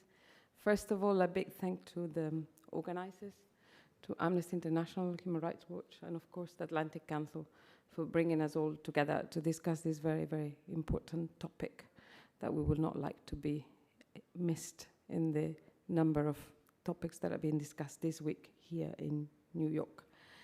A lot has been said already, but I'm here to express the opinions of the EU, as our German colleague just referred to some of the things we're doing. For us, as for all of you, the human rights situation in China remains very serious. This has been clearly spelled out by numerous reports of the UN special rapporteurs, and also, of course, by the assessment report of the human rights concerns in China, Xinjiang's Uyghur Autonomous Region, by the Office of the High Commissioner for Human Rights, of which, as I said, others have referred, that came out just 4 days ago. During this time, there has been no real improvement in the human rights situation in Xinjiang, and it's more than a year that has passed by. The situation remains indeed very serious, even if the Chinese government is now using more refined and perhaps less visible means to oppress and control the Uyghurs and persons belonging to other minorities, with a now more pronounced focus on economic development, such as tourism. One should not be misled by these efforts. Even if some of the mass detention centers were closed down, there is a strong concern that interns in the Xinjiang prison system are being coerced to perform forced non-voluntary labor. In the European Union, we are concerned for many issues, such as political eradication camps, mass arbitrary detentions, widespread surveillance, trafficking and control of measures, systemic and severe restriction of the exercise of fundamental freedom, including freedoms of religion and belief, as well as the use of forced labor, torture, forced abortion and sterilization, birth control and family separation policies, and sexual and gender-based violence. What a long list. On the top of this, the EU is particularly concerned in Xinjiang also include the systemic and severe restrictions on the exercise of fundamental freedoms, including freedom of religion or belief, and systemic restrictions on the right of minorities to enjoy their own culture and to use their own language in private and public life, including in the field of education, which are leading to cultural erase. The EU continues to urge China to abide by its obligations under national law, including China's own constitution and international law, to respect, protect, and fulfill human rights and fundamental freedoms for all, including Uyghurs and persons belonging to ethnic, religious, and linguistic minorities across China. The European Union particularly calls on China to effectively cooperate with the Office of the High Commissioner for Human Rights, including towards the implementation of the recommendations of its assessment report and with all international human rights mechanisms. These matters were recently raised by the European Union during the 38th EU-China Human Rights Dialogue that was held in Brussels in February 2023.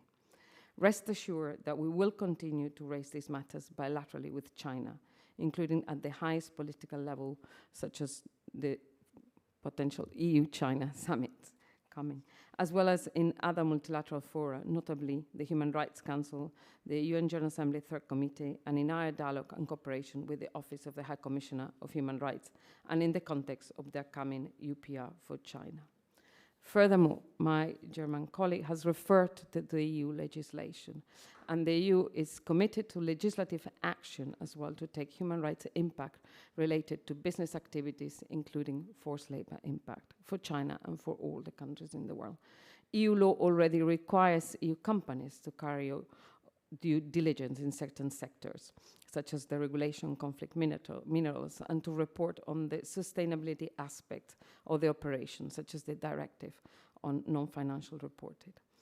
The directive on corporate sustainability reporting entered into force already in January 2023, requiring large companies to report on the full range of sustainability issues, including environmental, social, and human rights and governance. Reporting standards were adopted in July 2023, so just a few weeks ago. The Commission put a proposal on the table, as mentioned earlier today, on corporate sustainable due diligence. And it was presented in February 2022, and it's in its final stages in the legislative procedure. And we think that it will come to a final conclusion before the end of the year.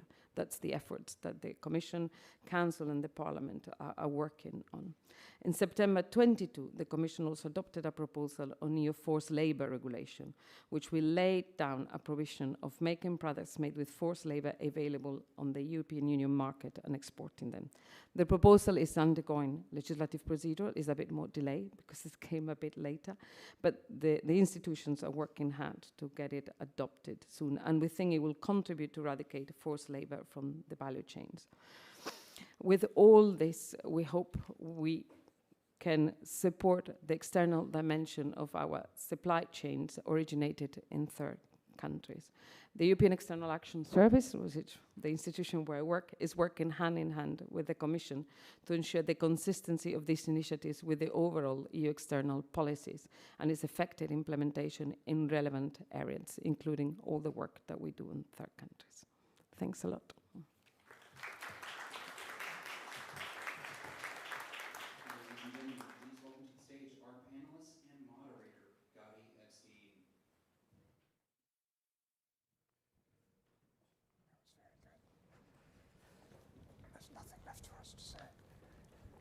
And I think the other panelists should come up as well.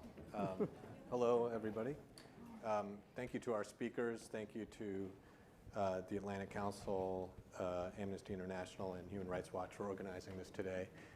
I'm going to very quickly, we want to jump into a discussion, substantive discussion here, so I'm going to very quickly run through our panelists. Reyhan Assad, you've already all met. Agnes Kalamar, the Secretary General of Amnesty International. Sophie Richardson, China Director of Human Rights Watch. Zaid Ra'ad al-Hussein, the former UN High Commissioner for Human Rights. It's great to have you all here, even if for reasons that we do not want to be here. I don't know, we do not want to have to be here. I'm going to put the first question to Agnes, which is about why we have to be here. You know, I think the stories about Xinjiang have faded a little from the headlines or from the front pages. Despite all of the different policies and proposals and legislation that we just heard about in these speeches, it's slipped down a little bit as a political priority. Can you take us through what is the situation now and how the repression in Xinjiang continues and in what form? And we can start there. Thank you very much. It's a pleasure and an honor to be here and to be joining you. So I think the previous speakers have already quite highlighted the fact that the situation has not changed in its essence. It may have shifted a little bit in the forms that certain violations have taken, but it has certainly not shifted in the essence of the violation that have taken place, including the right to liberty and security to person, to privacy, to freedom of movement, to opinion, to expression, to conscience, to religion, to participate in cultural life, to equality, to non-discrimination. None of these have shifted. They are still part and parcel of the way the government is driving its repression, and they are sadly the daily experience of a Uyghur resident or person in the region. We at Amnesty International concluded that the level and nature and extent of the violations that we documented amounted to crimes against humanity, a number of crimes against humanity, and we have not shifted in our assessment. So yes, while certain aspects of the violations, the fact that some camps may have been closed down, or indeed that we are not hearing as much, however, this has not, in our opinion, impacted on the reality, which for us constitute crimes against humanity. Allow me to just highlight one of the change in the violation, which I think is quite important, and all of the speakers, in fact, have mentioned it. It is the fact that we are witnessing more and more arbitrary detention, the shift of individuals into formal prison, and the number of trials against individuals seems to be really, I say seem because we don't necessarily have the full information. So we have at Amnesty International documented cases of a student who was detained while home on a school break, and she was charged on promoting extremism for merely sharing a video on social media.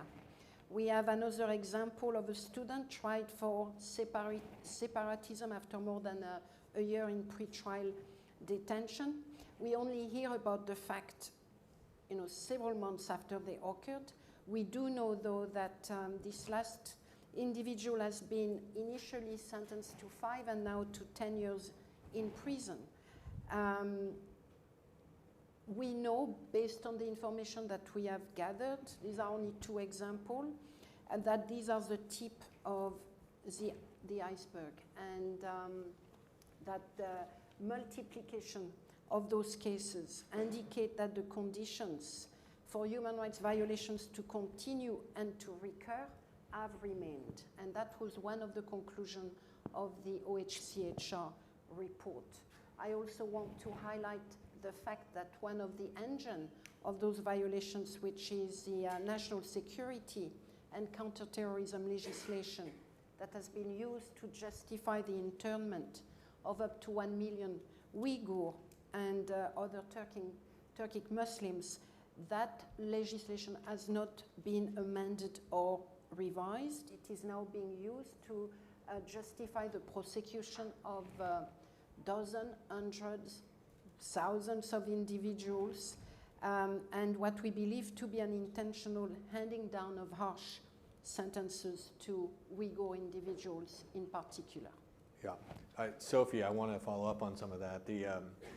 It's certainly, as much as maybe it's slipped as a priority in the West, as human rights has fallen down the roster of issues that people are dealing with in China, China has made clear that it's still a priority for them to deploy counterterrorism policies in Xinjiang, mass surveillance. We just had a couple examples of how much they considered a priority. Xi Jinping just visited. You're holding in your hands a letter that you've been underlining. Why don't you address both of those and other developments that have happened in the last year that strike you? Sure, Gadi, thanks. Gadi busted me underlining this copy of the note verbal that the Chinese government, the mission here in New York, sent around, I think, over the weekend to missions here, strongly recommending that they not participate in this anti-China event. Look, any government that's going to go out of its way to bother doing this, first of all, has no business sitting on the UN Human Rights Council, but also it's essentially confirming that it's got a lot to hide and it knows it. And part of our purpose here this afternoon is to talk about the facts that Agnes has just set out, but also to do this because we can, and because they don't want us to, and because Uyghurs can't. And our job as independent civil society is to keep holding and defending this space until Uyghurs can do it themselves at home. But yes, Gadi, you're absolutely correct. Xi Jinping made a stop in Xinjiang a couple of weeks ago, essentially to assert that he intends to continue committing crimes against humanity in the region. The Chinese government wants to get you to believe that its policies are now normal. Literally, the term that's being used is 常态化, normalization, that the focus on economic development and security is consistent with a strategy, of focusing on jobs for people rather than harsh crackdowns. But I think, Agnes, as I listen to you talk about the list of all of the things, the kinds of violations we all continue to document, let's talk about what hasn't happened in this region. Have we seen mass releases of people? Have we seen people be able to contact their family members freely? No, we haven't. Can we see evidence, for example, of even Chinese officials and security personnel complaining online about the number of people they're still expected to question and detain on a weekly basis? We have. So I think it's very clear what the government intends to continue doing, both domestically to produce the kind of situation that it wants inside the region, but also to manipulate the perceptions and the conversations internationally. And I think it's imperative that we keep challenging that. Well, and I want to, I think we all are grateful that you guys are all here and in such numbers, showing that you clearly disregarded the advice of the Chinese mission to the UN. And to the point about their attempts to intimidate, I think another priority of China that continues is transnational repression. And Rayhan, I know you talked a little bit about your brother earlier, but can you talk a little bit too about how difficult they try to make it for people like you and other Uyghur exiles and other non-Uyghurs who are trying to speak out on this issue through intimidation and other tactics? What have you heard about, encountered that you would like to speak to? Yeah, thank you so much, Gadi. When we talk about the Uyghurs we must speak up on their behalf. One thing we also need to remember that resistance can be in different forms and shapes. Uyghurs are resisting even within the camps, and I want to make sure that we don't reduce their agency. I think that in the camps there are some of the victims, they try to remember a poem by one of our beautiful Uyghur poets and transmitted that to share the pain with the international community. And that for me is a resistance. And the fact that despite the sheer pain and trauma, but also states' control in the camps, they're surviving, that for me is a form of resistance. So people like me outside of the camps who are part of the diaspora community, but also civil society, it's incumbent upon us to be their speaker, to be their voice. But it's not been easy. China makes sure that's not easy. And every time when an Uyghur person speaks, there is repercussions. Sometimes people are too afraid to talk about what's happening because the cost is one that nobody can imagine unless you are the Uyghur, right? Like sometimes your conversation, even if you had one with the rest of your family, potentially outside of the camps, that could be cut off short. So people are often trying to, even when they do advocacy, they're walking on a tightrope because they don't know what comes next.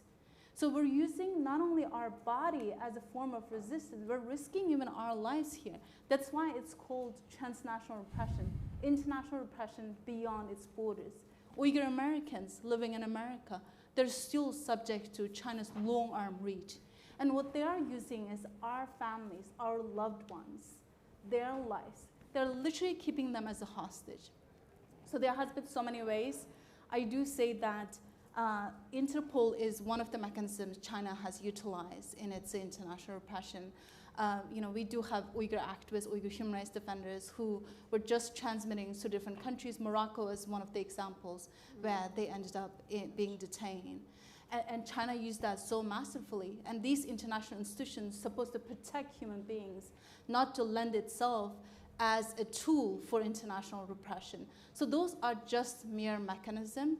But in addition to that, there has been several Uyghurs who came forward to say that sometimes it's just like a bittersweet. They let you hear your loved one's voice for a second, and they're alive. So then you must be watching your action for what comes next. So these are incredibly inhumane. It's very depressing, but outrageous. And none of that meets the definition of any international norms and laws, and China is breached. So I think there has been a discussion about codifying these kind of state action that is taking place outside their borders as transnational repression and making it part of the international system of accountability, and being very much a big supporter of that moment. Thank you, Rayhan, for talking about that. Zaid, 1 year ago, we sat here, I believe might have been the same stage, and I asked you what advice you would give the new High Commissioner for Human Rights, your successor's successor, Volker Turk, and you said, hit the ground running, basically. Be aggressive right from the start. Otherwise, you'll get mired in delays, inaction, and you only become fearful to act later on if you don't start out right away. So it's a year on. We've had the previous High Commissioner's report that she dropped on, basically her last hours in office. How would you grade, Volker Turk has had a year to work with that. How would you grade his first year? Okay, so first of all, it was Ken's advice to me when I became High Commissioner to hit the ground running. Pointing to Ken Roth, former Director of Human Rights Watch, who's here in the audience. So listening to the long list of abuses that were enumerated in interventions that came before me, it's in one way hard to reconcile the suffering of the people in Xinjiang, the Uyghur community, with the opulence of this room. And I thought to myself, well, how do I square that with something more manageable? I don't know how many of you know St. John Francis Regis. He was a 16th century Jesuit in France, and he comforted those placed in a vulnerable situation. So I justified to myself that this is the appropriate place to deal with this case if we bring any form of relief to people who are suffering. So you asked me to what sort of grade would I give the High Commissioner? Well, I do teach at the University of Pennsylvania, so I do grade a lot. I would first of all say, see me after class. What no student wants to hear. I think it is going to be very difficult for the High Commissioner in the next 2 years, simply because, again, as was mentioned earlier, you're a High Commissioner for Human Rights for the UN, which means you're the ambassador for the rights holders, which means you sort of represent the views of the survivors, those placed in a vulnerable situation most of all, but all rights holders. So the language used in the High Commissioner's speech in item 2 last week was as my office highlighted a year ago, the concerns in Xinjiang require strong remedial action by the authorities. And that's it. So what would we give a grade like this? Or what sort of grade would we give for something like this? An alternative text could have been, in the absence of a strong decision or a decision by the Human Rights Council to create a commission of inquiry, to further examine, or to create a IIIM to further examine and refine the evidence brought before the international community, OHCHR reappoints an investigation to collect the evidence, to seek access, and I will continue to press this publicly. Why can't something like that be said? So I don't know quite who's advising the High Commissioner, but I know in that position the pain you feel when you're letting down your main community, and that is the community of rights holders, is far in excess of whatever pain governments can exert upon you. And that's only going to come.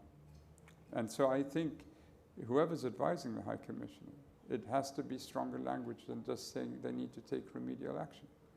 And so it's not going to be, I would say it's probably BB minus, and with room for improvement, of course.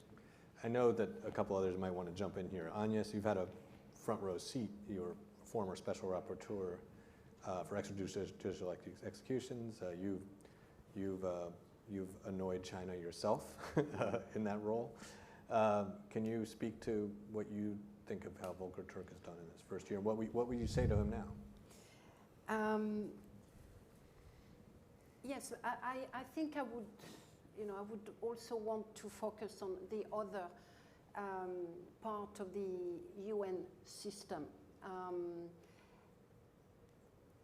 And in the case of China, sadly, I presume the High Commissioner is really reflecting global politics. It is reflecting the fact that many governments within the Council and beyond have no desire, no guts, no courage, no willingness to do anything on China. And you know, the High Commissioner does not feel probably empowered or courageous enough to go beyond these messages he's getting. So I think, yeah, we can focus on him.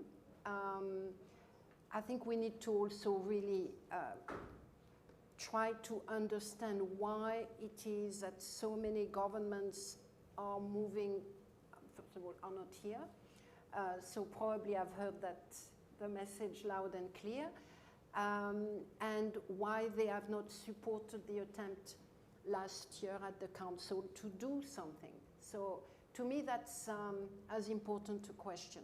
Now, the special procedures are doing as much as they can. They were already doing a lot when I was there, and in 2020, I, as a special rapporteur, took the first initiative to bring together a very strong demand for an accountability mechanism into the situation in China. It was 2020. That was endorsed by some 50 special procedures, one of the largest numbers. So there was a strong commitment on the part of individual experts. That was repeated again in 2020. We already know what civil society are doing and have done, documenting. We also know that the office itself of the High Commissioner has done its job, and frankly has done a great job. The report is a great report. So why is it that we cannot convince member states to take action on a P5 member, on a powerful, the second largest economy, on a powerful country such as China? I mean, my question is rhetorical in many ways. To provide the context here, you're referring to Michelle Bachelet's report that she filed just before leaving office, which is a very strong report. It was much delayed, but the final product was very strongly worded. And then, then to the Human Rights Council last year in October, for the first time actually taking up a resolution about China and human rights, and the first time in its existence in its current form since 2006. Is that what you, Sophie, I saw you want to speak up. Is that what you want to get to? And that's not being repeated actually right now. That's one part of the problem. But. Well, very quickly, I'll just say, I think I was a much tougher grader than you are. But look, there are some obvious things that the High Commissioner could do right away. He could brief the Human Rights Council, particularly on what the state of his discussions with Chinese authorities have been over the last year, or progress towards implementing the recommendations. I see no barrier to, for example, the office initiating a project to try to link up family members who have loved ones who have disappeared into forms of arbitrary detention in the region. I mean, these are things that office does all the time. They're really part of the bread and butter, the ordinary functions of that universe. On the one hand, the vote last fall was certainly disappointing. On the other hand, can we recap quickly what happened? Because sure. And go ahead. In response to the publication of the High Commissioner's report that suggested the possibility that the Chinese government may be committing crimes against humanity in the region, there was an effort to essentially have a debate at the Human Rights Council about that report, just to discuss it, not even to go so far as to talk about whether to have some sort of investigative mechanism, but simply to have a debate about the report. It came tantalizingly close to winning. The final vote officially was 17-19. One government informally changed its vote the next day.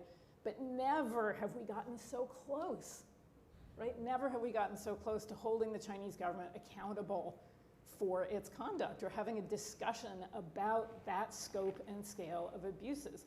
And I think the challenge really is, I agree with your assessment that we have to do more work to figure out why certain governments voted the way they did. But let's be clear, it's winnable. It is winnable. Let's get out there and do the work to make it happen. Because it's hard to see what other opportunities on the near-term horizon exist. And I think, if we can get out and persuade 2 or 3 more governments and try to move the initiative ahead again, we could see some unprecedented progress on this issue. Rehan, did you want to? If I could just add one really important point, while we're talking about like a baby step remedial action, or whatever this even means, when we submitted a review of China's human rights record for the as part of the Universal Periodic Review, we used the documentation of deaths coming out of the camps. This is an extremely worried cause. We don't have time to be wasted right now. Every day there's somebody, in fact, there are people who, with pre-existing conditions as well as disabilities, absorbed into the state's oppression. So what's going to happen to them while we're still trying to debate what's happening, or where we're still trying to plead to the member states to take more action?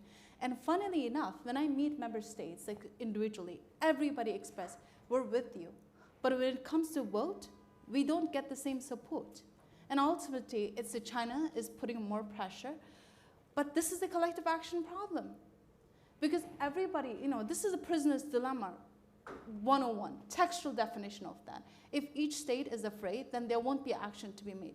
But we're all together, every state. And I've been meeting with African blocs or different blocs, and this is very important. So I really hope the High Commissioner start to take this very seriously, because as a Uyghur, what I see is I don't know, what would be the remains of the Uyghur society? That's the kind of things that keep me awake at night. That's the kind of pain that I go to bed. So, so if I can speak for the many Uyghurs who are suffering, we cannot wait any longer. We want action. We want serious action. We want a vote to be put on the floor in the next Human Rights Council session. And we want fact-finding mission. We want commission inquiry. We want missing person mechanism. We want our people to be accounted for. All sounds reasonable. Sophie, are there other actions that have been taken in the last year? I mean, are there things we can point to as, we've heard a little bit of mention of some special procedures work, that we can point to as progress on the issue, or? Do you mean at an international level? No. International level, yeah, or state action. Well, I think certainly the special procedures have been very strong and very helpful. A number of governments have certainly found ways, not just of speaking up, but of recognizing, I think, both what the community is struggling with, but also actually taking steps like prosecuting transnational repression, which I think is important. But Beijing is willing to spend enormous resources to keep this conversation from moving ahead. And if you look down the list of all of the governments and some of the international organizations that have been taken on highly choreographed visits to the region in the last year, I think it's not an accident that it is an effort particularly to ensure the voted outcome Beijing wants at a body like the Human Rights Council. And it has obviously put in play various propaganda efforts around its own effort to be reelected to the Human Rights Council. We take the position that a government that is committing crimes against humanity and, frankly, doing things like this has no business being on the council. China is up for UPR in a couple of months, the Universal Periodic Review, the process at the UN where all member states' records are reviewed. And we've already begun to document efforts to keep independent civil society from participating in that process. So Beijing is investing considerably in preventing scrutiny. And I think the real challenge, especially for democracies and some of the swing states at the council, is to be aware of that and both to respond to it effectively on behalf of victims and survivors in the council, but also to do a much better job of protecting the ecosystem of UN human rights agencies as a whole. Beijing is clearly trying to undermine these. And one of our fears is that if governments don't focus on protecting that system, that 10 years from now, we're not really going to have much of a system left to talk about because it will have been so gutted of the idea of holding states accountable or a role for independent civil society. It'll just become sort of a universe of talk shops. Jay, do you think the direction of geopolitics is moving in the direction? I mean, is China succeeding in drawing attention away from human rights towards these other bilateral and multilateral issues that they've kind of drawn other states into thinking about, and sort of, you know, obviously the U.S.-China relationship has been quite tense, and there's been a lot of focus in recent months, especially on trying to reset it. Do you think that, is that coming at the expense of focusing on human rights, or is human rights being absorbed into the new normal, like a kind of a recognition of China's human rights atrocities in Xinjiang? Is that sort of already absorbed into the new normal, and so it's not so dispiriting? Or how do you look at that? I seldom hear the question wrapped with the answer all in one intervention. You answered the question for me, Gadi. Look, I mean, it's undeniable that China has succeeded in muzzling, you know, many countries who would otherwise speak. The danger is, of course, that unless you have moral consistency throughout the UN system, and with countries, you know, being in uproar over a situation in one geographic location and then utter silence in another, is not unnoticed by everyone else. And what happens is that it unleashes a poison that basically renders the international system extremely weak.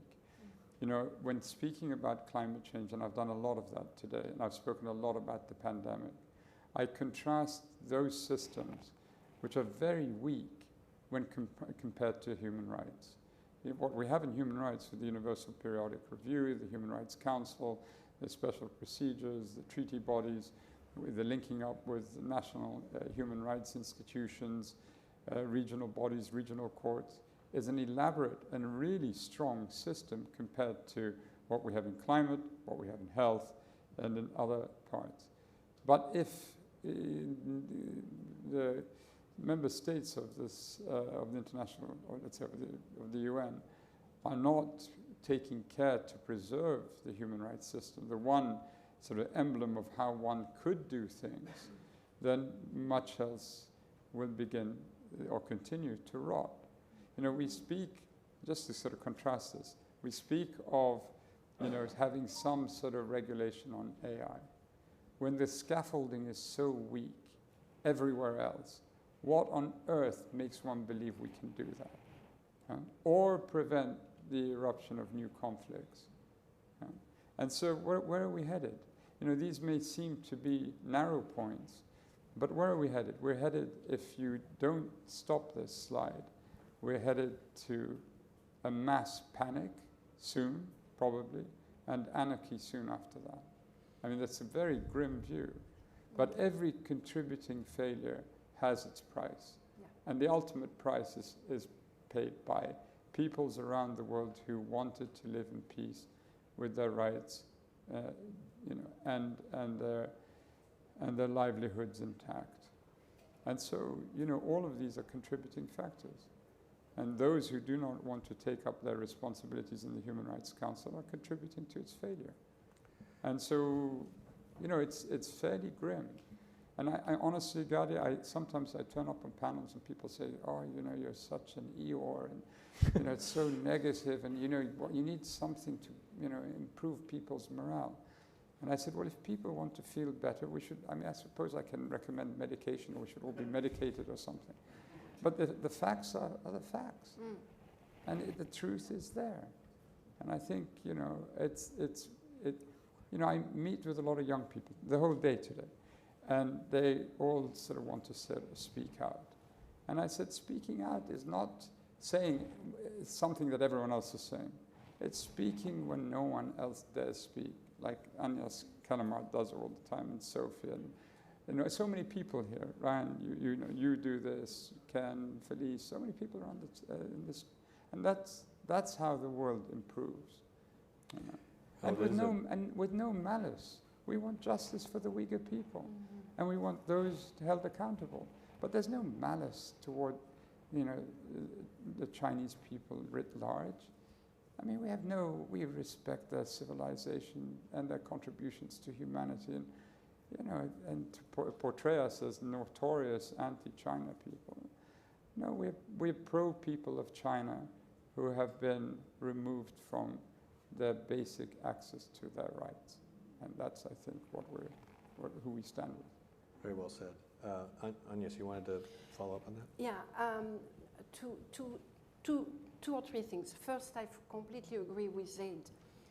Sadly, I don't think that's what's happening around China's crimes against humanity is killing the international human rights system. It's only reflecting something that is on its deathbed.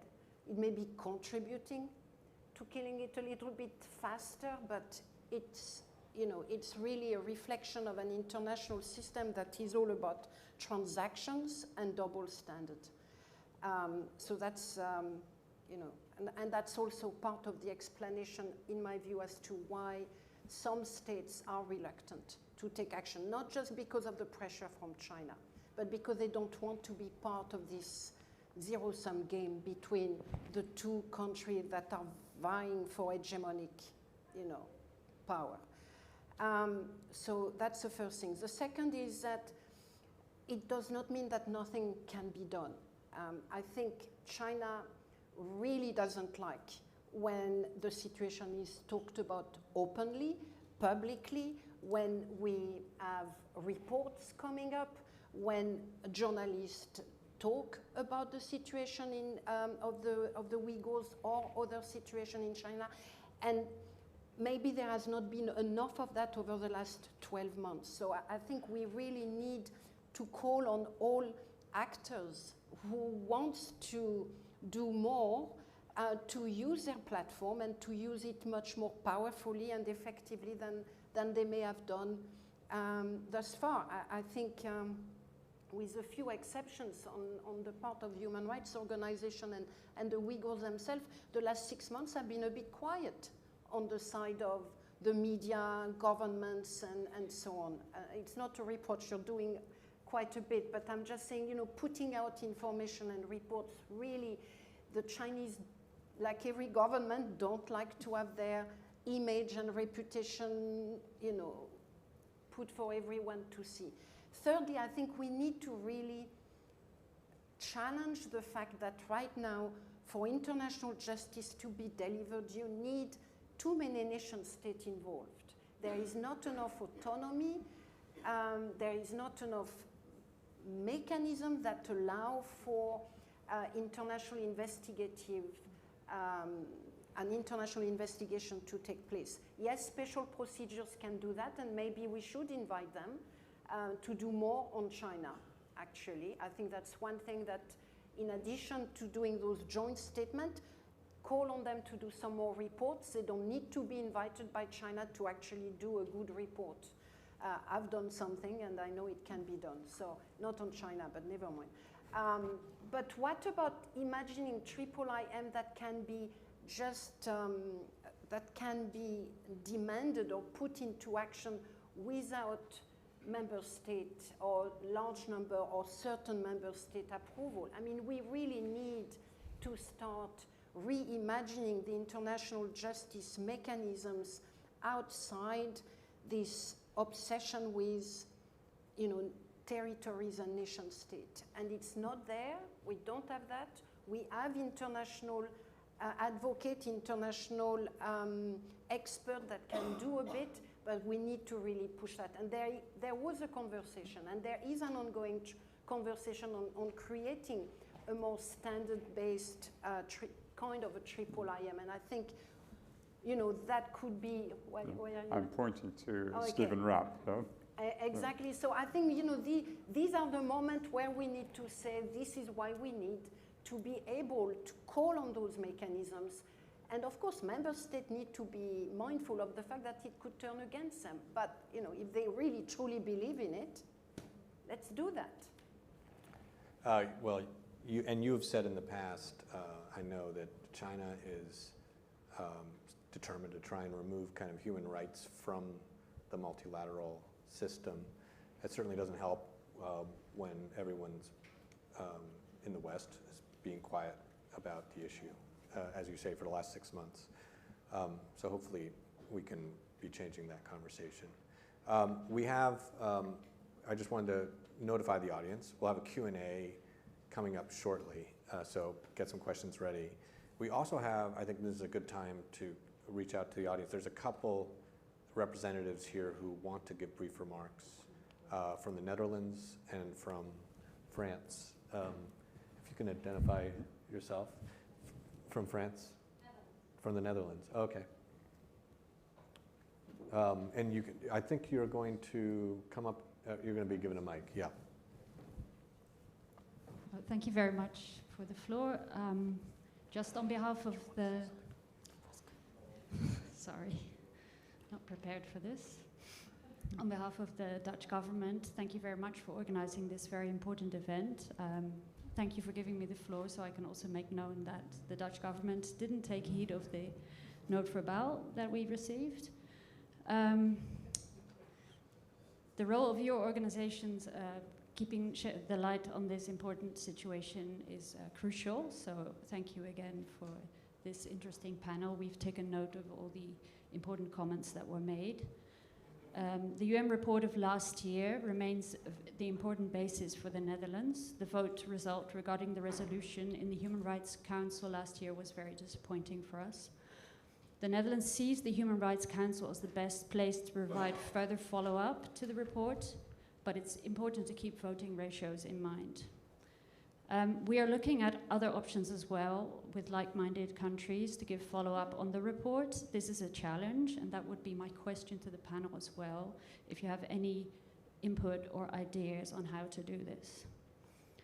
It's important for us that we give space to the Office of the Human Rights Commission. Mr. Turk will come to the Netherlands next month, and we will also discuss with him what options he sees to keep this situation on the international agenda. And we have once again taken on board the valuable comments of this panel about the High Commissioner. So we'll take that on board in the conversations. Thank you very much. Thank you. And do we have a representative from France? Yes.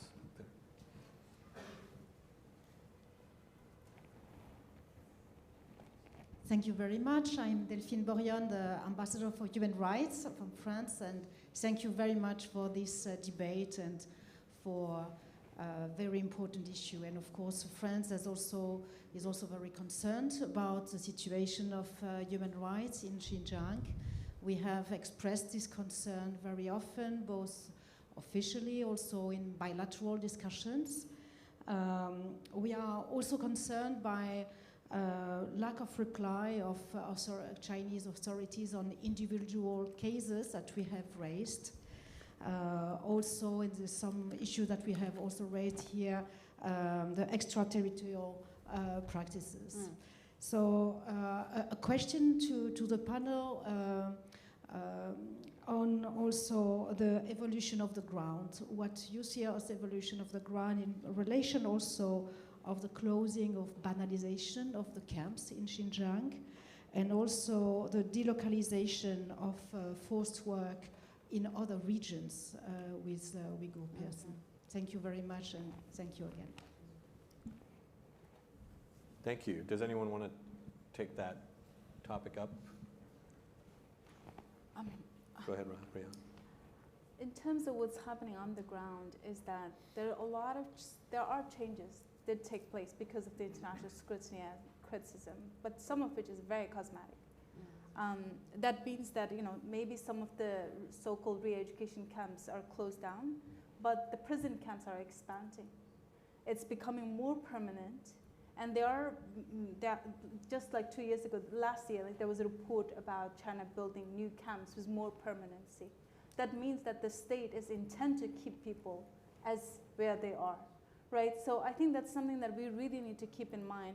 There has been effort to bring diplomats from Middle Eastern countries or other countries to showcase this very much Disneyfied version of Xinjiang, happy Uyghurs, like let them see Uyghurs dancing and forcing Uyghurs to sing for the camera. It's all these Uyghurs dancing, like as if there's nothing else that Uyghurs can do. That is very dehumanizing on the part of the Chinese government. And that is this information campaign. That is.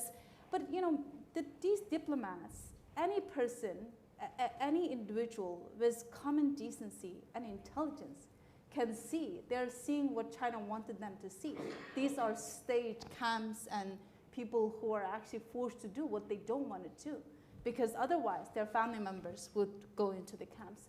And if you're producing a report based on that, you are being complicit and enabling the Chinese government to continue the oppression. And last thing I would say on the representative from Netherlands, Netherlands has been a great advocate for many oppressed communities, especially for Syria. You are leading the accountability for Syrian community, and we look forward to seeing more for us as Uyghur community. It's been really falling on the civil society to do more. Journalists has done their work.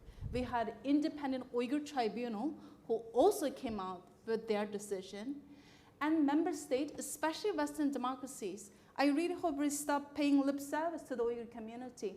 We don't want mere words, we want real action. That requires the Western democracies also discuss with other member states who abstain from voting. I want you to have a bilateral meetings, make sure survivors and Uyghur advocates, part of that discussion, let us convince them with you. Because this impunity that we are creating is creating hierarchy of the victims. You know, one victim can better coverage, they get better accountability, and you know, you end up pitting victims against each other. That's not the kind of world that I want to see. I want victims to be supportive of each other. Because at the end of the day, repression, how it feels on us, are exactly the same. Thanks. Thank you, Rehan. We could, if there are questions in the audience, we can go now to some. I have a couple questions in reserve for the panel, but do we have folks who want to speak up? Oh, in the back there, Jonathan. Thank you, everyone. My name is Jonathan Landreth. I'm an editor at the China Project, where we run a weekly column about what's happening in Xinjiang. So if you're lacking new information, please come and read us. My question is as follows. If the ICRC, which has an office in Beijing, can help Ukrainian families reunite with lost members in cooperation with Russia, why can't the ICRC work as a neutral party with Beijing to reunite Uyghur families in the diaspora with their missing loved ones? Interesting question. Anyone want to take that? Who wants to volunteer? Sophie? I'll take a stab at it. I do not see the ICRC has put itself forward to perform that function. It's a great idea. I'll leave it at that. But actually, can I just follow up a little bit? I'm reluctant to try to add to Rehan's fantastic answer to our friend from the Netherlands. But I do also want to just add that in terms of what else governments can do and what else the High Commissioner can do, I mean, certainly go back to all of the sources that you've already mined for what may have changed in the last year. But I think the reality is that governments have the ability to access and obtain certain kinds of information that we don't. I mean, I will point out that there are not insignificant open source databases out there that I think have yet to be fully mined that have useful information about what's happening in the region. But governments can, first of all, go out and talk to your friends from the other governments who've been to the region in the last year, ask them what they've seen, and use that also as an opportunity to perhaps, as we've suggested, encourage them to take a tougher and more critical position. But also you should be calling in every business headquartered in your country that has a presence in the region to ask them what's going on. Mine your own intelligence. You've got information. And I'd be willing to bet that if you made a concerted effort to go to all of those different sources, you would have interesting information to put forward too. So. Very good suggestion. We're hearing some practical suggestions for what people can actually do. Governments, UN system, special procedures, and also journalists and NGOs. So it's great that there are some things we can do. Over there. Hi, I'm Michael Bossaku. I'm a senior fellow at the Eurasia Center and a contributor to CNN Opinion. When I look at the way Russia and China deals with opponents, I think Russia's methods are more crude. They'll go to London perhaps and use nuclear-grade radioactive materials, stuff like that. But when it comes to China, especially opponents who voice opposition to their treatment of minorities, very subtle stuff. I'm from Canada. They'll do things like set up informal Chinese police stations where they deal with opponents there and intimidate them. They'll do some election manipulation. they'll also invest quite a bit in Hollywood to change the narrative there, to kind of cool down the narrative when it comes to China's treatments of minorities. I'm wondering if we're going to be seeing a kind of increase in this type of Chinese behavior, because it does have a chilling effect, I think, at the end of the day on a lot of opponents. And what you said there about speaking up, that is very important, especially if other people are not speaking up on these issues. Wondering if you had any views on that. Thank you. Are you seeing that, Zaid? I see you almost. So, yeah, I didn't know whether you were pointing to Sophie or myself. So I think it also begs this broader question, at least when I was High Commissioner, the Chinese would engage with us. They may be enraged, they may be extremely unhappy, but seldom did a few weeks go by without there being some contact. The Russians were hardly ever engaged, were utterly dismissive, sort of ridiculed whatever was coming out of the mechanisms. And so it took, I think, a markedly less sort of serious approach to this. So we felt with China, as Sophie was saying, of course, acutely conscious of how their image is being presented. And we made sure, of course, to acknowledge where things seemed to be going in the right direction, we would acknowledge that. And where they were not, we would also, point it out. They have this argument, of course, that it's a violation of their sovereignty. And it was a similar argument that was put forward by apartheid South Africa, which the Organization of African Unity roundly denounced, and it was denounced in the General Assembly, that a sort of criticism of one's record is not tantamount to staging a coup inside the country. And so the idea that you somehow you are violating the sovereignty of a country by holding up a mirror to it is rather bizarre, and they could never offer a legal argument why we ought not to be doing this. I think Agnes's point about whether OHCHR, if it had the funding, just set up a IIIM on its own.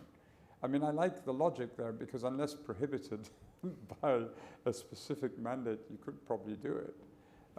And the High Commissioner would just have to ensure there's funding, and it'd have to be multiple sources, and then in time could be incorporated into the other structure.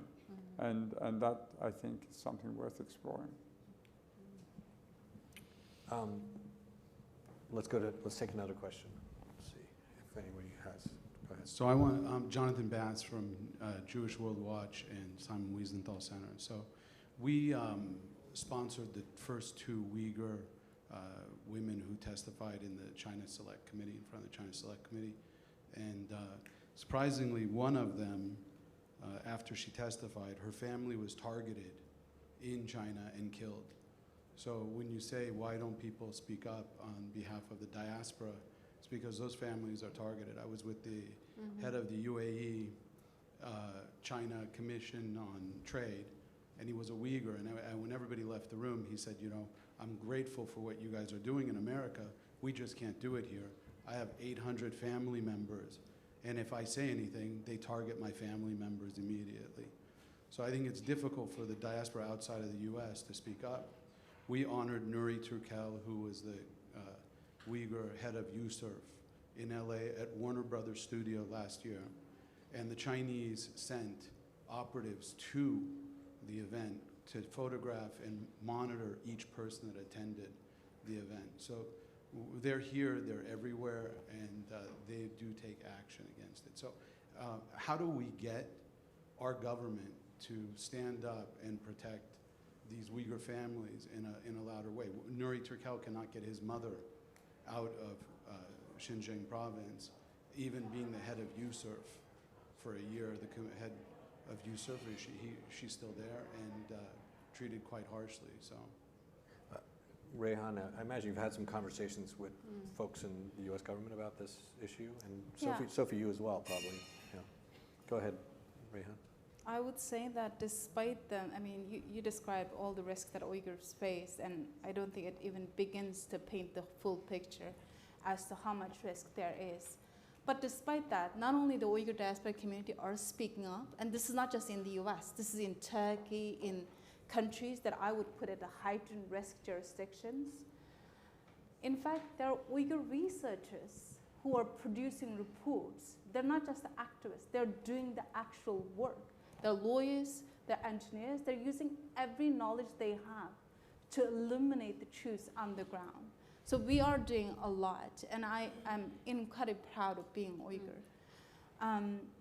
But you know, the governments can do a lot. Canada is one of them. They actually offered to take up 10,000 Uyghurs who are either exiled or displaced as a result of atrocity. But sometimes governments say all the wonderful things, but one of the basic things that we ask is that provide a fast track to immigration.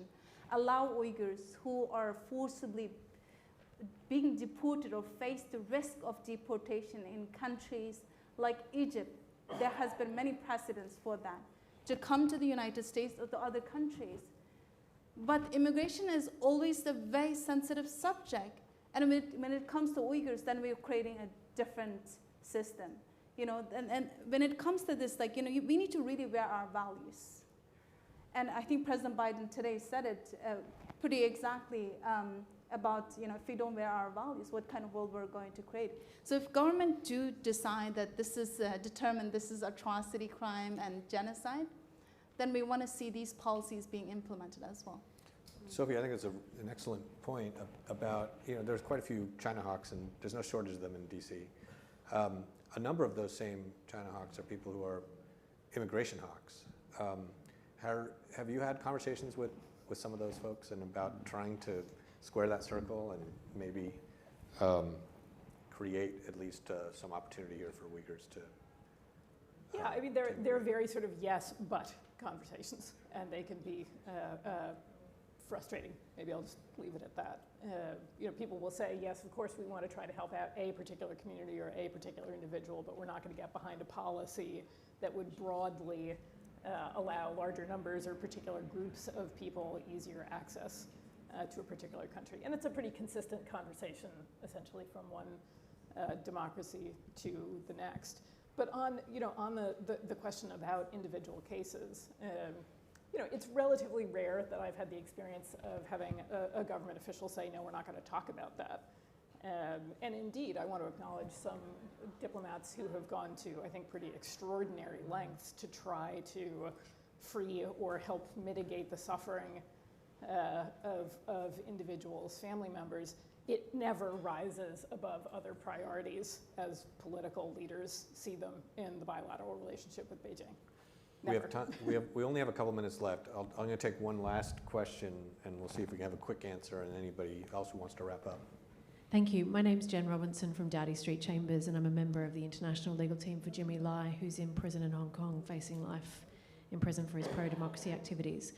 The reason I want to pay tribute to the Uyghur community and the remarkable efforts you've made in raising awareness globally and capturing the world's attention, and in very, as you say, very difficult circumstances.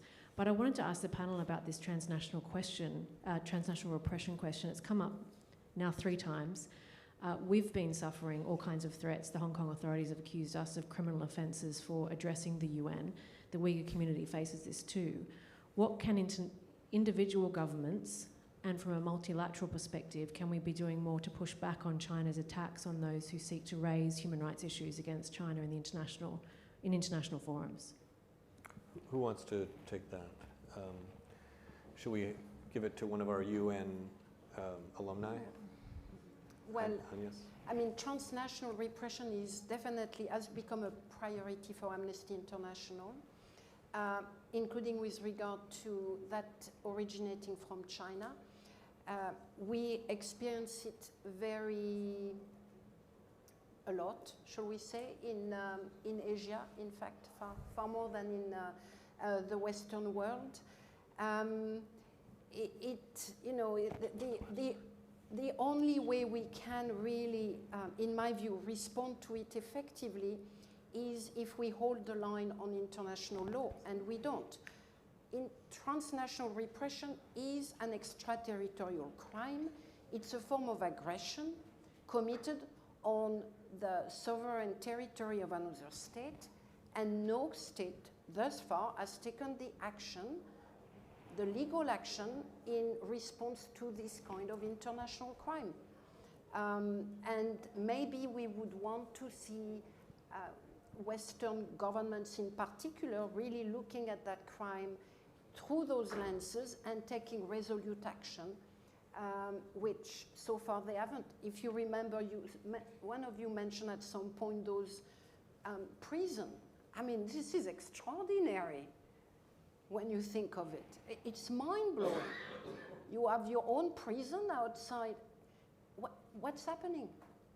Do you know much about it? Do you know what's happening? How are we, how outraged are we? What are governments doing against the fact that rule of law and something so fundamentally part of their national essence is actually being violated by a foreign state on their own territory? And yet so little is being done. So, it is, the world we live in is sadly one where realpolitik dominates at the moment, and where the power of China is impacting, including in many territories or many countries or governments present here. If they hold the line much more resolutely, effectively, if they hold the line, including at the Human Rights Council right now, because I don't hear much about a new resolution being put forward. And yes, maybe they're going to lose, but we cannot just be doing things because we're going to win. It's a moral imperative to continue to put that on the agenda.